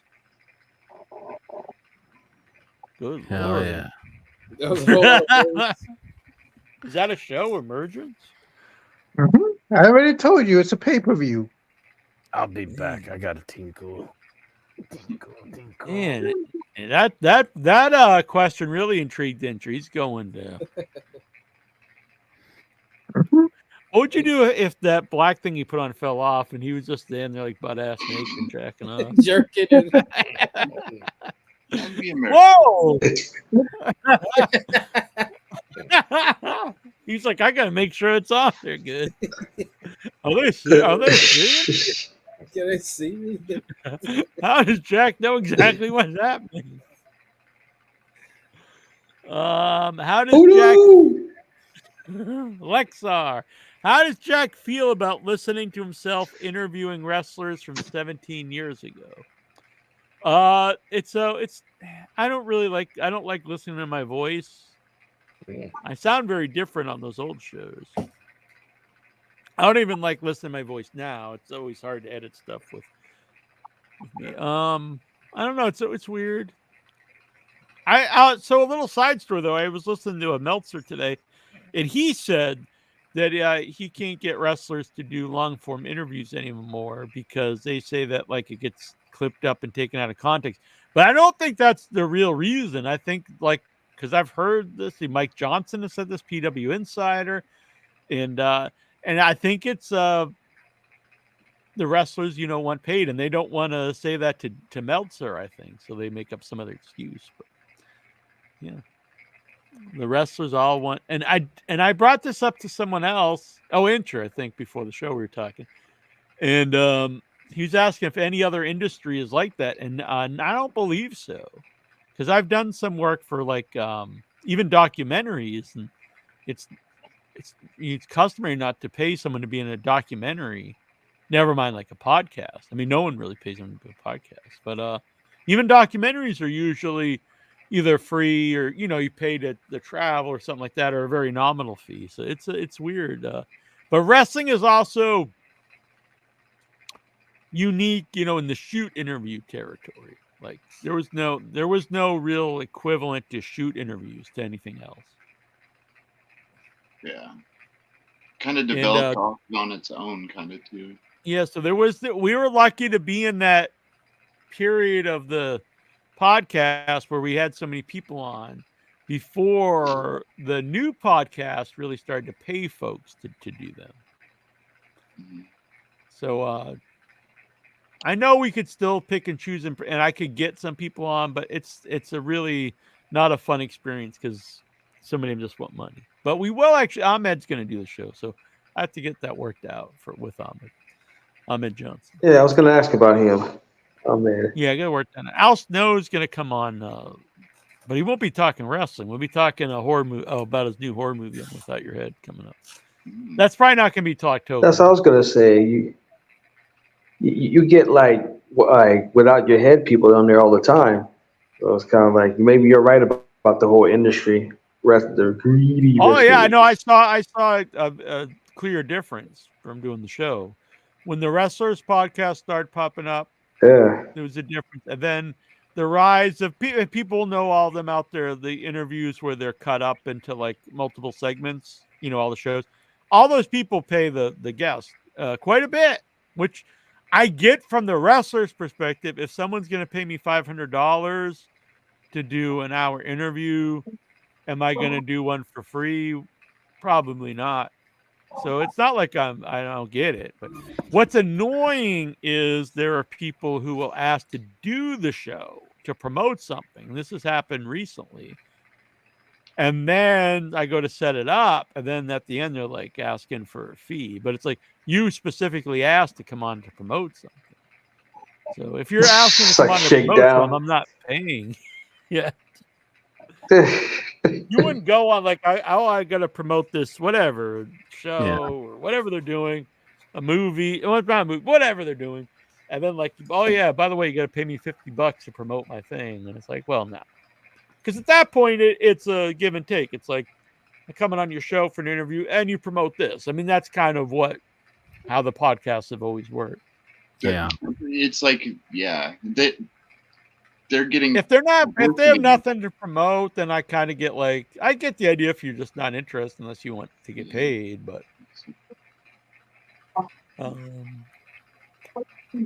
the amount is very weird because I've had people ask for $500 and then recently I had someone ask for $50, and that's a huge discrepancy. That's a very big margin from $50 to $500.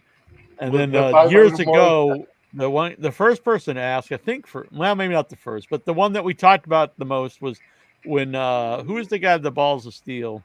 Human Tornado. Tornado. Yeah, he wanted $2. $2. And I wouldn't pay up. And interest like just pay him the $2.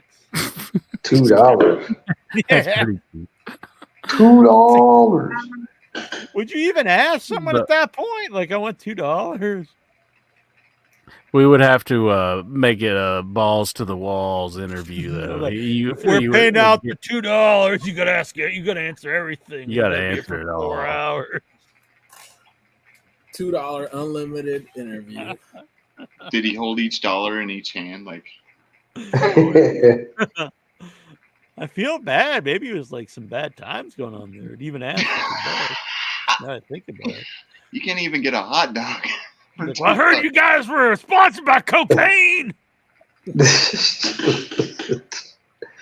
got Oh, to go man. to like a pack of cold Bar S hot dogs for $1.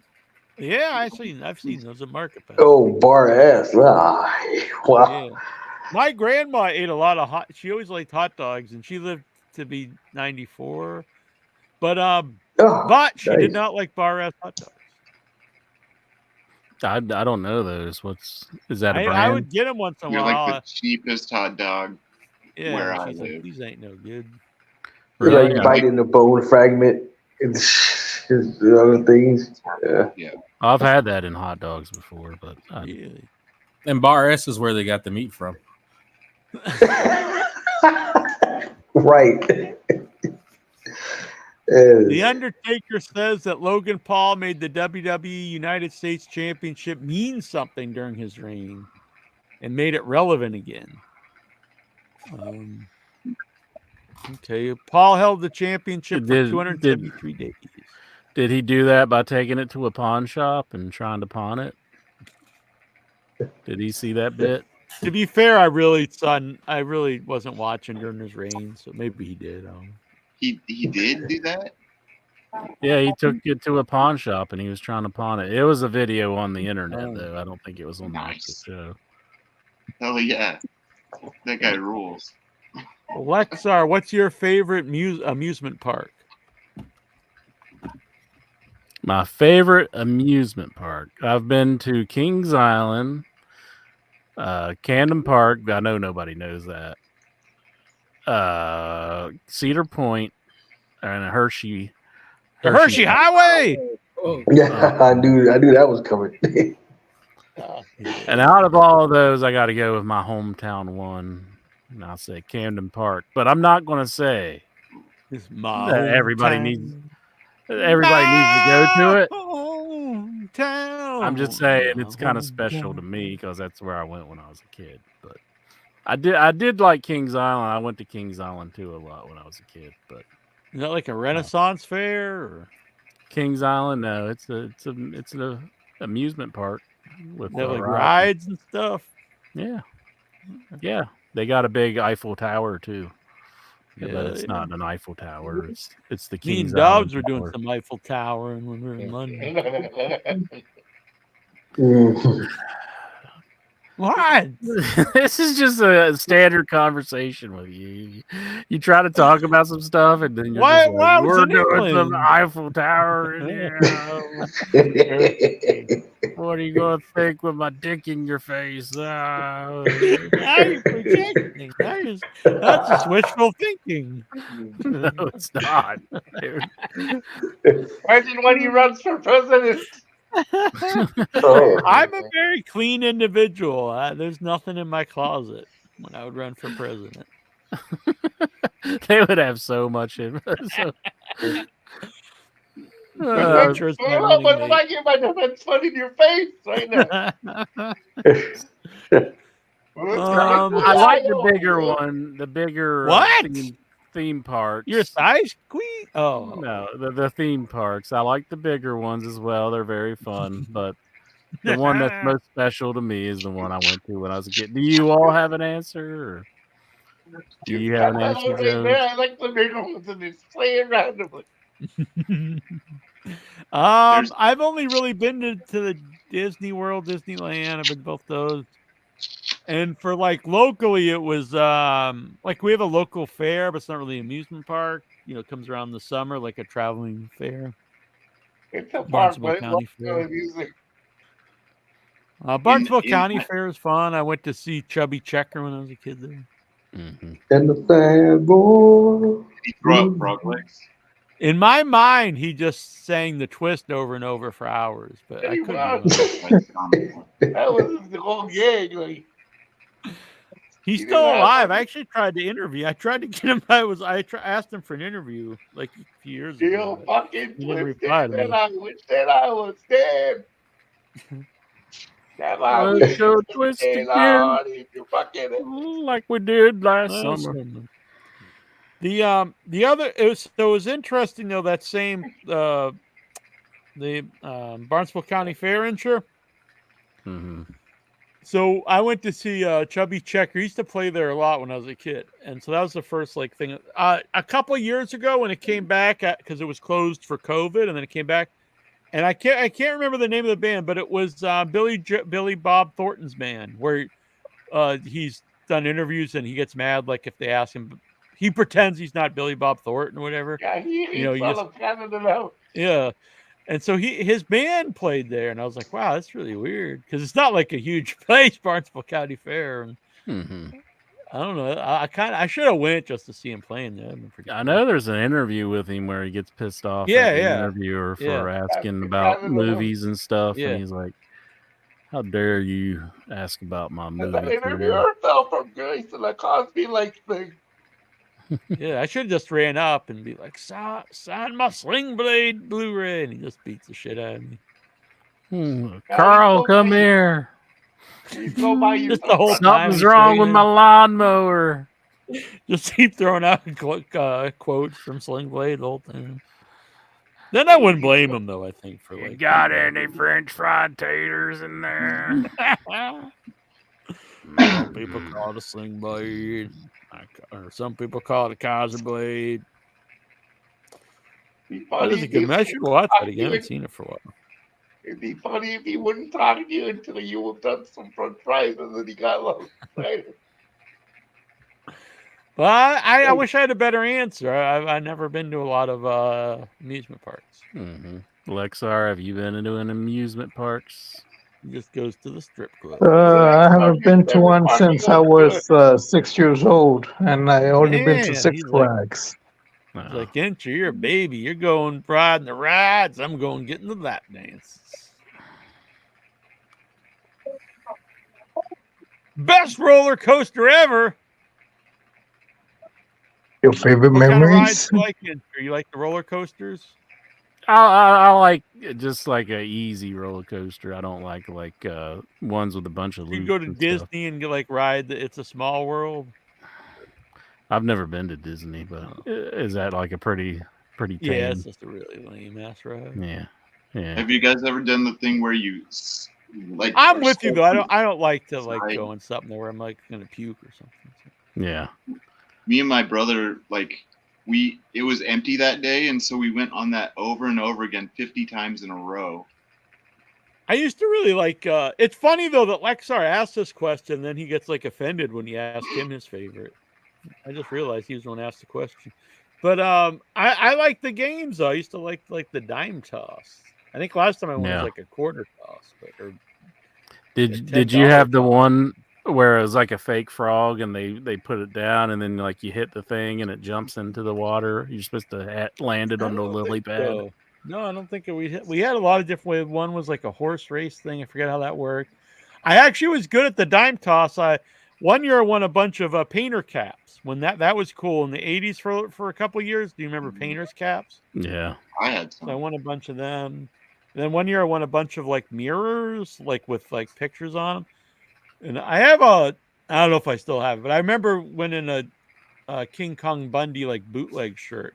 But it was Bundy on top of King Kong Bundy on top of the Empire State Building. It was really cool. That's pretty cool. Were you like, I need that shirt? Yes, I was. Like, that's fucking awesome. I would be too. Yeah. Well, we went to because it still comes to town every year, and me, my brother, and our mom went to a couple of years last summer, maybe. Actually, it might be going on now. Talk Jack into going to King Richard's Fair this year. So Troy tries to talk me into this every year. King Richard's Fair. It's like a Renaissance fair. So You go and you dress up like a knight or whatever, and you can eat big like turkey legs and stuff, and drink out of big mugs. You want to go? I never go. I'm like, fuck that shit. But you could be Sir Jack from the In Your Head. Bill. In Your Head. Probably Bill. would be fun. I'd like to eat a big turkey leg. King Richard VIII. Or is it Henry VIII? King Jack the First. Exactly. King jacking off. Enter. Bend the knee to King Jack. Bend the knee. Never. Can I be the jester? Hell yeah. I want a dagger. Damn, you're gonna fucking stab us.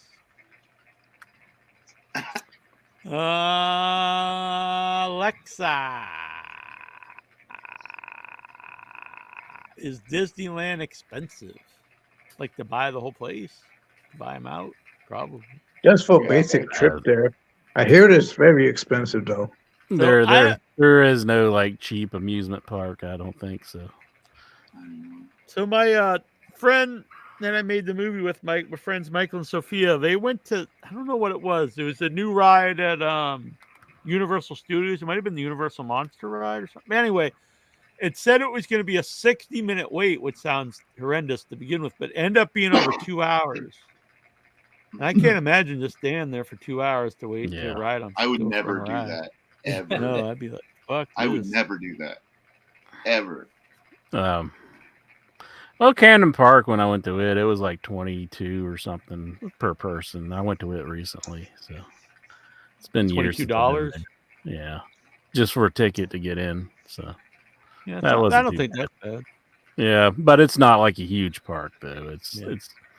It's very limited. But you get to ride the Big Dipper. I like the Big Dipper. The Big Dipper, Jack. All right. What, you want me to say some kind of joke about that? No, I don't, but I figured it was coming. No, I think I like the. I mean, I didn't know you were so big into constellations. A Big Dipper mark. Yeah, that's me. I'm more of an Orion fan, personally.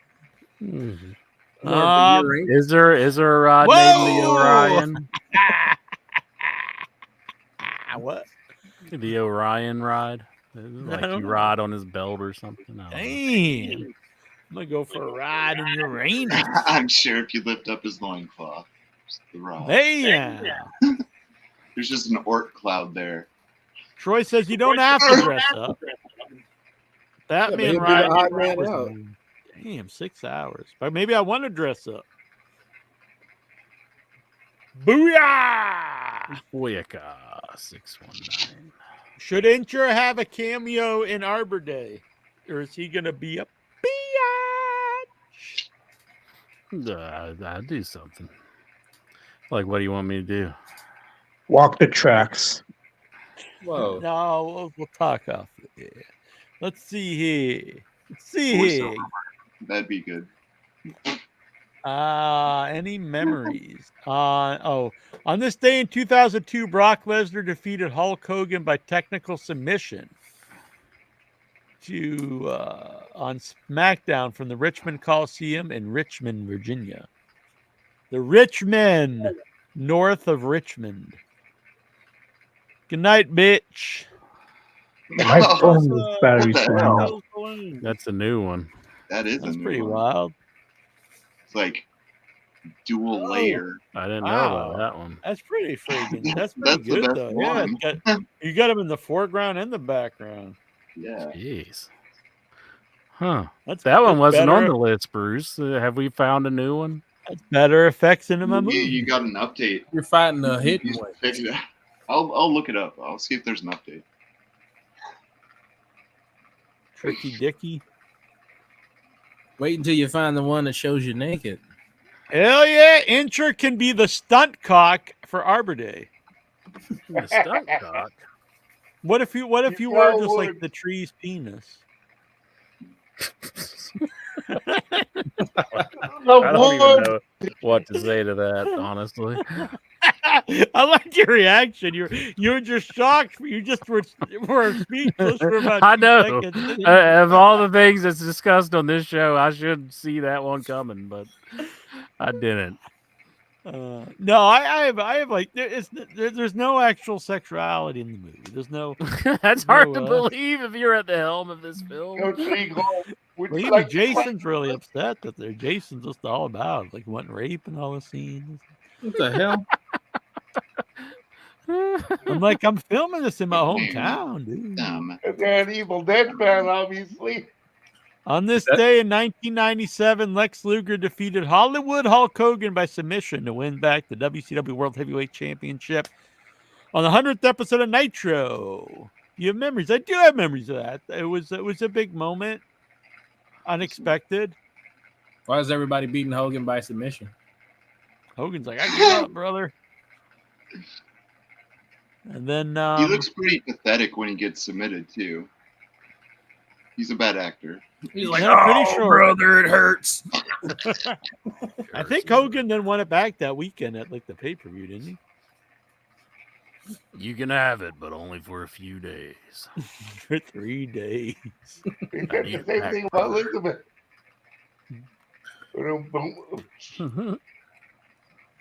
Lexar, have you ever tried to get intentionally suspended from social media? Why? No. You're a weird man. What would be the point? I accidentally get suspended. You can just leave if you don't want to be on it. No one's forcing you to be there. I think he thinks like Elon Musk gets pissed. He's like, he fucking did it again. On this day in 2006, CM Punk in his WWE TV debut defeated Just Incredible on ECW from the Hammerstein Ballroom. Huh. Memories? I don't remember that, but it's interesting. He defeated Just Incredible. Who was it? Yeah, CM Punk. We would have been doing the show at that point. Oh. Yeah, I don't know that one. I didn't see that. I always liked Just Incredible in ECW. He was. I always liked Just Incredible too. Yeah. He's not just the best. He's not just the coolest. He's just incredible. Oh yeah. He was like hard, like strong back then. Oh no. Strong, yes. Sorry. Lexar, would you rather tongue kiss babies or tongue kiss strippers? Never babies. Hell is this question? Just stay away from the baby part. Yeah, I don't think you really want to tongue kiss either one. But one will get you arrested and one will get you the diseases. Get you arrested and beaten. Well, but yeah, they both will get you arrested if it's not like if you don't ask, Well, the one you can't legally. You can't really ask a baby, but all right. What goes through his mind? Do you really want to think about that, Jeff? No, because all the questions have like a hint of reality when he's talking about if like the canvas can see him jerking off and stuff. The Fugitive opened nationwide in the U.S. 31 years ago this week. God damn, I went to see it. Now see it. Starring Harrison Ford as Dr. Richard Kimball. It was an unexpected box office smash, an Oscar winner. What a film! Did you like it? And the sequel, U.S. Marshals. Yeah, I liked the first movie. I remember the sequel not being too great. I liked the first one. I never watched U.S. Marshals all the way through. I've seen bits and pieces of it. I mean, it's not like no one ever talks about it. Yeah. I've never seen the second one, but that's when I realized Harrison Ford was old. It's like he looks old in that movie. Well, like, God, he wasn't too old then. I know, but I was like, man, he's getting old. I liked his recent interview because he plays the Red Hulk in I don't know what movies, new Captain America movie coming out. And in an interview, he just said like he got paid to act stupid. Yeah, he's not an arrogant man. He's like the most arrogant dude. That was pretty funny.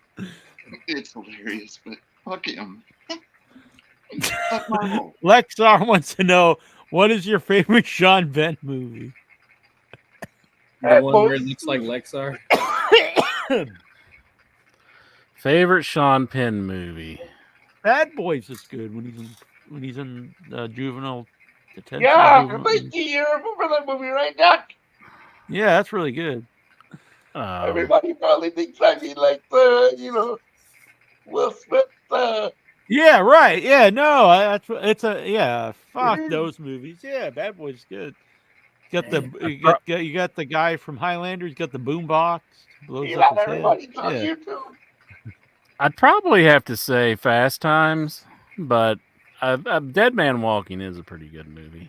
I hate to say this, I've never really been a big Fast Times at Richmond High fan. Oh, I love Fast Times at Ridgemont High. I thought I'd like it a lot more than I did. I was disappointed that I didn't like it more. I love Fast Times at Ridgemont High. Oh no, most people do. I'm just saying I've never really. I know disliker. I've just never really. I thought Spicoli would be cooler and not such a dick. Because he was supposed to be. He seemed like a jerk kind of to me. And I was like, he should be cool. He offered to help fix the car because his dad had a killer set of tools. I gotta rewatch it, I guess. His dad's a TV repairman, and he's got a killer set of tools. Jonathan Jackson wants to know, have you ever fought with another grown man over $1 piece of jewelry? No. That's my approach. I believe that was the reference to. I don't know. I don't know what it was a reference to. Should we be cheering for Will Ospreay against America or cheering for America against MJF? Yeah, that's a fucked up angle. This is it's not. They didn't think this through very well, did they? You can't run a thing in America and be like trying to have people boo America. I don't know. How happy were you that SummerSlam broke their U.S. attendance record with 57,717 roaring fans nearly busting out of the arena in seats that didn't exist? Didn't? But I heard that they lowered like the ticket prices and they had like get buy 2 and get 3 or something like that. Whenever they didn't sell it out at first. Yeah. Also, apparently, the arena was only fit to seat 56,000. Yeah, they just lie for some. It's weird that it's like they lie on the smaller shows, so they also have to lie on the bigger shows, or else like they'd be equal. Yeah. Mm-hmm. Yeah, I mean, I probably would if it wasn't for like the price of the tickets. I probably would have went. But what do you mean? They were 10 for like $3. Yeah, that was like at the last minute. Like you would have had to been standing outside of the building or something. It was the same way not too long ago at Raw. The night before Raw in Boston, the tickets were like super cheap, but I almost went, but I probably should have. It was like last month. Yeah. Isn't that kind of like? Wouldn't that piss you off though if you paid like the full price and then somebody just gets in for cheaper? Well, it's not like somebody like in the front row or nothing. I heard somebody it was like they got moved down to like the third row, like right behind the announcers. Damn. Like, and they said they're going to upgrade their seating or whatever. Did somebody get kicked out for being an asshole? Sometimes it happens. Maybe. Someone Lexaring the girl next to him. Oh man.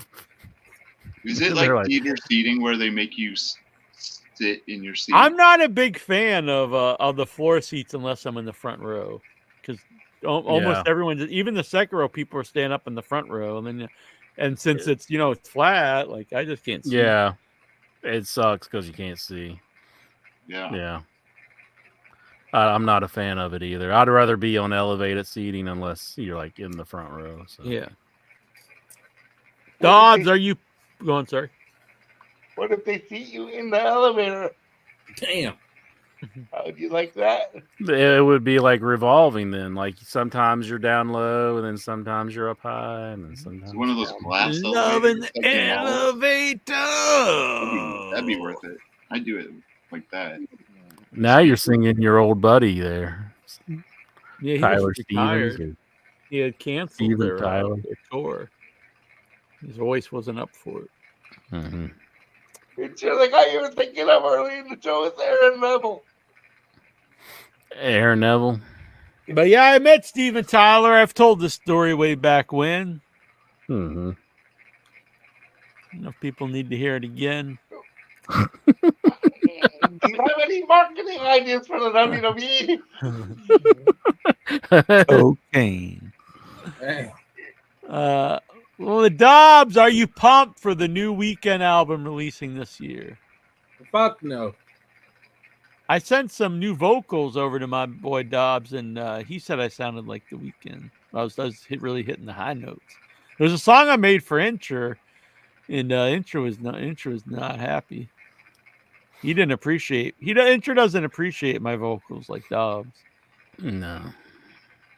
It was even about Incher. So long, that's all. I write all these songs about Incher, and he does not appreciate it. No, I just can't tolerate it. I don't know why. If people wrote songs about me, I'd be like, hell yeah, I'm honored. But Incher, pissed. Jackie, loving the wrestling so long. Yeah, he's ripping off our bands now. That sound like Cinderella. Robert Budzinski, have you ever made poop in a urinal? No. No. I've always made the distinguish, like, I know that's the toilet and that's the urinal for peeing, and the toilet's for pooping and peeing. When I was in kindergarten, so I think I was 5 years old, and I remember this. So I went to the stall, and this other kid was also in there, Patrick Shea. I like to say people's full name, Patrick Shea. And he was at the urinal, and then he I don't know if he heard me or what, because I peed in the stall, and then he said, "I'm gonna tell that you were peeing where you're supposed to be pooping."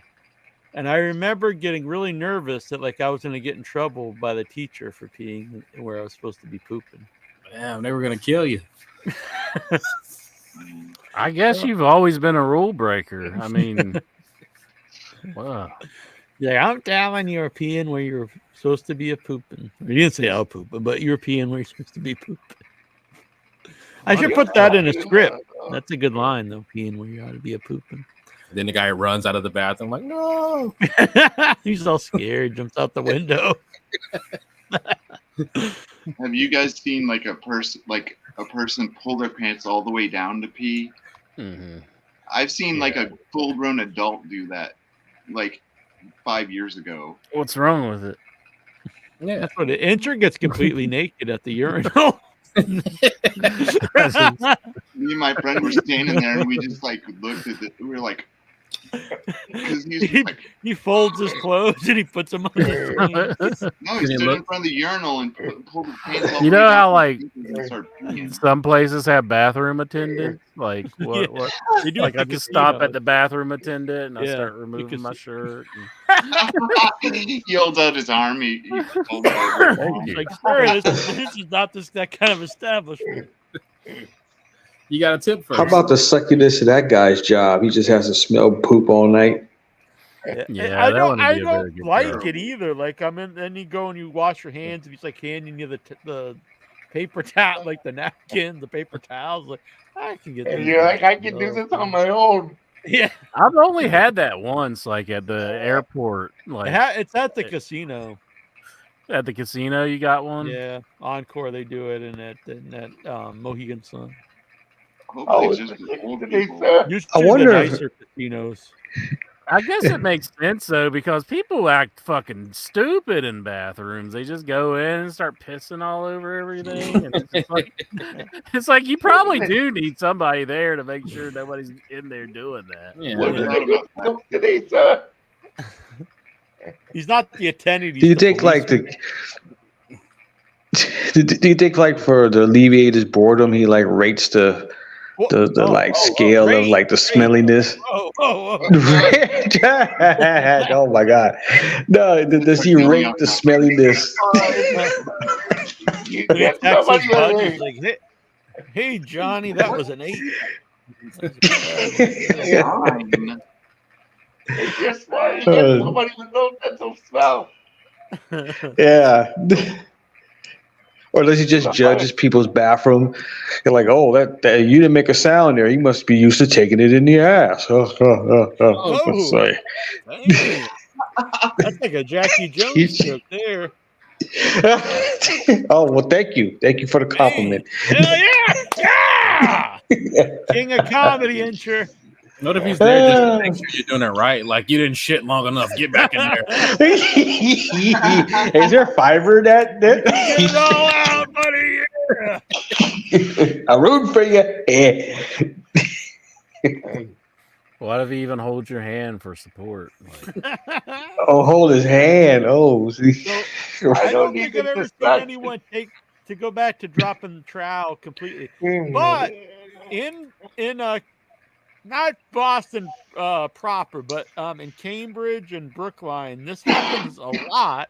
Is I'll go to so it's usually like people like college kids in their 20s, and I'll go into the stall, and so often there'll be guys in the stall without the door locked, and just stand. And I don't understand why you would do. And it wasn't like one time. It's just a regular occurrence.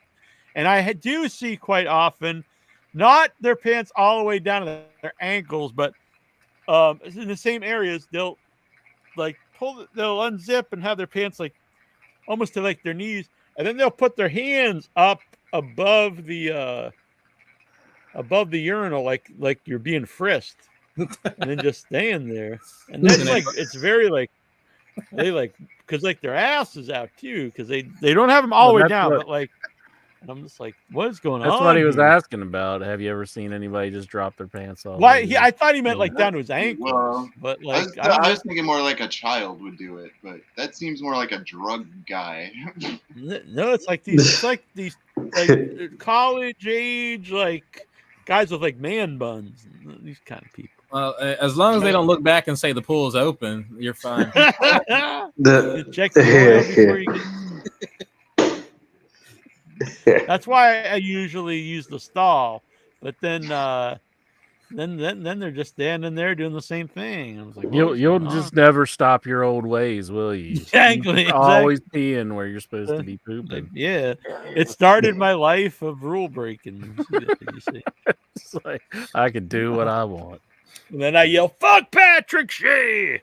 You're like, who the fuck is that? Go. I wonder if he's out there, Pat Shea. It's a very Irish name. You'll have to look him up.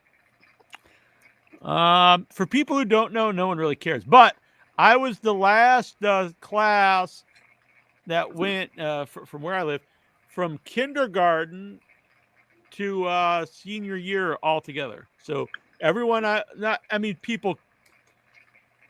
some people moved and stuff, but my class was all together from kindergarten all the way to senior year. It was the last like in my one. town, the middle schools separated up, and right. we got split So up. up until 6th grade, we were all in school together because it was kindergarten through 6th, and then after I went to the high school, which we had the junior high to high school together, they opened 2 more elementary schools, and then after I was in the 9th grade, they actually separated the junior high. So anyway, we were the last class that were all together.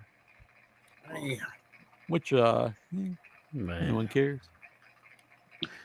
You would be right in that assumption. But you would think in theory you'd have like a bond then with all these people. Well, this year is my 30th, good Lord, 30th graduate, 30th anniversary, whatever you call it. And reunion? Yeah, reunion. And I don't care about going and seeing these people. What if everybody is still buddy except you? They're like, oh, there's this asshole. Oh man. Well, last time was on the 20th, which was 10 years ago. I remember a bunch of people messaging me like, oh, you got to come out. I'm like, I don't care about this. 20th is one thing, but 30th. That's a long time, yeah. Yeah. It's the 30th is when you really get the gist of like where someone's fallen or rose in life and divorces and bankruptcies or yeah. Or I should doc just go laugh laughing at all these from, people. Well, Yeah, they definitely in the wrong I place thought that here. was the full reason for reunion, just to laugh at people. I think I would be like the hottest dude at my fucking reunion, and I could laugh in Damn. everyone's Look at the face, ego on Man, Brady. he's got and I a will. Look at the ego on Danny over here. yeah. Yeah. Eddie Bot's I got wouldn't him doubt that. good. Yeah, you should just go there and tell him that. Hey, I'll wear a bitch. bald cap like Danny Eddie DeVito Bot and just be says like, this is where it's at. I will. They were rude. I came to Iowa from Mississippi, so I had a southern accent, and they gave me so much crap. But then, like, I don't know. I'm smart, so I'd screw them over. Oh, yeah, this is true. They're all together again the last 5 years because they actually closed the other schools. I didn't think about that. Ooh. Damn. Oh, next year is Troy's 40th reunion. I don't think he ever goes either. They also do a thing in our town where it's just everyone, whoever graduated, all get together. And it's like, What the fuck? so it's like if you graduated like a year ago, so you're like 19, you go hang out with someone who's like 97. Like, It's like, if you ever graduated, come on.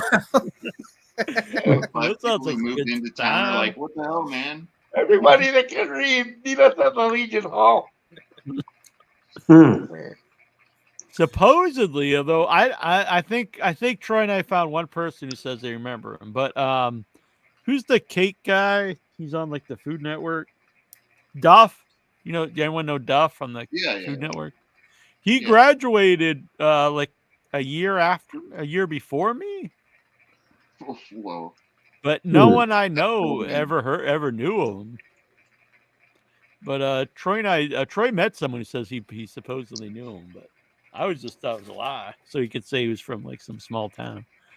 The only famous guy from my high school is B.D. Wong.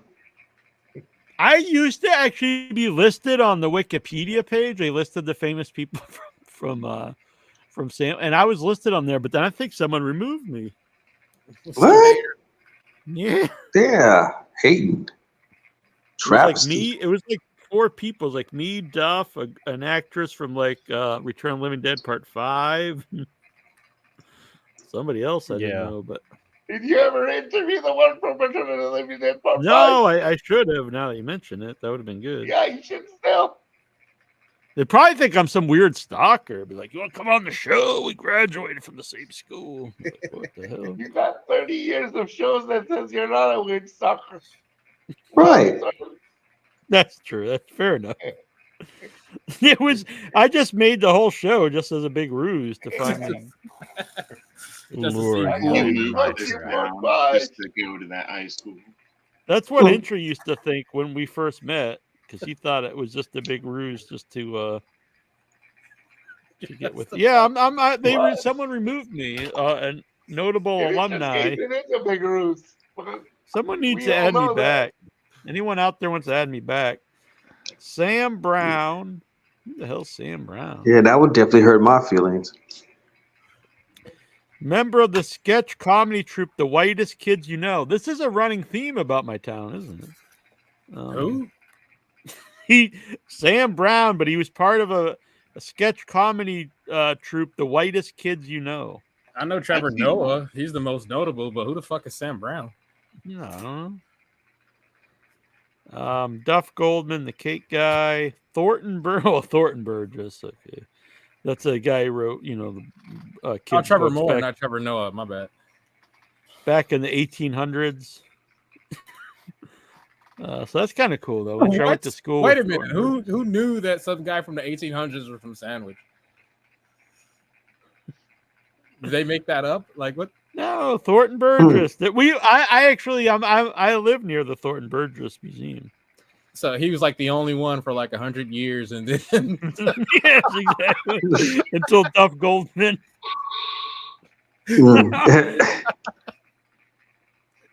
And Hunter Brown. Hunter which I think Brown. they removed the girl too.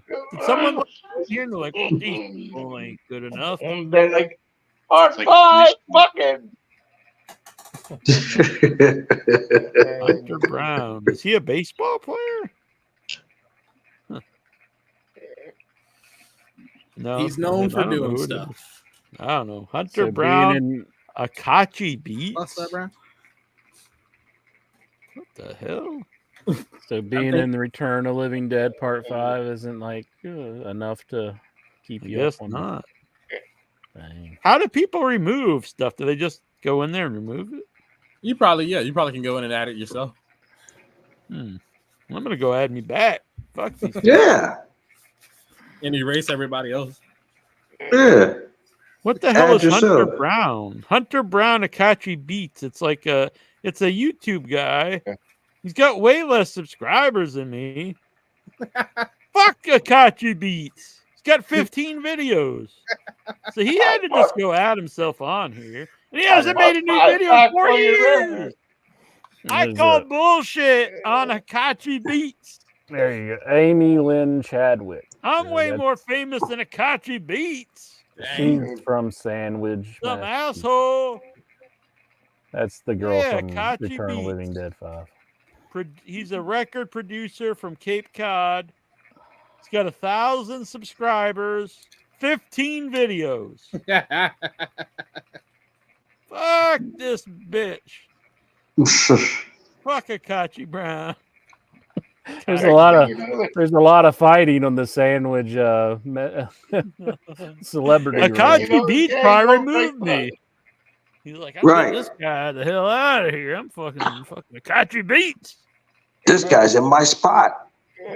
I'm gonna go put in DJ Curly Bear.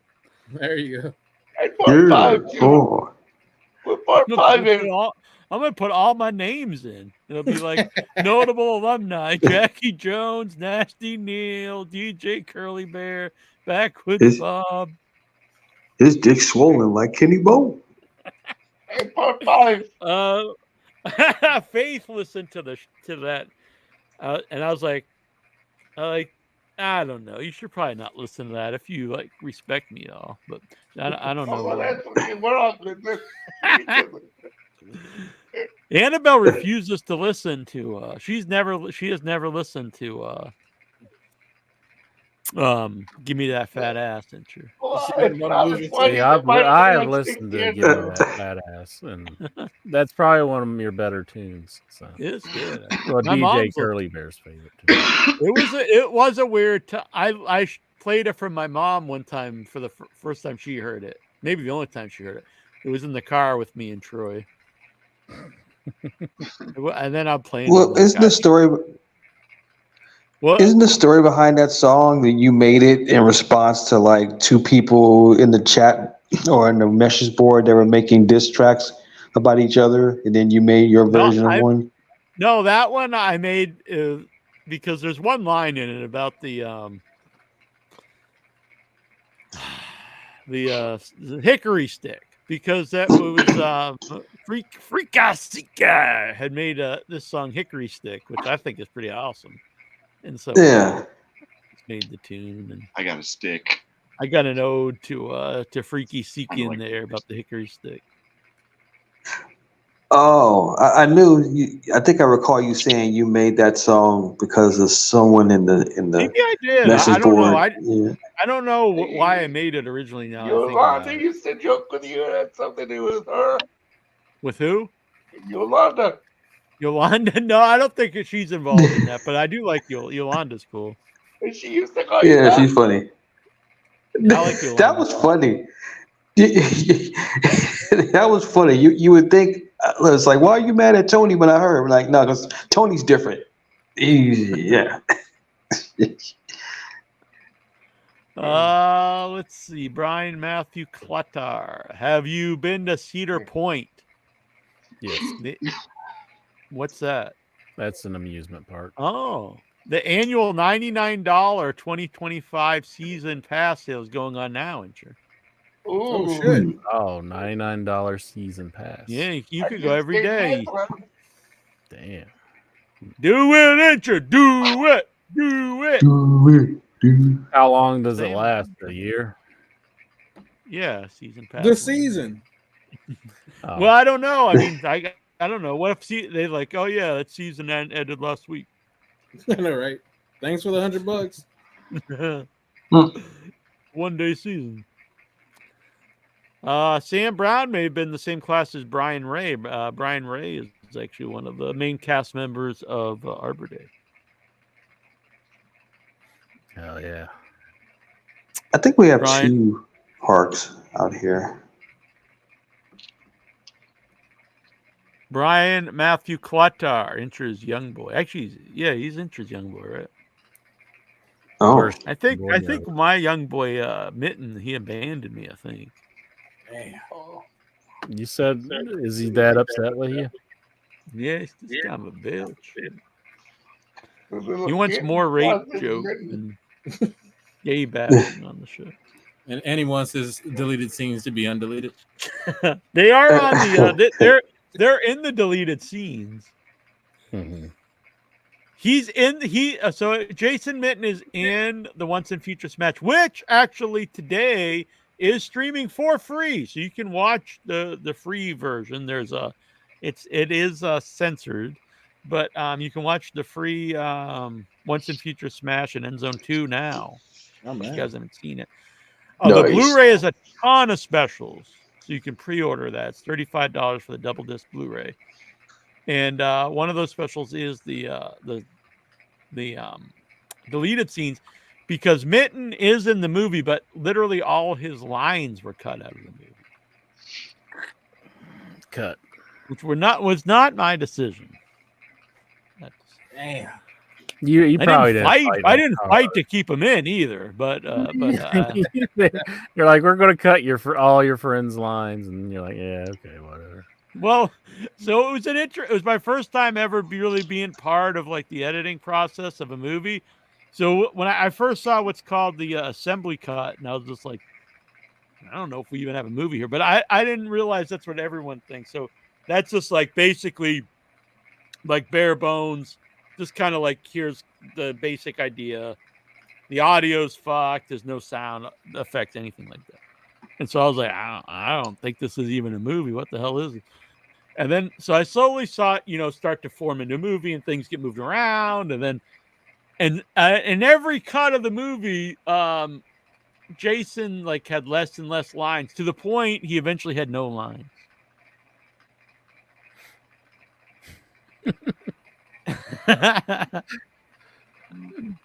Did he cry when you told him that? No. I don't. Did you have a phone conversation with him at all, telling him that all his lines have been cut from the movie? No, I did tell him though. I don't know. Did he die just a little bit inside? What'd he say when he told him? I think Bill Whedon, who's actually the guy that's in the scene with him, he actually preferred it with Jason's lines. I actually think Jason was pretty funny in the movie, honestly. Mm-hmm. You saw the deleted scenes, right, Incher? I don't think I did. I think my copy. I just watched. It just had the movies, and okay. I thought there was an extra link with the deleted scenes, but I'm not positive. I may not have. I don't think I've seen anything, but I had to watch End Zone 2 on YouTube. I know that. Yeah. The other one's on Vimeo. Yeah. But like, I had the link to go to YouTube, but it was a hidden link, hidden special link. Yeah. The one you saw was at the because the one that's streaming now is streaming on YouTube, so it's edited because there is full frontal male nudity. But did the one you see was it edited, or did it have the full frontal male nudity? It was in there. That was on the Vimeo, or right. Yeah, we can't have it on YouTube, even if you make it adult or whatever. Mm-hmm. But I seen it's not my full frontal nudity, if anyone's wondering. So you will not see Jackie Jones cock and balls. But I saw that the Blu-rays were in production. The Blu-rays are in production. So if you pre-order, if you ordered one through the Kickstarter, the GoFundMe, you will get it as soon as we get them. But you can pre-order them now too. You can pre-order one for $35. But if you did it through the Kickstarter, you get a special one that no one else will get. Mhm. And coincidentally, there's if anyone's ever familiar with Horror Pack, it's a monthly subscription pack where you get, I think it's 4 or 5 Blu-rays every month. And they announced coming up they're going to have some double disc limited edition Blu-rays. Now I can't say, I'm just saying, just putting that out there. It's a cool subscription pack, and who knows what's coming out next month in it. Who knows? Can't spoil anything here. Horror Pack, exactly. Horror Pack. I'll hold it up.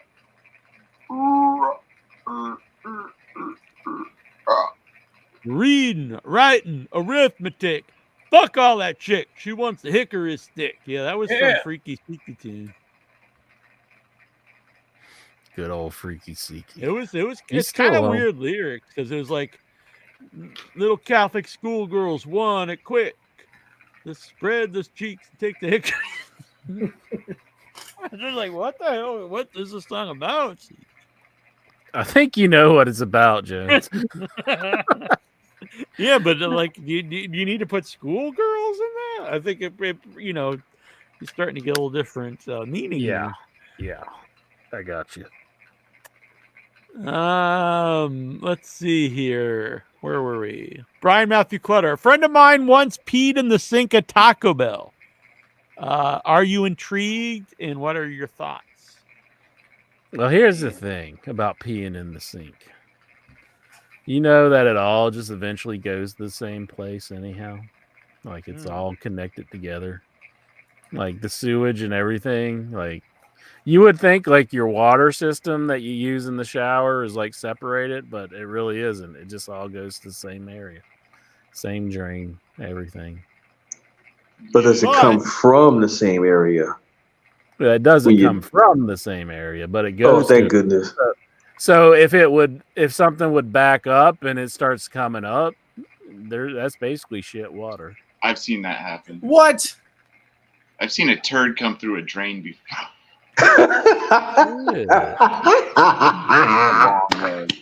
Actually, in Mississippi, that does happen. Did it look like Play-Doh? Like it was coming out of the sink? There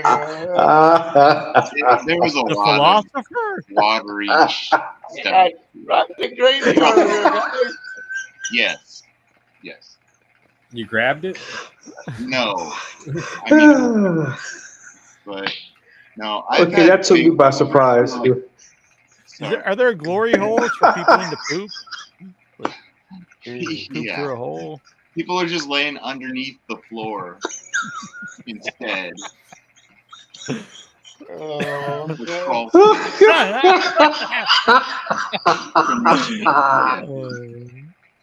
Okay, what was this? Bruce. I wonder what Hetty Bot thinks of all this. Yeah. I have so many questions. In like the sink with the dishes in it. That's where I draw the line. That's where I take my keyboard and smash them across the head for peeing all over my fucking dishes. When I was an 8-year-old, so I could kick all their asses. You got to take the dishes out before you pee them. They didn't do that. They're like, "Hey, look at this. It's fucking cool." Have some common courtesy. Take the dishes out before you pee in it. That's the part we hadn't gotten yet. I just had to put it out there. Thanks. Okay, I'm still stuck on this. So what was the speed for which this thing came out of the sink? And did it shoot out? Well, see, it was like a hurricane. And so the bands like rain for like 2 weeks, a week or so. So flooding. So everything just like pushes its way out. I just asked the Hetty Bot, what member of the Hettyverse is most likely to go to a glory hole? Alexa? Based on the Headyverse members' personalities and traits, I'd say Coast is the most likely to indulge Damn. in a glory hole. way. Here's why. Wait. Am I putting my thing in the hole, or am I I don't expecting know. something from the? You know what you're doing. You know more than us, right? Well, if I'm putting my thing in the hole, maybe, but I don't want to. I don't know if I want any I would think surprises from the them. germ. Yeah, the germ thing is putting you off. I think. Yeah. Ghost deadpan humor and sarcastic wit might lead him to appreciate the absurdity of a glory hole. Oh. That's very Just not go and start laughing.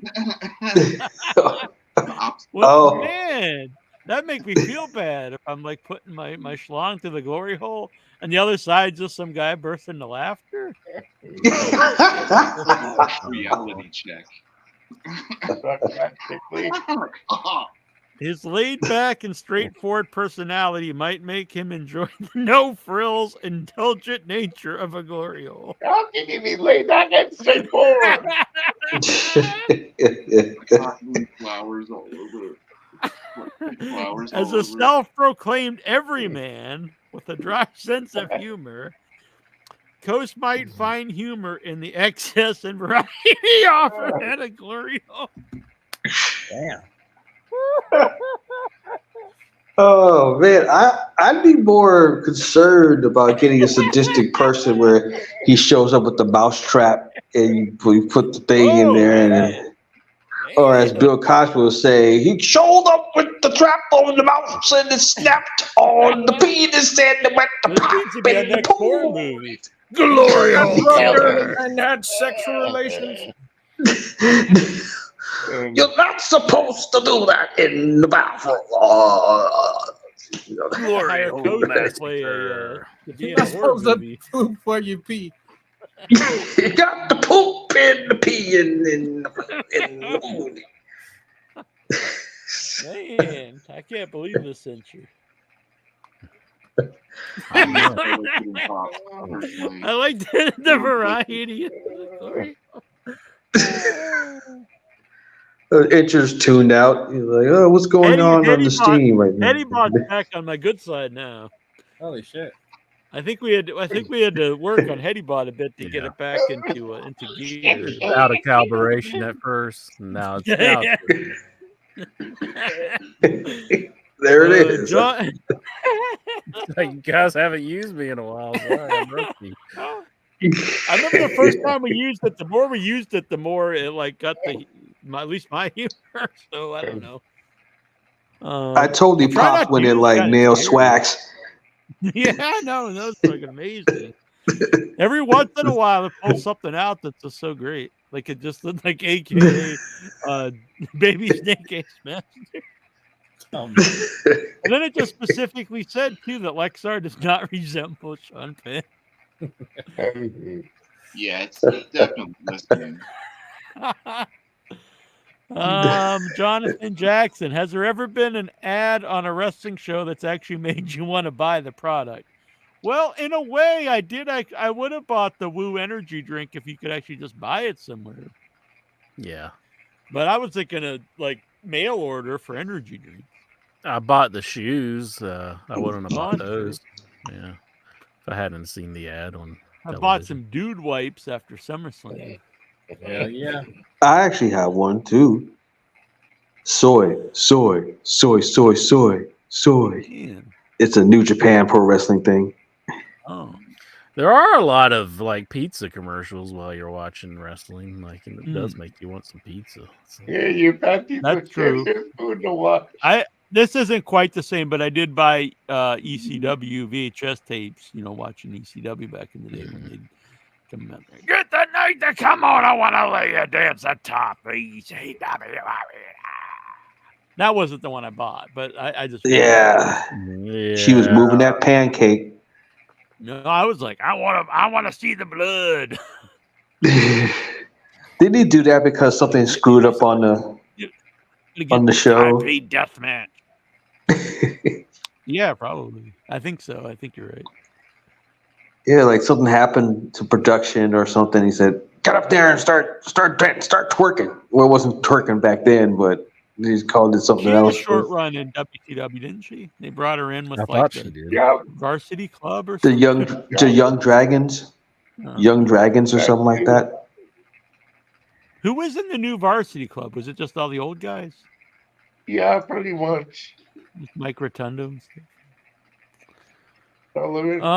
Let's see. Dobbs, shout out to our fearless leader of the Headyverse, Jackie Jones, and the king of all the marks, 1-inch bison. James. The power gold bar. Jackie Jones. Well, I need to put some oil in this chair. Jeez.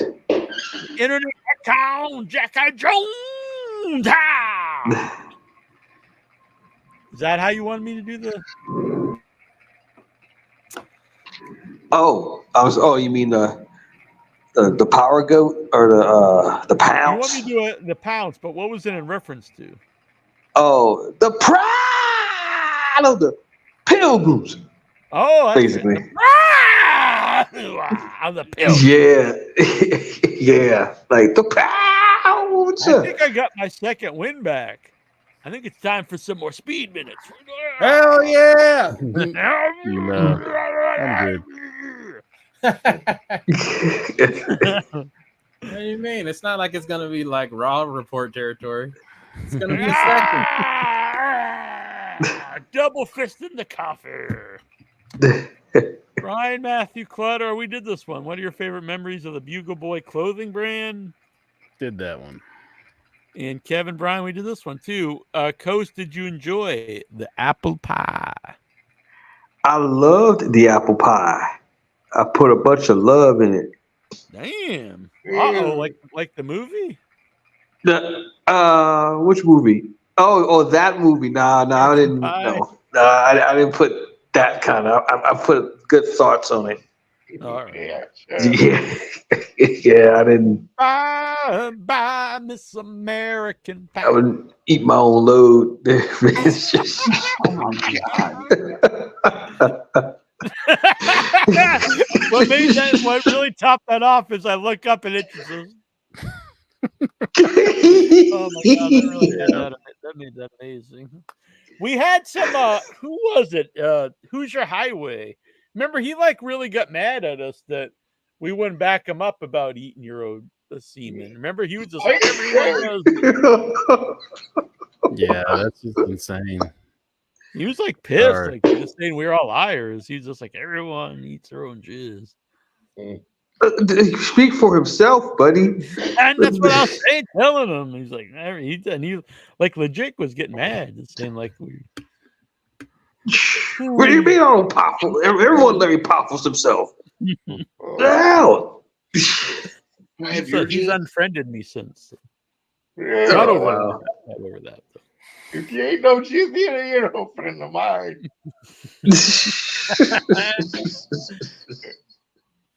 Carlos Cabrari here. We got the kiss from Dom and Liv was epic. Hell yeah. Mm-hmm. It was. Like a kiss on the rose from the grave. Like a kiss from Dom on the Liv. Do you think if they go to like a pizza place that Dominique won't eat pizza, but he'll eat just the chicken tenders? Like they got to get chicken tenders from somewhere? Damn.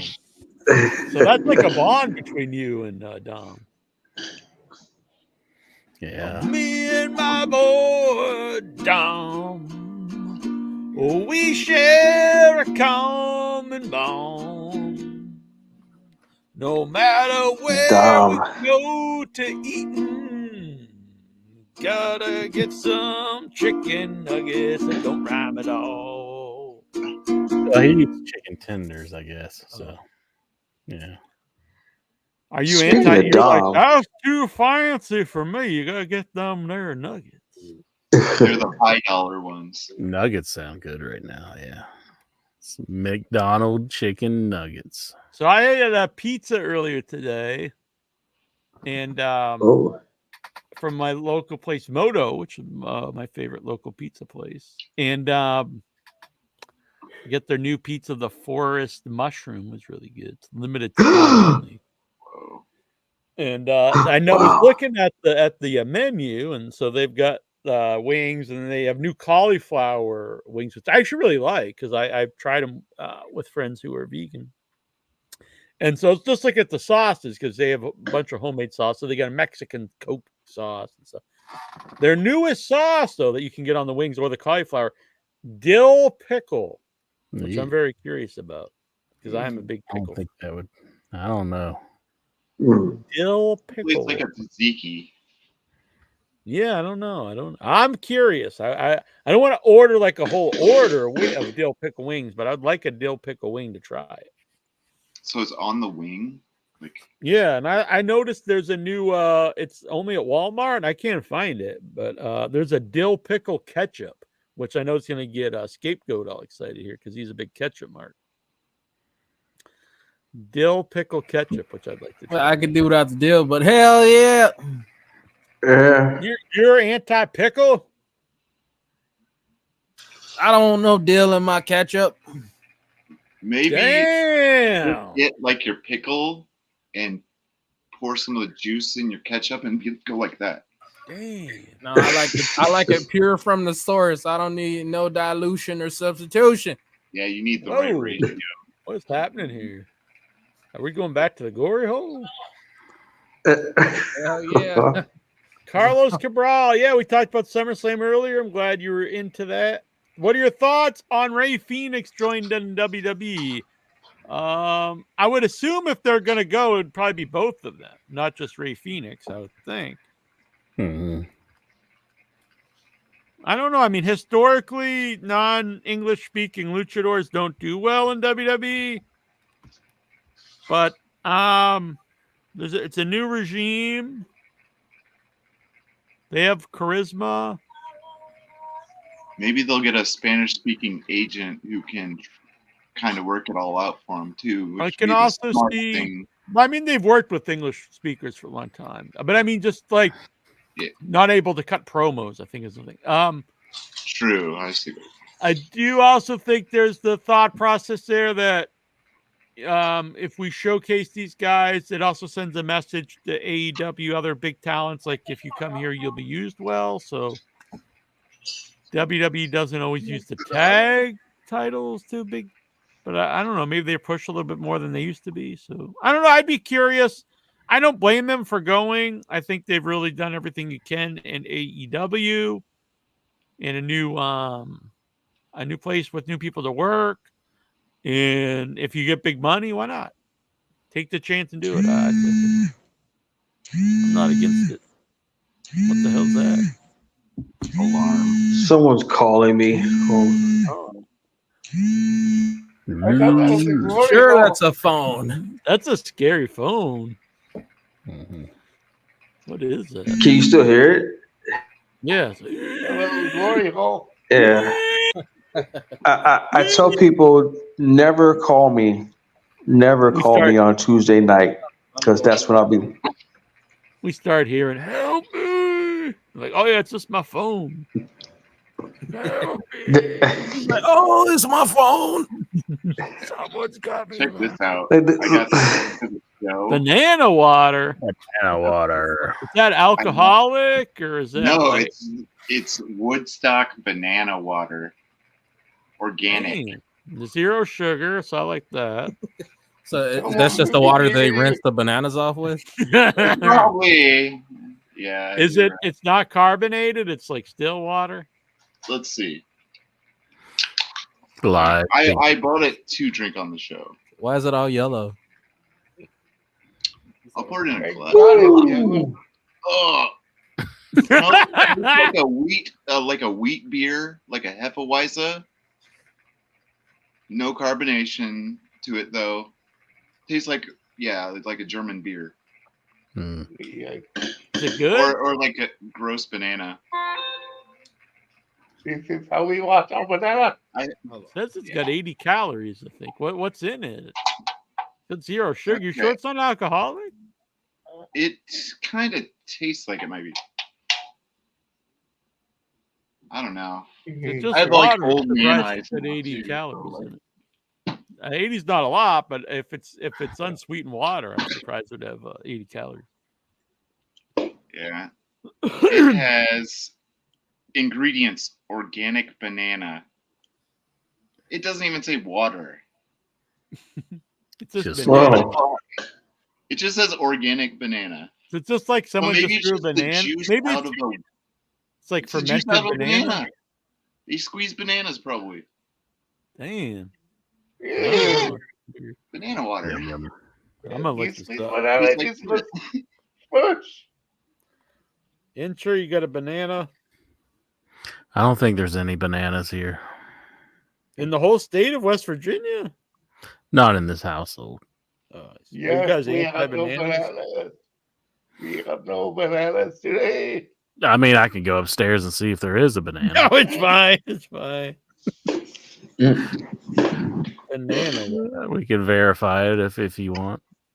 Say yellow to plant-powered hydration, crafted from 2 unique organically grown heirloom bananas that deliver Yeah. superior taste and a bunch of nutrients. An alternative There's to 2 sports bananas. drinks and coconut water with natural source of electrolytes and 0 added sugar. The peel good. It The isn't peel bad. good beverage. Ingredients: organic banana. Tastes That's like it could have alcohol in it. It could probably turn really fast. I into wonder if alcohol. it's fermented. Would you buy it again? Are you intrigued? No, I would never drink this for fun. No, It says it's got a lot of potassium. that's really good. I like banana water. All right, guys. I think we've had enough. I think everyone's had enough. Anything else on your mind? You lost me banana water. We'll be back next Tuesday. This Thursday, you can check out Without Your Head. We'll have the Addams Family on. The Which filmmakers. Adamson? We will have the Addams Family on, who made the new film Hellhole. We'll be talking about that. Premiere Oh, at that was Fantasia Fest. from. And it'll be premiering on Shudder this month, the end of this month. And we'll also be giving out the awards for Severed Limb 17, which took place last Sunday. It was a really good time. Intra hated it. No, But I'm it was trying a to good do the time. It was thing. sponsored by Amazing Fantasy Fest. So thank you guys.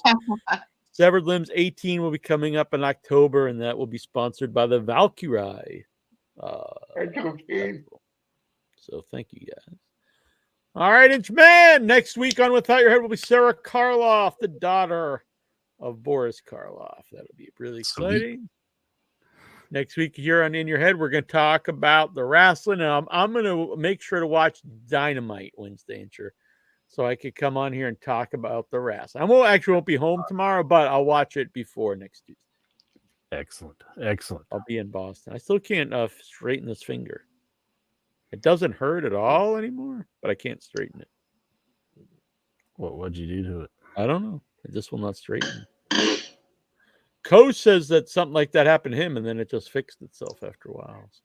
Yeah, I was breaking rocks. Mhm. Breaking rocks and taking cocks. No, I wasn't taking the breaking. No, I was breaking rocks in the backyard. It was like kung fu was style, just like punching right through them. I wish. But yeah, I had a Triple H sledgehammer and I was breaking the rocks. It was basically had to do that for a job, clean up someone's house. Right. So it was breaking rocks, and not only did my finger do that weird thing, but I also got a goose egg on the back of my shoulder blade that lasted for a good while. My shoulder, but it didn't hurt. That's not good. How about the finger? How long did it take before you could extend it again? It was like about a month and a half before it kind of got. So yeah. Well, it doesn't hurt. Each body is different. Yeah. It used to hurt. Now it doesn't hurt. So, I don't know. It's never Yeah, really I not. would give it time. Doesn't really affect me. I just noticed it as well. What the hell's Incher? Yeah, Are it's those just gang signs, Incher? I'm trying to make it do something new. I figured out a new one, but I can't get it. What's it doing? Is Tazo watching? Is This was fucking the new one that I got. bringing in Satan? I can't get it to do I like anything that. new. How about this one? Does that do anything? Piss me off. Try it and see. I just wondered. You think? What the fuck? Damn, he's doing it old There's school like probably we used to do in the hidden ones. 80s. We're like, yeah, bitch. Yeah, you got to get like the finger in. Yeah, that does look That- better. that, like- though. That takes some effort. like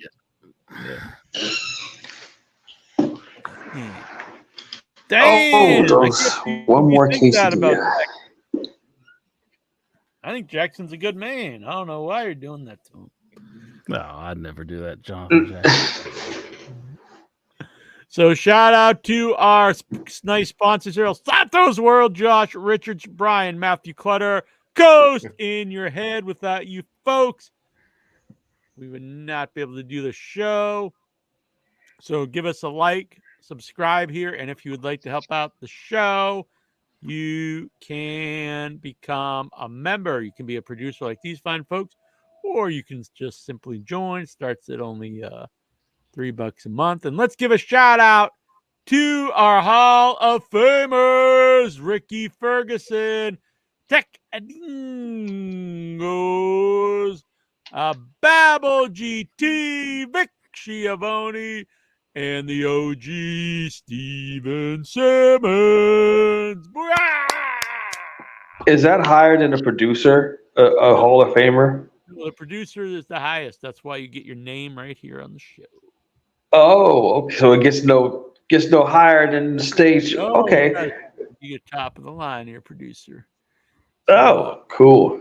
There's also Headyverse members, but Hall of Famers also get a shout out on the show. Which one gets to follow? I think that was my selling point.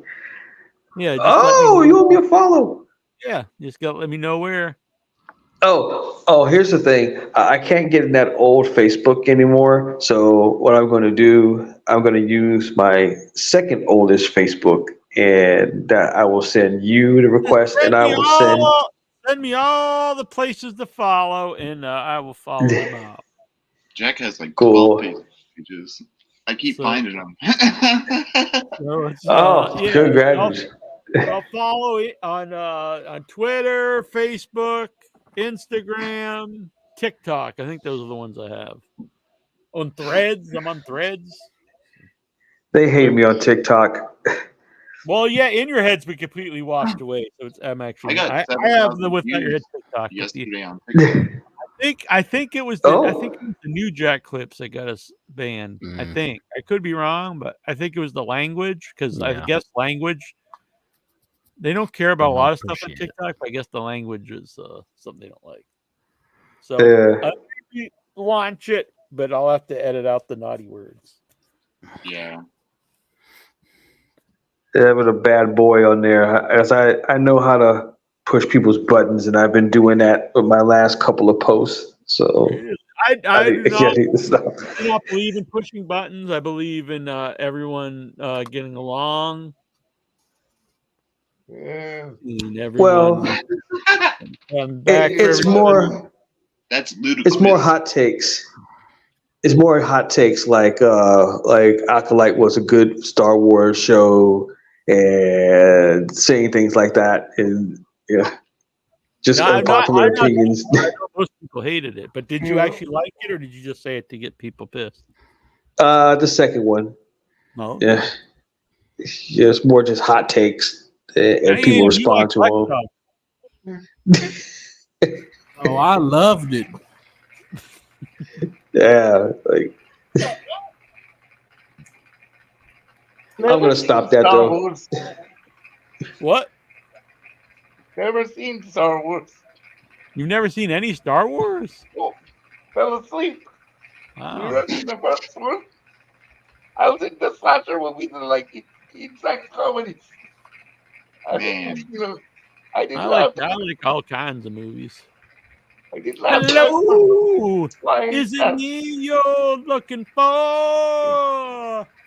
I can see it in your. I can't remember the words. All right, let's get the hell out of here. We'll see you guys Bye-bye. next week. Go and join the Facebook group.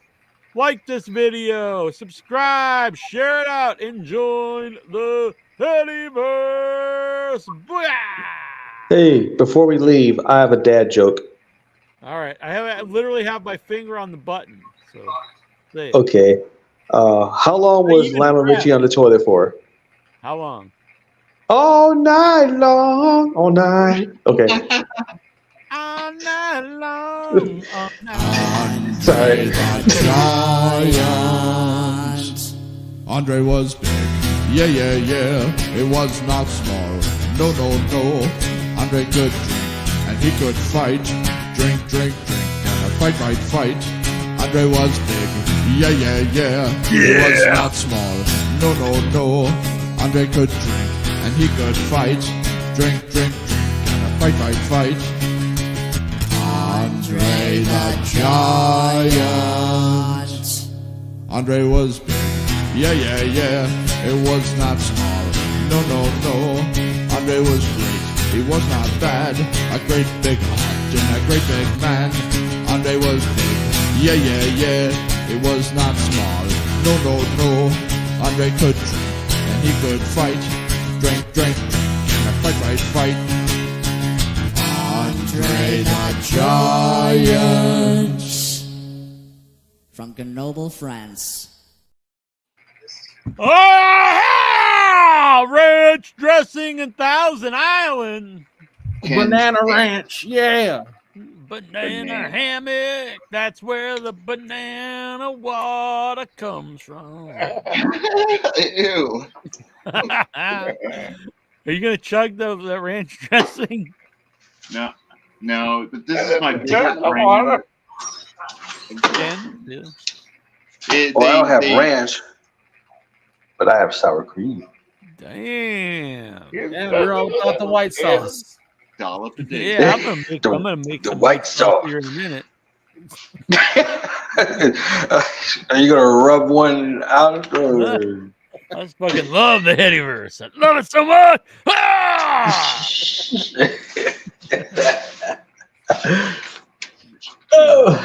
I need like a video effect where it's just like splotching all over the screen. I probably don't really need that, but I got the love for the Headyverse. Sploo, sploo. got love for Headyverse. Throw loads all over other people's screens. Be like, what the hell? Can't get no worse. They let him to wear something. I'm sorry, that's your plastic baby. So you think Lexar is talking to any inanimate object right now? That's a bad sign if that's the turn Lexar is taking. Yeah, I don't know. That's like serial killer stuff, isn't Yeah, that's like talking to that dog thing. it? Look, the day Lexar gets banned from a strip club, I think everybody needs to watch out. No. Banned from Usually wrestling. involves strippers and talking to fucking sheets. Yeah. Yeah, next would be like killing little animals or something. So hopefully nothing like that. Or like he doesn't find a bear and try to copycat crime. All right, so I'm gonna get out of here, folks. Thank you, guys. And we'll talk to you all soon. Good night, everybody. Better. Yeah.